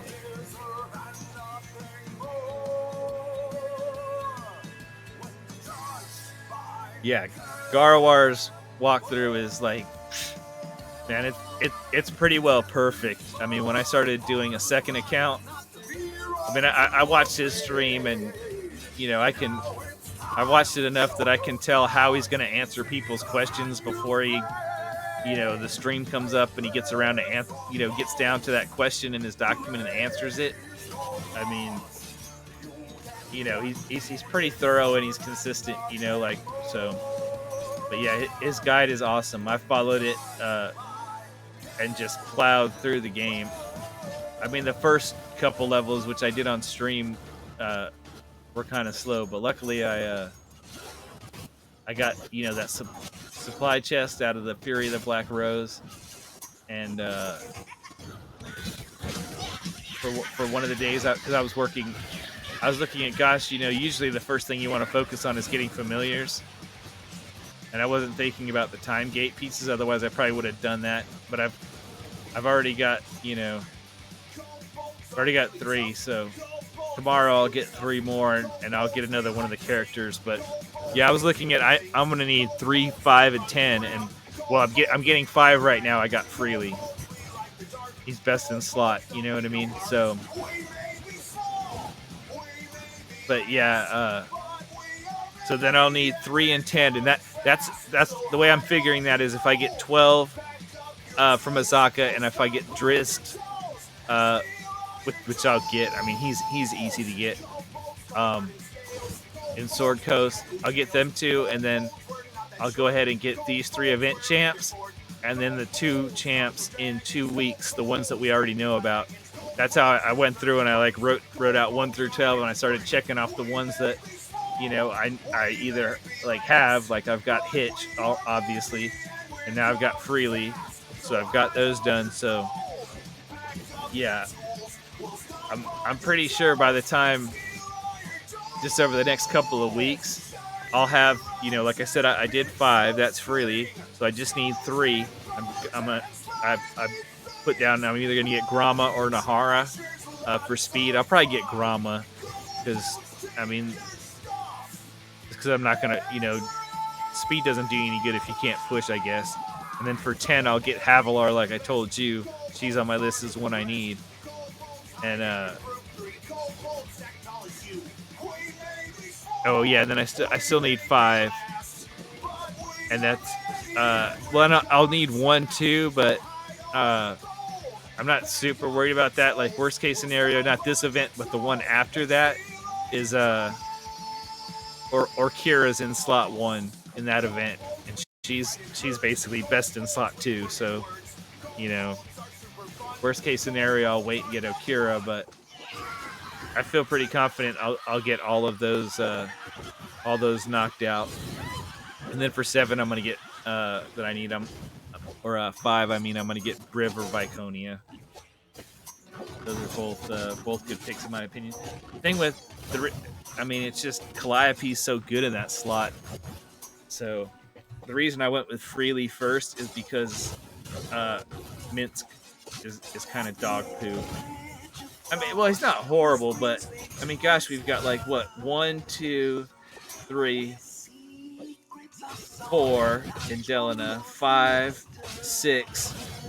You know, like what, 7 DPS, 6, 7 DPS out of the core 12 characters, like, and you only really need 1 DPS. I mean, thankfully, like Ashara can do support also, but I mean,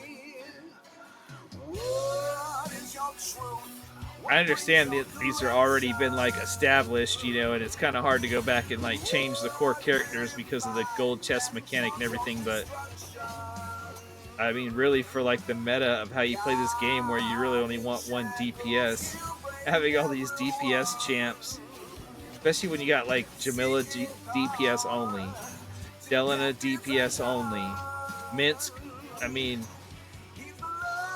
it says speed, support, DPS, but he's really only DPS. His speed ability sucks, and his support ability sucks. Like, having one favored enemy champ isn't gonna help you push, because whatever you pick, sooner or later, even if that helps you get through a couple of areas that have those kind of enemies in it, you're just gonna hit a different kind that doesn't match his favorite enemy, and then what are you gonna do? You're gonna get stuck. You're gonna hit a wall. So if you pick beast and then suddenly you hit undead, you're going nowhere. And there's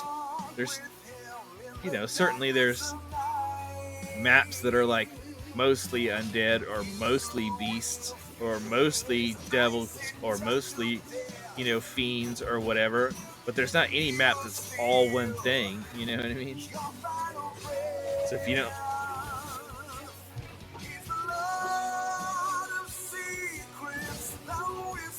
Yeah, for slot 5, I would go with either Briv if you want a tank, or I would go with Viconia if you just want another good support for when you can't use Calliope because of some variant or something. You know what I mean? I mean, I looked at my account with all the characters in it, and I looked in slot 5, and I'm like, okay, who in slot 5 do I use? And I'm like, okay, I use Calliope, and usually if I can't use her, I use Viconia. But I mean, Briv is decent. I mean, he's a good tank. His speed ability, where you have to build up the haystacks on a mission first and then use it on a subsequent mission, I don't particularly like that mechanic. And his jumping speed ability is not consistent or reliable until you put a ton of item levels into him. And even on my main account, I don't think I've even got him to where he's like a 2 jump consistently. I think he's like 1 and sometimes a 2, because I mean, I just feel like, gosh, putting all those items levels in him when I could put him in human and max him out, and then put him in sentry and these other characters that are consistent every time, that I don't have to build up stacks on a mission before that, and then at the end they convert to hate stacks, and then I can use him in the next mission is more useful. But as a tank, he's pretty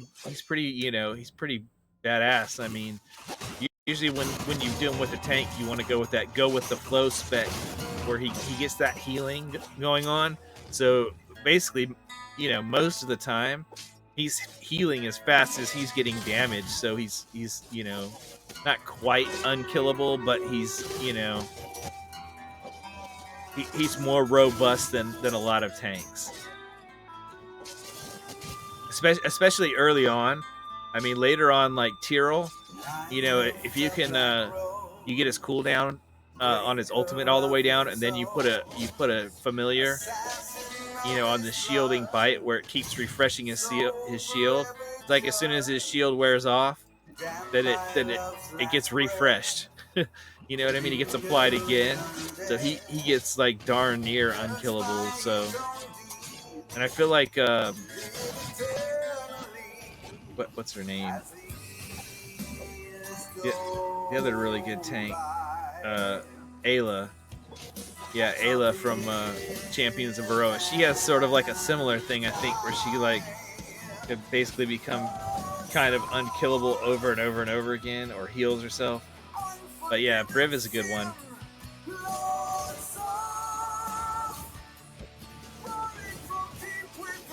A lot of people love him because of his speed mechanic. I just don't like that you have to build up the stacks on a previous mission and then put them back in. So unless you're doing scripting, so it can automatically do that for you, play through, an area.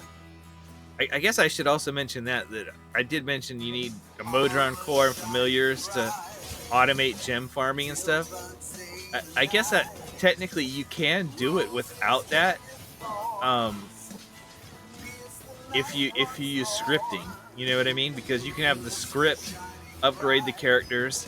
The script can go ahead and restart at a certain level. So you can use the prefab scripts and things for scripting to do the same things that the Modron core and the familiars do if you want to gem farm without that. And the developers have said that they don't They don't really care if you script, as long as you don't do some kind of, weird broken thing that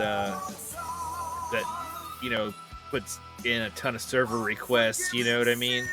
That like messes with the basically uses up too much server resources and basically causes a slowdown and a hassle for the other players play the game. They don't care if you use scripting to basically kind of cheat or automate your own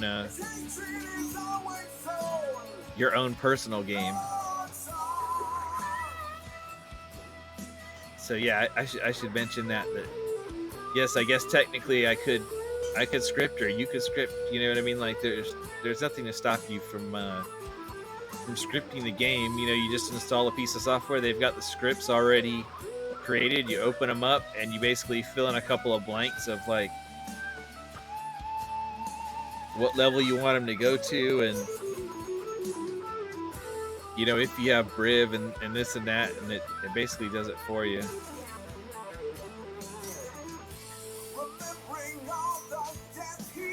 Oh yeah, this is the variance. This is the one that's only people with intelligence 12 and under.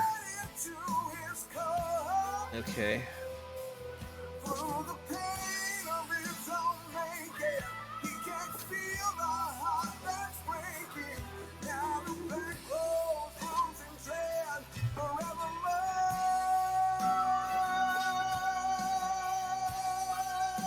Yeah, Briv for slot 5 and Havilar for slot 10 and Azaka for 12.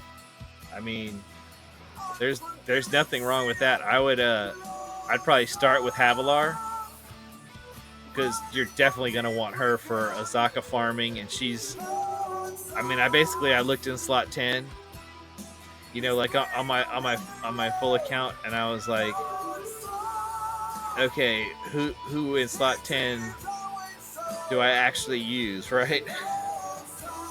And I mean, Tyrell is probably best in slot. He's awesome. You know what I mean? Okoria, I use her sometimes, but she's an evergreen, from Dragon Heist or whatever, you know what I mean, from the 3rd campaign. So it's gonna be a while to get her, And other than that, I mean, yeah, there's some other characters in there that are decent. Yorvin's good. Virgil, and I got him full epic, but I haven't really used him. He's new, and I just haven't had a chance to really put him through his paces. He might be good. I just don't have enough experience with him to say, but Havilar I use on the regular. He's a good tank, and her ability to basically kind of like freeze an enemy in place for when you want to do a Zaka farming, which you're about to get a Zaka anyway. Then you'll just need a knockback character, to knock the enemy once you hit your wall. And you get down to one enemy to knock them away from your party, and then Avalar's imps. You'll just keep hitting them with Avalar's imps, and they'll get slower and slower until they're stuck in place. And then you can just sit there and use the Zaka to farm gold off them. Just farm.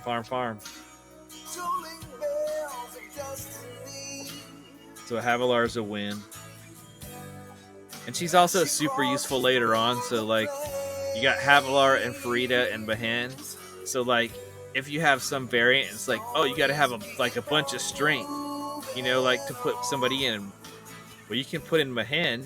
And if you put in Mahan, he's got that ability now that they put in, which is great. So it's like, oh, well, if Mahan's in the party, then you can automatically add his adopted daughters, Havilar and Farida, in, even if they don't qualify. Kind of like the way Dungeon Master does, and I think there's another character that does something like that too. But that's awesome for variants that have like a high. They're like the ones that have like a high strength requirement. You put Mahan in there, and he's a kind of a mediocre support. But if he can get you Havilar, then you have a good tank and Farida, and she's a good DPS. Man, you're already getting towards the party there. You've already got a tank for your front line. You already got a DPS. She can find the thread, telling one of countless futures. The I actually got the EO5 Mystara favor, huh? Okay. Not too bad for a fresh account with basically like 0 buffs. Except for the very first level Blessing from Torm. Oh, and I guess I got this one. I just grabbed out of the season pass thing. Oh, and the weekly stuff helped a little bit too, I guess. And that sure isn't a whole lot to run a time gate with.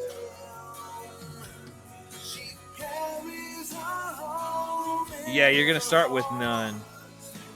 So when you open the time gate, you're gonna have 3. You're gonna have the first mission. You get to level 50. I mean, you can go as far as you want to push for favor, of course, but you get to level 50, and that will give you the character and a gold chest for that character. All right. Then the second one will be 75, and these are like the first times you run them. If you run the same character back to back, the numbers will go up.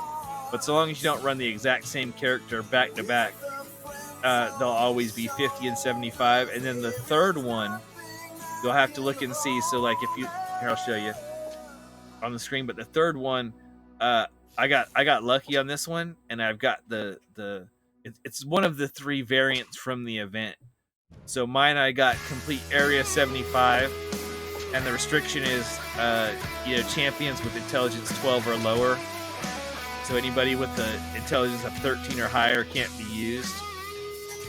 That's why I can't put Jarlax in right now, because his intelligence is higher than that.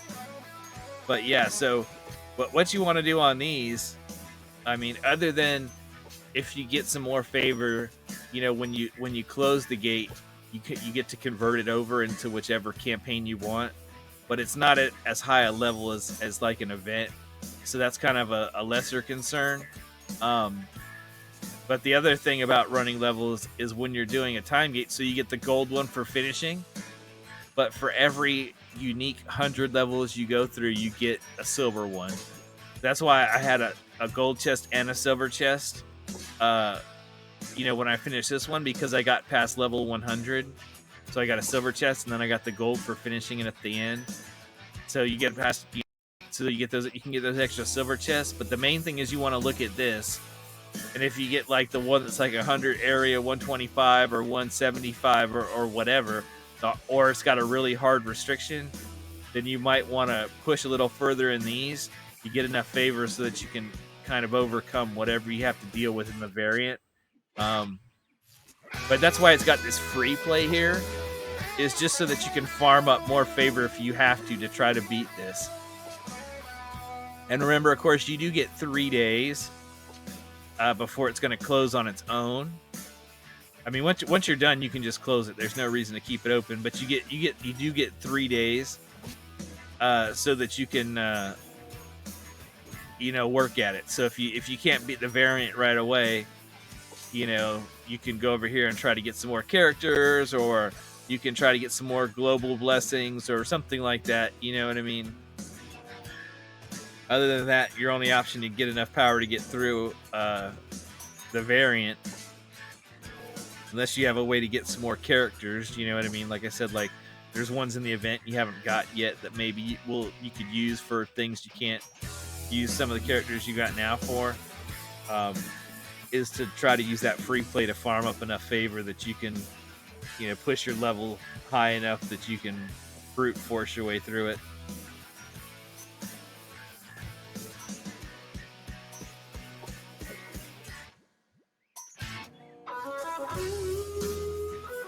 Man, you've been streaming for 10.5 hours? Oh man. It's like the never-ending stream. But I guess streaming Idle Champions is, it is what it is, man. It's basically you're just chilling, watching it happen for the most part. I mean, you're making some decisions and things, but it's not like a super intense experience. It's not like playing something with a controller, or got my hands on the keyboard and the mouse and I'm, my hands are locking up from carpal tunnel or anything.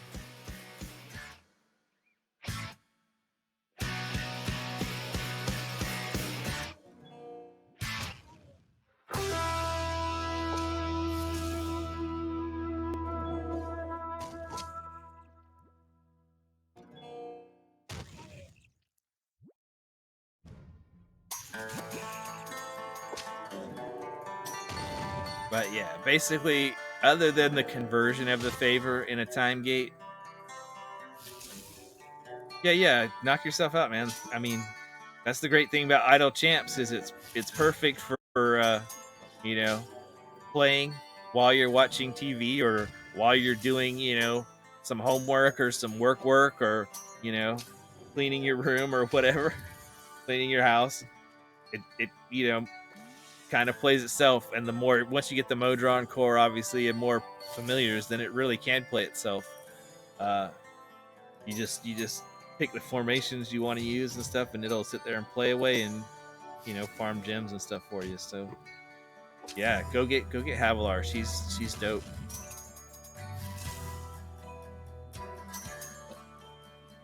And she's useful for lots of stuff. So I mean, she counts as a tiefling for bonding with the Shara. I mean, so yeah, I use her all the time.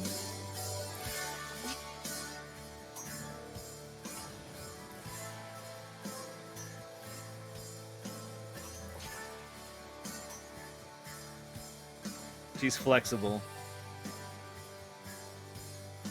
And like I said, I mean, that slot is really it feels kind of dead. I mean, there's a lot of just useless characters in that slot. I mean, Rosie's in that slot. Gosh, she's the worst character in the whole game. I mean, she's like utterly useless. Just has zero use at all. Wolfgar's in that slot. He's like mostly useless. Barrowin's eh. I mean, I almost never use Barrowin. I feel like I always have a better option. So you have Okoria, Havilar, and Tyrell in that slot. I mean, you got Yorvin. He's decent. But once again, it's like, how many DPSs do you need? You only need one DPS. So, and usually you have a higher, usually you have a more preferred DPS somewhere else in another slot that you're using. Eliwick's in there. She's okay, but she's just ultra random. You know what I mean? Because she's got that deck of many things. So she's okay to put in, but I certainly wouldn't get her as my first character in that slot, because with Eliwick, you have to be prepared that, like, hey, if she pulls crap cards like a bunch of times early on, then you're gonna have to swap her out for somebody else, because she's gonna be not doing anything good for you. You know what I mean? Now, if she pulls good cards, but she's just like super RNG, so if she pulls the good cards, then she's useful. If she pulls the crap cards, then you're better off with just about anybody else. I mean, not Rosie. She's man, God, they really need to like fix her. I mean, her character, in the tabletop is cool, you know what I mean? But her character in the game is just pure garbage. I mean, what ability does she even have? That she's a DPS, but she's like, she's gotta be like the worst DPS in the game. And what other ability does she have? Okay, so what, she can snatch arrows out of the air so she can protect your party from some arrows that come in. Yeah, that's super useful. And I know there's another character, I can't think of which one it is, but I know there's another character that can do that same thing and is a support and can buff your characters and does 2 or 3 things, where all she can do is catch arrows. Like, God, that's useless. And like I said, it's the thing with DPSs, there's just too many DPS characters in this game. Like, they need to do a pass on a lot of them and make them DPS / support characters, because I mean, you would have to have some incredible restriction to ever consider using Rosie. And I don't think there's one even exists in the game. The restriction would have to be like, you can't use a DPS except Rosie, because any other restriction they come up with there's gonna be better options. I mean, there's nothing she can do. Like, they could say you can only use female monks, and she still wouldn't be the best DPS. You would be better off with Dahani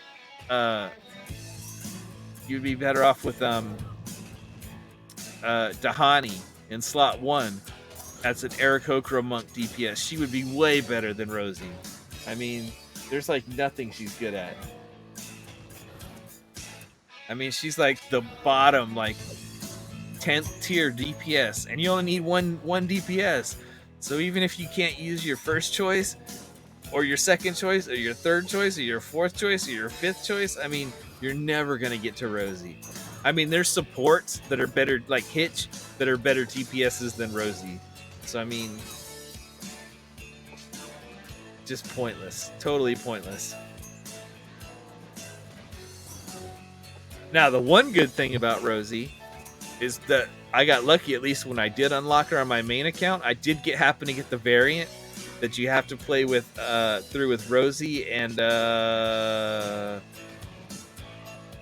Strix. Rosie and Strix. You only get those two characters to play through it, but you get like a cool black and yellow striped bee costume for both of them.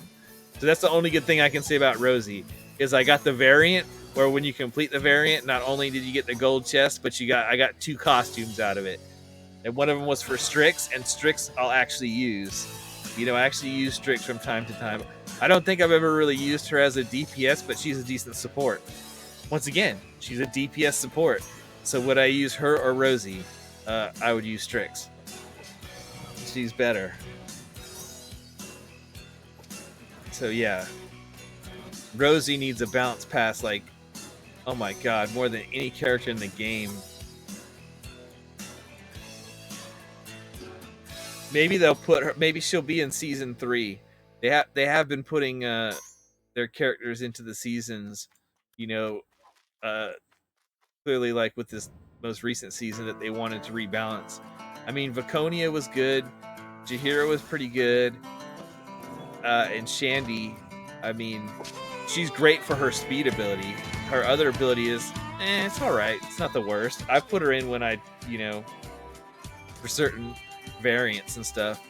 But Neris, man, I had never used Neris before this season. I had her, and I never used her. I put her into my Heroes of Baldur's Gate party for the season.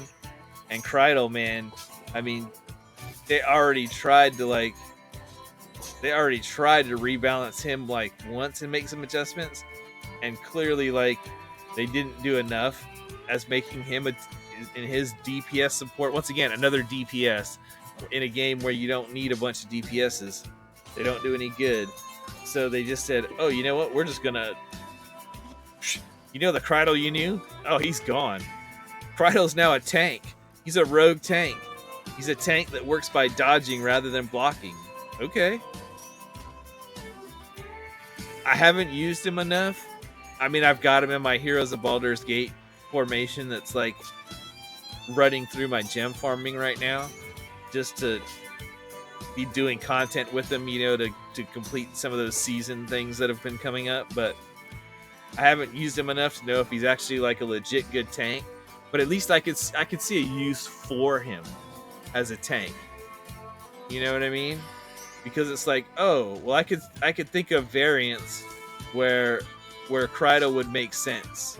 You know what I mean? Like, what if you couldn't use like gladiators and barbarians and like fighters? All the things that are like your regular tank classes for the other characters in the game. What if you had like a no brawlers? You know what I mean? Like variant where it was like, oh yeah, sorry, you can't use any warrior classes in this variant. Oh yeah, okay, well then at least you've got a tank for that. It's like we've always wanted a tank with a magic attack. That is actually like a magic tank. For things like I guess for like the Ikoria. Even though Ikoria's unlock mission, it's like, oh, you can only use people with a magic attack. Oh, but by the way, we'll let you use Tyrell. You know what I mean? And we'll let you use, like, they give you a couple other characters on top of that, like, extra. Like, oh, we'll give you a couple more characters because we realize you can't really, like, build a formation, with just magic attack characters at this point in time. So people have wanted a magic tank for, like, a long time. At least we got a rogue tank. I mean, that's a step in the right direction. So, yeah, so we'll see how it goes, but They totally rebalanced him. They need to do the same thing with Rosie. Like, I'm trying to remember what affiliation is Rosie.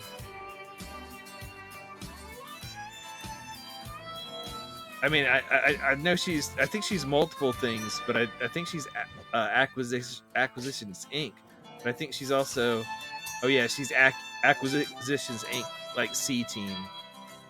But I think she's also part of like Waffle Crew. I think she's part of like multiple things as far as like the shows and things that she was on. You know, the tabletop groups that she streamed with and stuff. So yeah, maybe the next season will be the C team. Because honestly, I'm not sure which affiliation they're going to put in for season 3. But if this season is any guide to go by, it's probably going to be one that they want to rebalance, because when they go in, they're like, oh, by the way, we're going to like rebalance all these characters because it gives us a good excuse to do it. So maybe Rosie will be in the next season and they'll just throw her whole kit away and make her like, you know, start over from scratch, make her good. I mean, she could totally be good. There's a lot of lore and stuff around her. They could come up with abilities that are cool and unique. So I'm thinking that's what they'll do. I mean, for the first season, they did Champions of Erois, which they didn't really need a balance pass. They were already basically dope. I mean, I've used a lot of the Champions of Erois together, and they rebalanced them and made them better. Like, they made Nova even better. Where it's like how many level ups your characters do instead of having to put her in from the beginning, so you don't have to start with her at the beginning collecting monster parts from the get-go. You can just drop her in whenever, so that's cool. And Nova was already good. She's like second best in slot after Averin. Nova's, you know, killer. I mean, Averin is OP, is, you know, so it's hard to get her in. But say, hey, if you need a tank or something, or you just, you know, you're doing an Erois, you know, formation, she's good. And Sentry's good, and Keelek's good. Lucius, you know, I think they tuned him up a little bit. He was a little lag behind, but man, I mean, Erois champs, and then the way they have that synergy pool that they all put into the synergy pool, and then however big it is, it boosts each one of their abilities in its own special way. Can't really complain about that. I mean, that was already a good system. In fact, it was such a good system that they just made it better by giving them 80% Erois synergy feats to go with the 20s and the 40s that they already had. So, yeah, that season I got the season pass. This season I didn't bother with the season pass because other than the feat for Shandy that makes her speed up happen in 10 seconds instead of 30, which I guess is worthwhile, but gosh, everything else they put on that side over there, I was just kind of meh.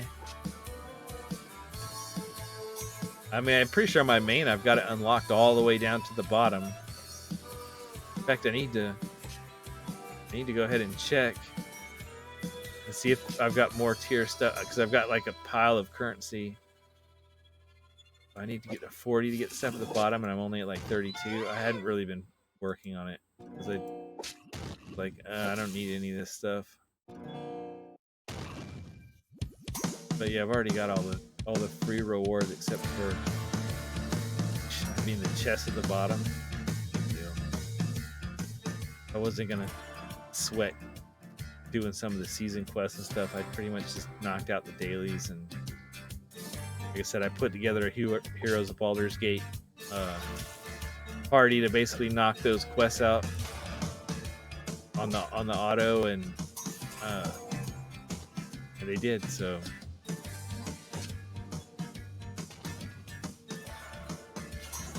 no real problems with any of that.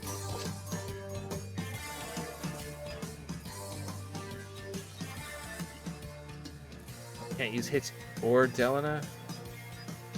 Dude. Some weak sauce.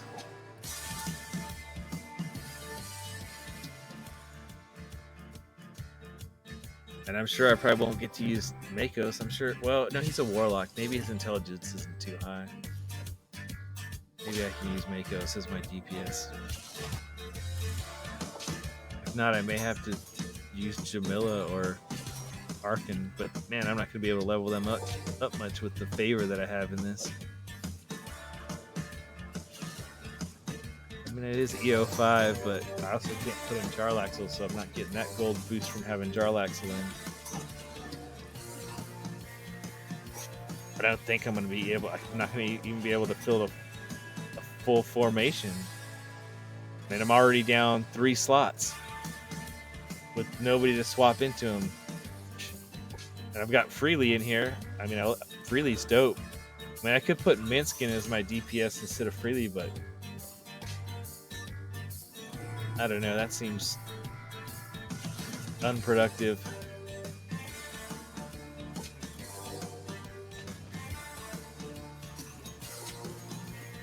But I only have swaps for those 2 slots. The Minsk slot I've swapped to Freely, and then for Dellen I have Hitch, and both of them are too smart. And Hitch is 13. Man. Dellen is 15. Yeah, too smart. Hitch, hit yourself in the head with a rock. You need to lose 1 intelligence point so you can come on this mission. And I'm guessing I'm not going to be able to use Makos either. We'll see in a minute. Every other bench slot. You think it's even bench slots? I would think they would. I mean, I guess that's possible. But I would think they would. Usually they give you your slot 1 character, so I would think it'd be the odd slots. But but I see what you're saying. It's probably even slots because Havilar is in 10, and usually in every variant they usually always let you use the character that you're unlocking in that event that goes with the variant. But that makes sense. I think you're probably right. It probably is even. If it was odd, that would be weird. That might be the only variant that I've ever seen where it's like, oh, yes, here's a variant for Havilar, but you can't use Havilar. I mean, they used to with the bench slots, but you can get to 75. I'm sure you won't have any problem with that, even with every other bench slot. By the time you get to 50 and 75, in the main one, I mean, I got to like, gosh, I don't even remember now. Where did I get to? Like, what, 125 or something like that on my 75 run?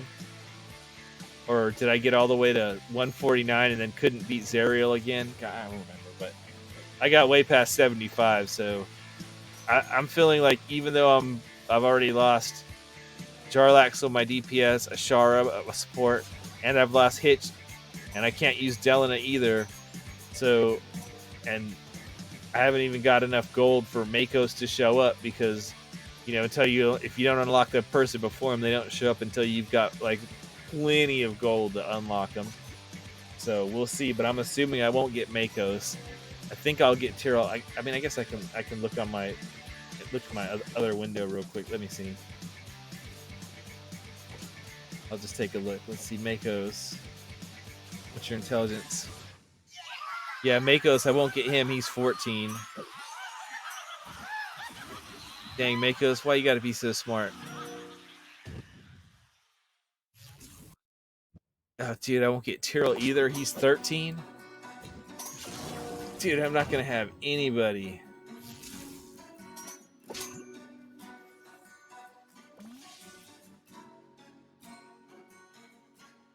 Man, I might have to switch Freely out for Minsk just so I can have a DPS.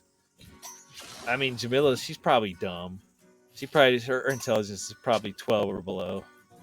But I mean, gosh, will I even be like, how much gold am I gonna have to get to for it to show me slot 11 when slots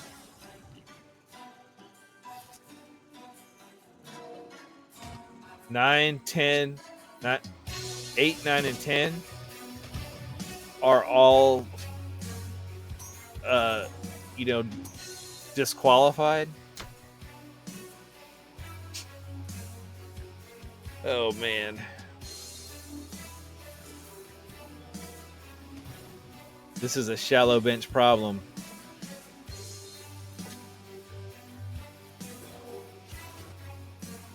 And so now I'm thinking like, I mean, Desmond, he's not a DPS, right? He's just a support. Arisis, Arisha, she's a level 11. I think she's a DPS slash support, but I think she'll have intelligence. I don't know. But even if I left and went and got the event characters, I don't know that that would. I don't know that that would help me any. Well, whatever. I'll just try to push through it.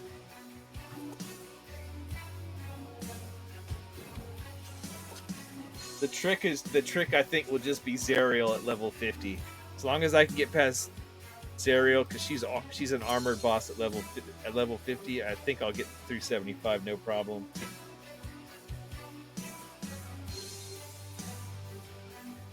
I think you're gonna have an easier time getting to 75 though than I will, because you only needed what 3 characters or 3 slots to fill, and you're filling slot 10 with Havilar.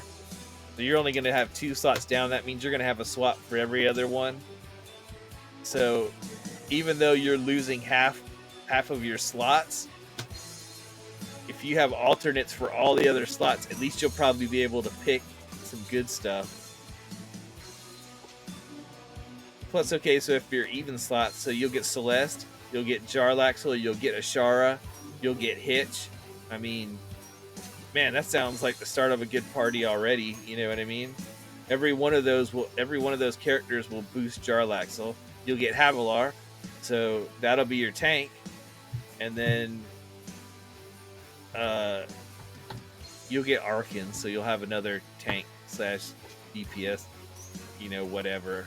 Assuming you get enough gold to get to slot 12, you might have to write that off. But I'm just saying, like, I feel like your bench is looking a little bit better than mine. And I'm not considering what swaps you have, you know, 4 and 6, you know what I mean? Like, you have better options than like Ashara. Maybe you have Kroll for slot 6, or you know what I mean? Like, I mean, Kroll is a beast, man. He's awesome. In fact, I rarely use many of the other characters in slot 6, and there's a lot of good characters in slot 6 because Kroll is there, and it's like, dude, Kroll is there. Like, why would I not use Kroll? I mean, oh my gosh, these plagues are awesome. I mean, Pilfer and Pain and Traitor, it's like, man.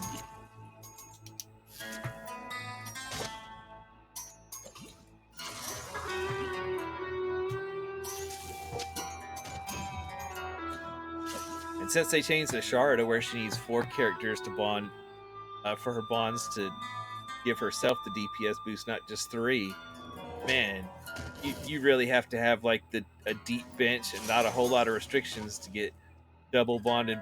So that means it takes 7 characters out of the 10 you're going to get to use. 7 of them are going to have to match with Ashara's bonds, because, you know, her first bond she counts for, so you'll need 3 more for her first bond, and then her second bond you're going to need 4 whole characters that match that bond, and that also, you know, work well together and work in the formation you're doing and are not restricted.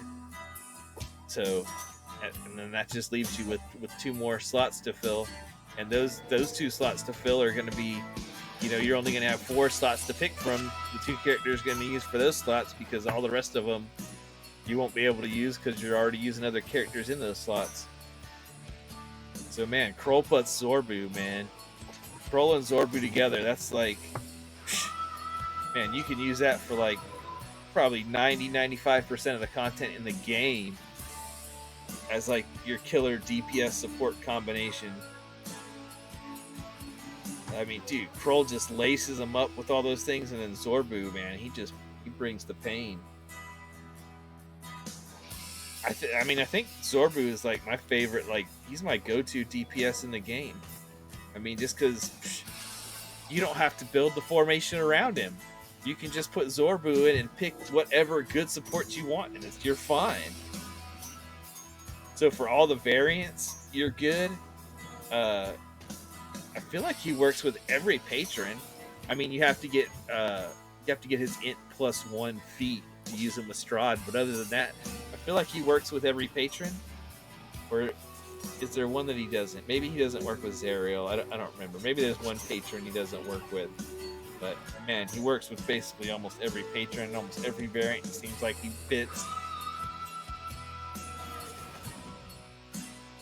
Oh yeah. Well, DM is cool because at least with DM, you'll you know, well, I guess it doesn't matter as much in this one because you don't have a whole lot of characters. But DM is cool, you know, as you get more characters and stuff because even if the DM isn't super useful on his own, at least you know, at least he's randomly going to give you another character you couldn't use. Like when it comes to variants and stuff, you know, DM gives you another character. He's like, oh, by the way, hey, you can use this character. It doesn't meet any of the restrictions. You know, this one that was already off limits, you can use this character now. That's cool. Just like I said with Mahen being able to bring in Havilar and or Farida, you know what I mean, and boost them. Like the three of them have like a synergistic thing that goes on. It's not, you know, technically a synergy, but like, I mean, it basically is. I think Farida's thing is like she gets a damage bonus for every tiefling in the party. Oh well, who's a tiefling? Her sister is also a tiefling. You know, her twin sister. So of course that matches, and I know Mahen has like a boost, you know what I mean, like for them being together, and I'm pretty sure Havilar's got like a boost. It's called like sisterly love or something like that. So it's like they do have not technically like a synergy like the Aroas synergy, or you know, it's not there's not a thing that says like, oh, you know, for every brimstone angel in the party, because I mean, come on, there's only 3 of them, but they each have a bonus that the other person applies to. Yeah, Evelyn in the DMs. You got 2 swaps for slot 6.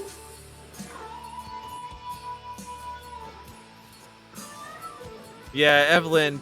Man, I never use Evelyn just because she's in slot 6. I mean, you got so many choices in slot 6. I mean, you only have 2 right now, but I mean, once you got a Shara in there, you've got Krond, you've got Alindra, so she boosts all the heroes of the plane. You know, all the other OP like broke super powerhouse characters, she boosts them. You know, you've got Shandy, you've got Sergeant Nox is pretty good. You've got Dungeon Master, you've got Rhea. I mean, once again, Fenn's in there, so he's a new character. Dude, I don't even know if Fenn's good because he's in a slot with power. He's in slot 6. I mean, I get that they can't like just stop putting characters in slot 6, but it's like, dude, if you put a character in slot 6, unless they're broken OP, when am I ever going to get a chance to use them? Zariel, come on. Kill her. Yeah. All right, I should get to 75 no problem now that Zariel's dead. He's the only armored boss in this event, so in the Freely event, so it should be good.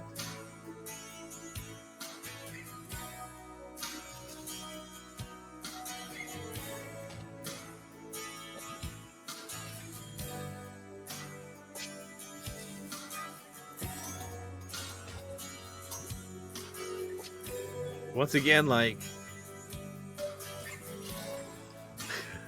I don't think I'm getting any more characters. Oh, Mako's just showed up, but of course he's locked out. It finally showed him to me. I finally got enough gold that it showed him to me, and then it hasn't even shown me Tyrell, and I won't be able to use him either. Until it gets to Jamila. Man, it's not going to get to Jamila before level 75. Not with my current gold find rate. I think that's safe to say. I would either need a lot more favor or use gold find potions or something. I'm not doing that to get Jamila.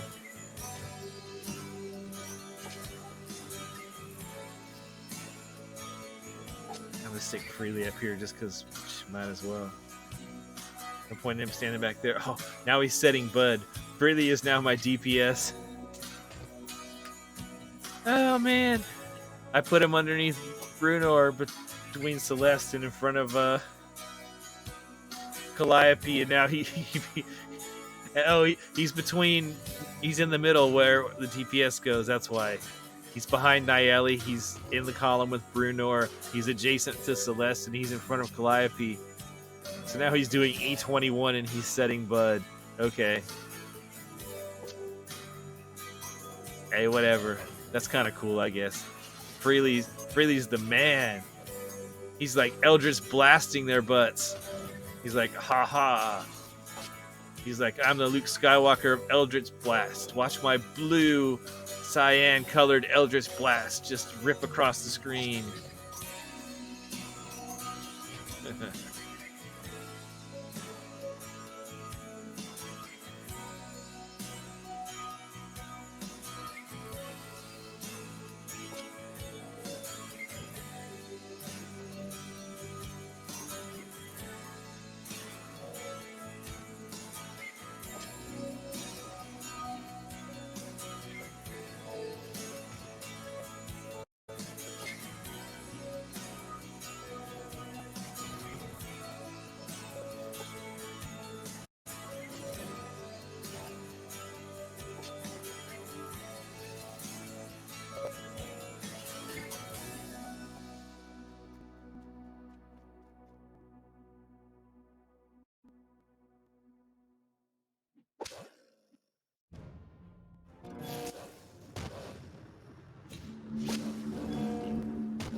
Hush, little children, and lay down your head while we tell you a story of unending dread about a creature of fire, a creature at war, a prince among demons, sinister to the core. Man, I meant for this starting out Idle Champions video to be kind of like my thoughts on the game and why it's a good free-to-play game, and basic a breakdown for people, like they could see if something they might be interested in. And I think I've made it way too long for that. It's like 11 hours long. I might have to open up in the video editor and just split it up into some smaller chunks.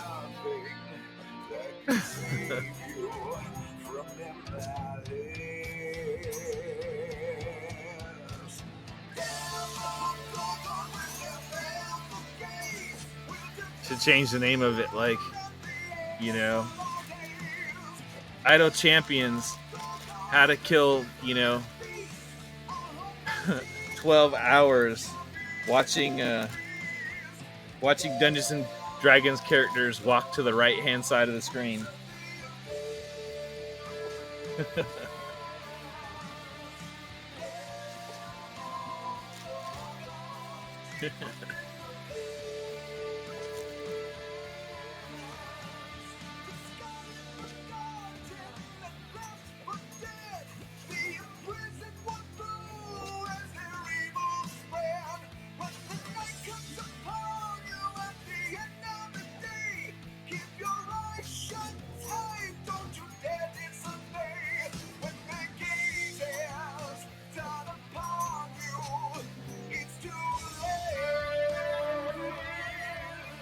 Man, the problem with doing a new account stream of Idle Champions is like not having speed potions. I mean, it's kind of a problem playing the game, honestly.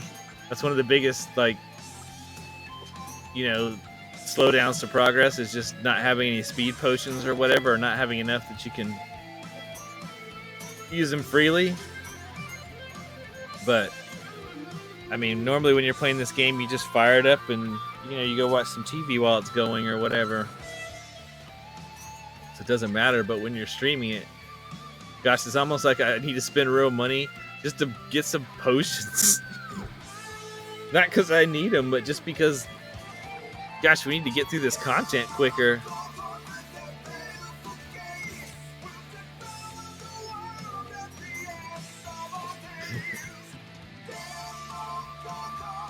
pull it up in the video editor and just play it back at 10x speed and delete the audio track and like voice over the whole thing. Run it at 10x speed and turn an 11-hour video into 1 hour. You know, actually, honestly, that's not a bad idea.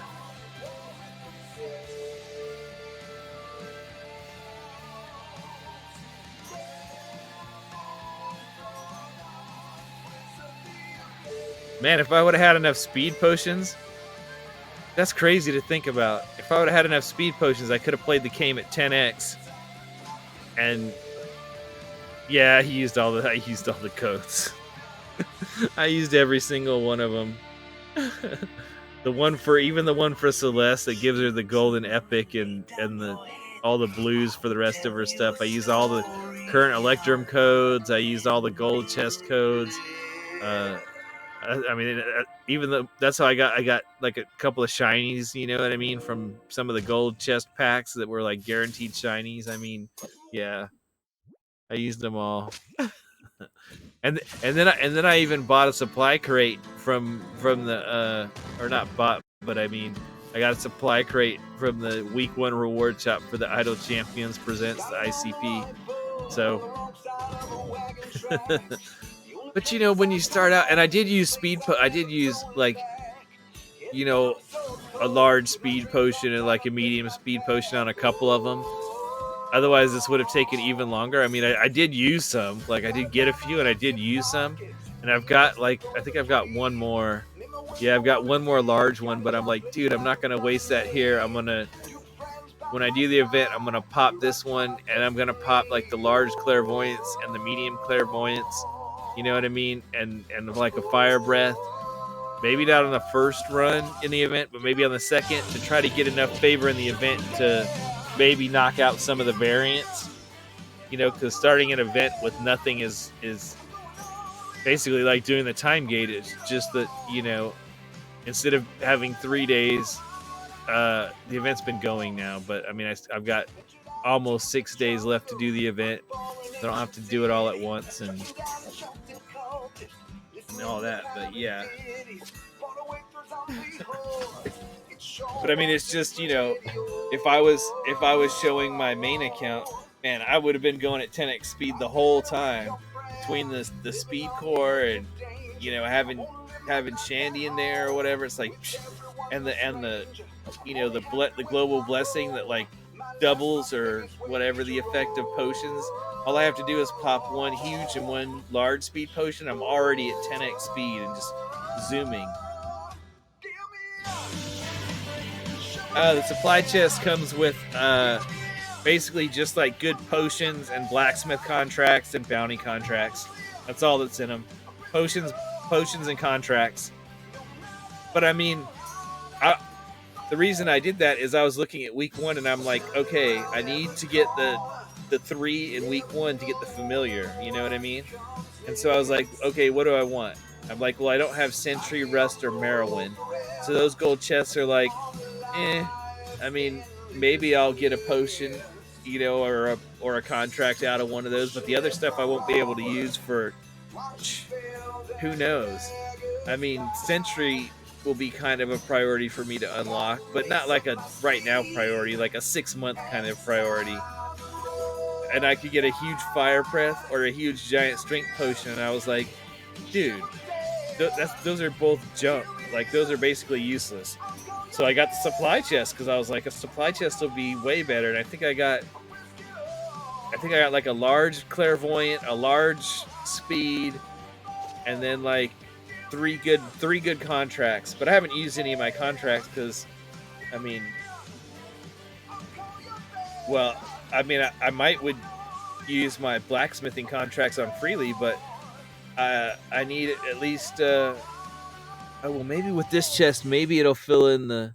No, I've got 2 spots. I mean, I guess it's possible this one gold chest could fill in 2 spots, but I can't use, you know, until he has all 6 items filled in. I can't use blacksmith contracts on him, and I'm not wasting them on an evergreen champion. I mean, Rust is fine. He's a good character. He's great. Yeah, I use him for Azaka farming all the time. Like, there's nothing wrong with him. I I'm not gonna have him for a while until his event. Probably when his event comes back around is when I'll get him, because he's a recent champ. He'll be showing back up. He's definitely not retired. You know, and I haven't used my bounty contracts yet because I haven't started doing the event. And so, you know, normally I would pop all those to get, you know, the event tokens, but I'm gonna, you know, I'm gonna feel it out. You know, at this power level, I don't want to waste them. You know what I mean? That would be dumb. I mean, it wouldn't be the end of the world, but it would still be dumb to.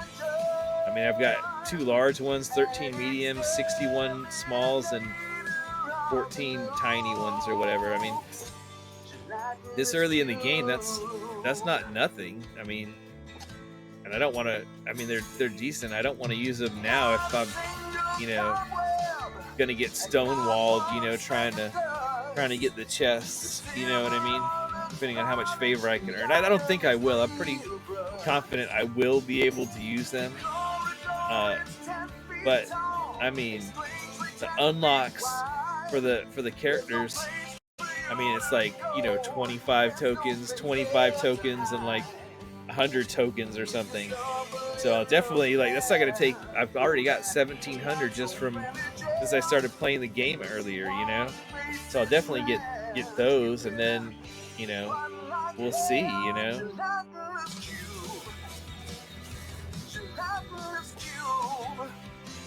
I honestly haven't even looked at Solak's kit. My other account is still grinding chests. In fact, let me look over. Okay, I've got 23 golds for Solak and 27 silvers out of my Solak free plays. I had it just set with the Modron core and everything. So let's see. I'm gonna open all the gold ones. Bam! 4 epics and 2 blues. So now my Solak is fully kitted out. I've got 4 epics and 2 rares. Your body is in gold. Okay, that's pretty good from first grab a chest there. And there's still a week, so I could easily get 100,000 more gems. That's another, you know, couple hundred gold chests, which is, you know, definitely. And I actually haven't even opened any Electrums on my main account for a while. I could do that, and I'd get a bunch more contracts. So I mean, I could do more runs if I really want to. So yeah, basically I just unlocked him on my main account. I'll probably do my sub account. I don't know, tomorrow when I'm, you know, in the background while I'm running the event on this new player account on stream or something. I'll just see how it goes, but. I mean, I've got 6 days to knock him out, but I haven't even had a chance to look at his kit and see how he works. So maybe he's great, maybe he's not. I haven't looked on the website and looked at it. Yeah, I mean, you know how this game is. I mean, a new character comes out every month, so it's like, and I have to look at him and like really think about it, because a new one comes out every month, you know what I mean? So sometimes it takes me a while to like work some of these new ones into my rotation, unless I just see something about them I really like, because the existing characters I've already had, it's like, oh, I know how all of them work. I've been using them for like over a year now, basically, you know what I mean? Like, you know, maybe getting close to like 2 years. I don't remember when I actually first started. I have to look and see, but definitely been over a year on my main account. But yeah, so yeah, I mean, it's like, oh, I already know I can throw together like a good formation with these characters, and so a lot of the new characters, even if they're good, they don't necessarily hit my rotation until I, you know, get to a variant, and then I'm like, okay, who do I have in this slot? And I'm like, okay, I know these characters, and all my good characters in this slot are excluded. So now all I have is mediocre to bad characters, which are better than no character, right?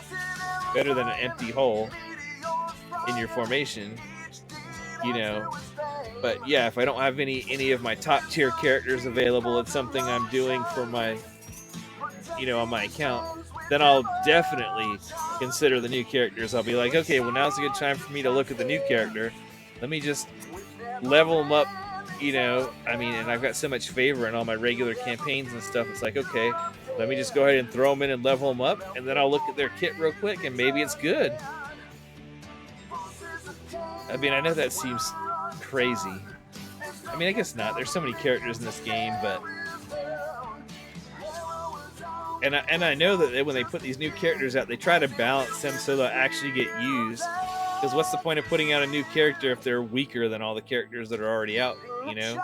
So, and I've seen some of the stuff they've done has been really innovative. Some of the characters, I mean, like Desmond's got some really cool abilities. I think one of my favorite things about Desmond is the fact that like one of his support abilities gets significantly stronger when you have either characters that are dead or slots in your formation that are filled up with escorts or wheelbarrows or junk that just takes up a slot so you can't use it. And so like, man, that's a good unique ability. So it's like, because there's a lot of missions where they're like, oh, you've got these two like nothing people or 3 nothing people or however many in your party, that are just taking up slots, and sometimes they move around, sometimes they're static, but whatever, you got these nothing people in your party that are blocking you from putting in another champion. Well, then I'll definitely consider like, oh, well, maybe now's a good time to put in Desmond. But the other thing with the new characters is they also tend to make them fairly complicated. So like Desmond has that whole moon thing going on, where he's got like that moon over his head, and it's like, okay, so when the moon is full, then this ability is like more powerful of his, and this other one is weak, and then when his moon is like gone, then this ability, it flip-flops where the other ability is more powerful than this one, and then his specialization lets you kind of pick, whether this spends more time with the moon full or with the moon, a new moon with no moon, you know what I mean? And so like I have to think about it, you know what I mean? Because I'm like, I just don't know right off the top of my head which is the option that I want, you know what I mean? Like, and I know the option, and it's not just which option, it's not like which one is just better. It's also not just which one's better, it's which one's better right now for this situation that I'm in, because it's different based off the characters that you're playing, you know what I mean?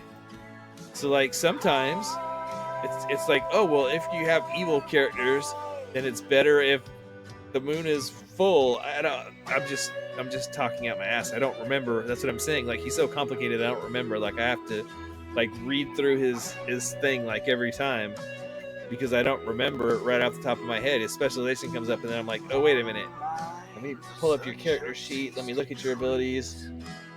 I think one of these is better if we're using, I can't remember what affiliation he is, but the people in your affiliation, or maybe one of these is better if the characters are good versus the characters are evil, like your DPS, or whether you have more of one in your party than the other, or like I said, I can't remember. Or one just makes him better at one certain thing than the other. I can't. Like I said, there's a lot of characters like that, like Veronica or whatever. She's kind of like that too. Like she can be powerful, no doubt, but she's got this whole thing where like, okay, like, if you level her up enough and you clear enough areas with her and you use her ultimate enough times, then she like transforms into, and then it changes, makes her like more powerful and this and that. So it's just, some of them have, and I don't necessarily hate that they've come up with more creative things, but I'm just saying some of them tend to be so complicated that with all the characters that are already in the game that I've basically memorized, the new ones, like, I just don't remember right off the top of my head because I haven't used them enough. yet to learn their intricacies and their iconography and all that stuff. So just out of ease of play, I tend to a lot of times sometimes avoid some of the new ones. But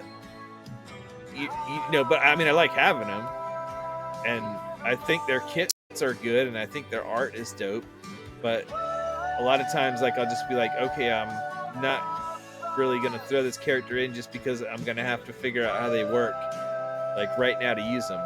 But I will use them, if I'm doing a variant, and then I'm like, oh, who else do I have in this slot? Oh, or who else do I have just even available in general? And I'm like, man, all my general like default go-to characters, all the OP characters, it's like, oh wait, like I can't use Kroll, I can't use Kira freely, Averin, Calliope, Whittle. I mean, like, I have like a group that I just tend to like use most of the time if they're available. And that's how this game kind of is. Like, you kind of have your preferred, team if you have no restrictions. Like, when you're just doing like a regular play, yeah, I mean, the formation matters a little bit, but usually you can work your team into the formation, whatever the shape is, more or less. Some of them you can't. Some of them you really do have to be like, okay, wait, I'm gonna have to use some different people because there's like no adjacencies, or like, they're basically like, a heart or a circle or something, and so one person's only ever adjacent to two other people. You know what I mean? So when you have like almost no adjacencies, sometimes you have to think about it a little bit more. Do things a little bit more outside the box. People that don't work based off of location in the formation, type of things, that more work based off of, they boost people with certain stats or races or classes or things. But most of the time it's like, okay, like I know these characters, like I don't think, like, I haven't watched the chat super closely, but I don't remember like any of the new characters coming out and people being like, oh, this character is garbage. They just released this character. That character is like useless. Like, you'll never use that character in a million years. Like, they're weaker than everybody else. You know what I mean? Because I feel like they've got a handle on character design enough that doesn't happen. So the new characters come out, they're usually good.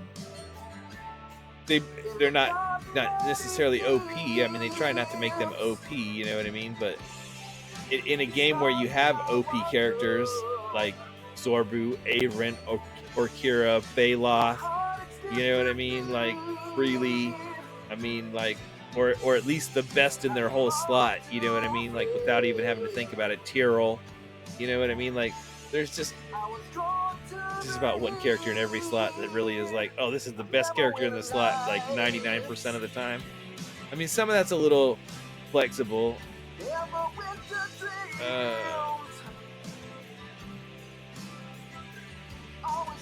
Oh, interesting.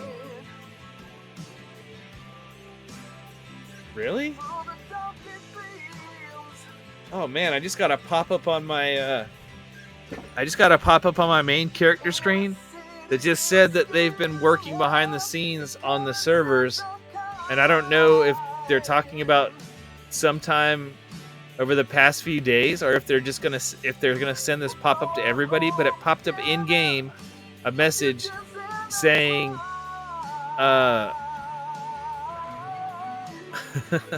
saying that they've been doing work on the server, and it may have been kind of disruptive, and so they're just giving me like 6 time gate pieces and 10 gold chests and, like, I don't know, something else, like some gems or something. I don't know. I clicked it off a second ago, but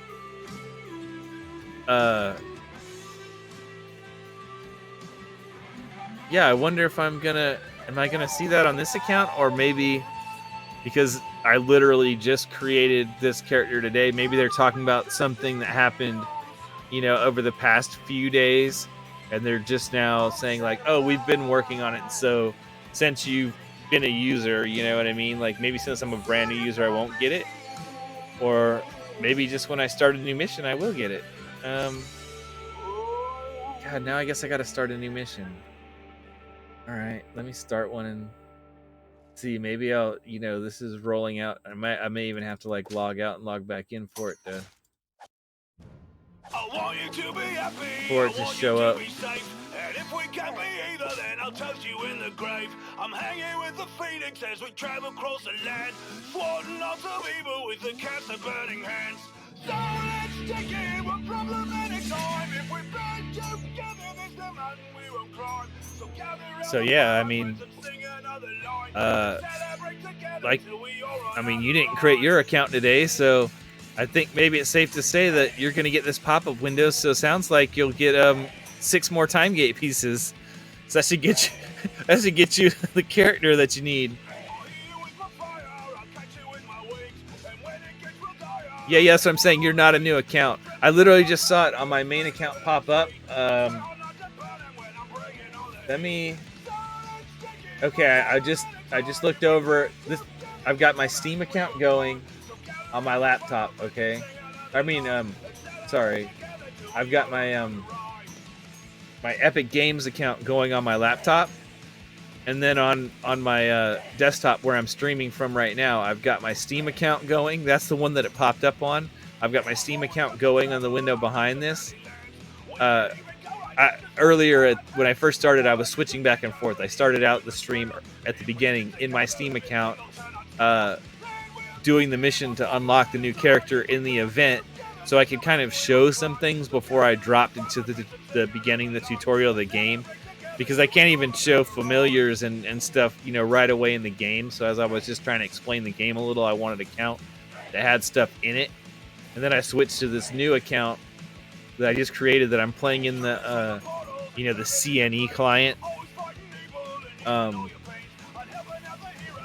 under a different email address and all that sort of stuff, the one I use for streaming. But so yeah, I only saw it just now. It just came up just now. This account is doing restarts every 50 areas because it's just running through the free plays on the new event character to get the chest. So it's just doing free plays on a loop, and so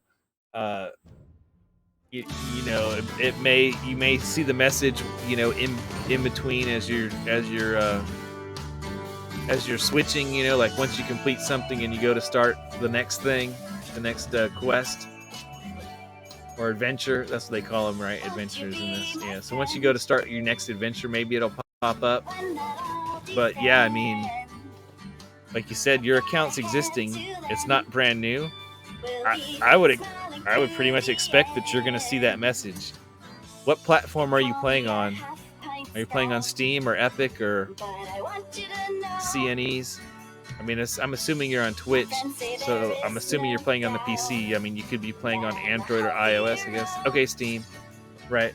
So yeah, so I just got it on my Steam, so Steam is their biggest platform as far as users go. I mean, at least as far as the PC. I don't know how many, they don't give out the numbers, but I know that Steam by far they have more users on Steam than anywhere else on the PC. I don't know how that compares to iPhone and iOS and Android or whatever, you know what I mean? But it's probably still the highest. So yeah, I'm sure they're probably rolling it out, you know what I mean? I've seen these kind of messages come up in game before when they've done these types of things where they've just given me stuff out of the blue because of X, Y, or Z. Like, hey, we know we had this bug, we fixed it, so and like, to make you feel better, hey, look, we're gonna give you some free stuff. So yeah, I would just I'd be willing to bet you're gonna get it. It just they probably, once again, they don't want to crash the server. They're probably not gonna hit everybody with it like all at once. It's probably gonna roll out to their users. So I could almost guarantee if I went and looked on the Discord right now, I'm sure there's people that are like, I just got this message about these things just like I did, with a screenshot of it. And I bet there's 50 people said, oh, I haven't got mine yet. Where's mine? And then there's probably, Sean or, one of the other tech supports or one of the mods is probably like, look, we're rolling it out. Just chill. You'll get it. So yeah, but I mean, that sounds perfect for you. You needed to unlock, a couple more characters, right? So Would you be my friend? sounds like you might not even need a Zaka for slot 12. You know what I mean? If you get this one, Got a hand uh, to lend. that'll give you Smiling through your the Briv end. or Viconia or whoever you want for slot 5, and then before you get a Zaka unlocked, I mean, just depends, I guess. I don't know how close you are as far as having enough variants done and all that sort of stuff, because you got to get far enough in Tomb, and then you also have to do enough missions / variants to unlock those variants, the ones that give you a Zaka.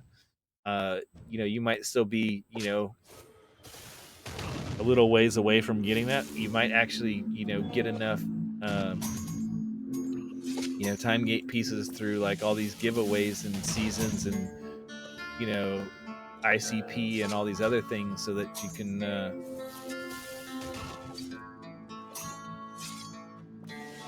you might be able to just get a slot 12 through a time gate and not have to wait for Zaka. If you do, I would say get Zorbu. I mean, that's a no-brainer. Like, if you don't have Zorbu, get Zorbu. I mean, he's awesome. You do have to farm a little with him. The more drow and humanoids and undead and beasts that he kills, he has counters for each one of those, and the more he kills those creatures, the more damage he does. So there's that. But I mean, it's easy. You just go somewhere, like you go to a mission where you can basically take everybody out except for Zorbu, and you just let him sit there and shoot a bunch of drow. I would say start with drow, because they count as drow and humanoid. You're getting 2 of the 4 knocked out of the way. You just let him sit there and shoot drow, and then you can just leave the client going if you want it to go a little faster, or you can close it down and see how many you get offline, and then just go do something else and come back in like 12 hours, or give it a day, and then you can do the same thing with beasts, or just whenever you're done playing for the day, just set it up where Zorbu's killing beasts or undead or drow, and you'll get those numbers up. Once you get them up to like the EO5 range, high EO4s or EO5 range, man, Zorbu just becomes a beast. And he's got 3 specializations, but really there's only 2 that you want. The one in the middle is useless. There's one that you use for when you're farming those kills, where every kill counts as 3. So you pick that one when you're farming, and the other one is Seething Hatred. That's the one that boosts. There's like an ability where he takes, he does more damage against those favored enemies, but it takes the aggregate. It adds like all those together, all those percentages, boosts of those together, and he does that much damage to everything, whether they're favored or not. That's the one you want to boost. You know what I mean? Because it does that damage to everybody. Yeah, he's a DPS monster. And like I said, you need to get that feat for him, because his intelligence is 12. He's got a +1 feat, so he gets to 13 for Strahd. But then, man, he can do just about any content in the game. He almost never gets excluded. He's awesome.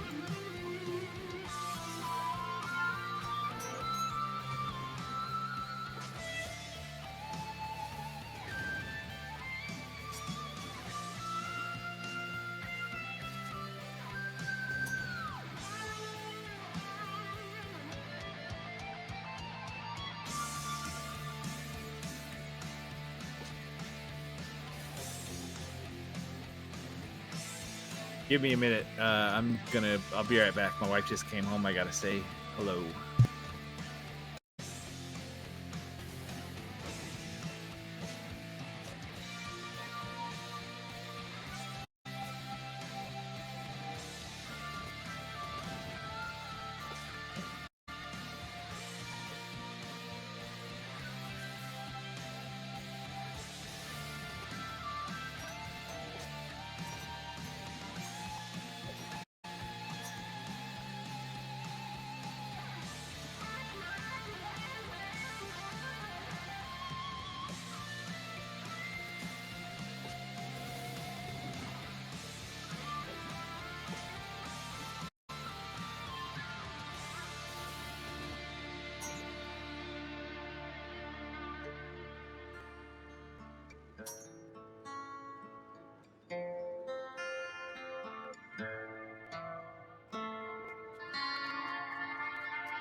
Okay.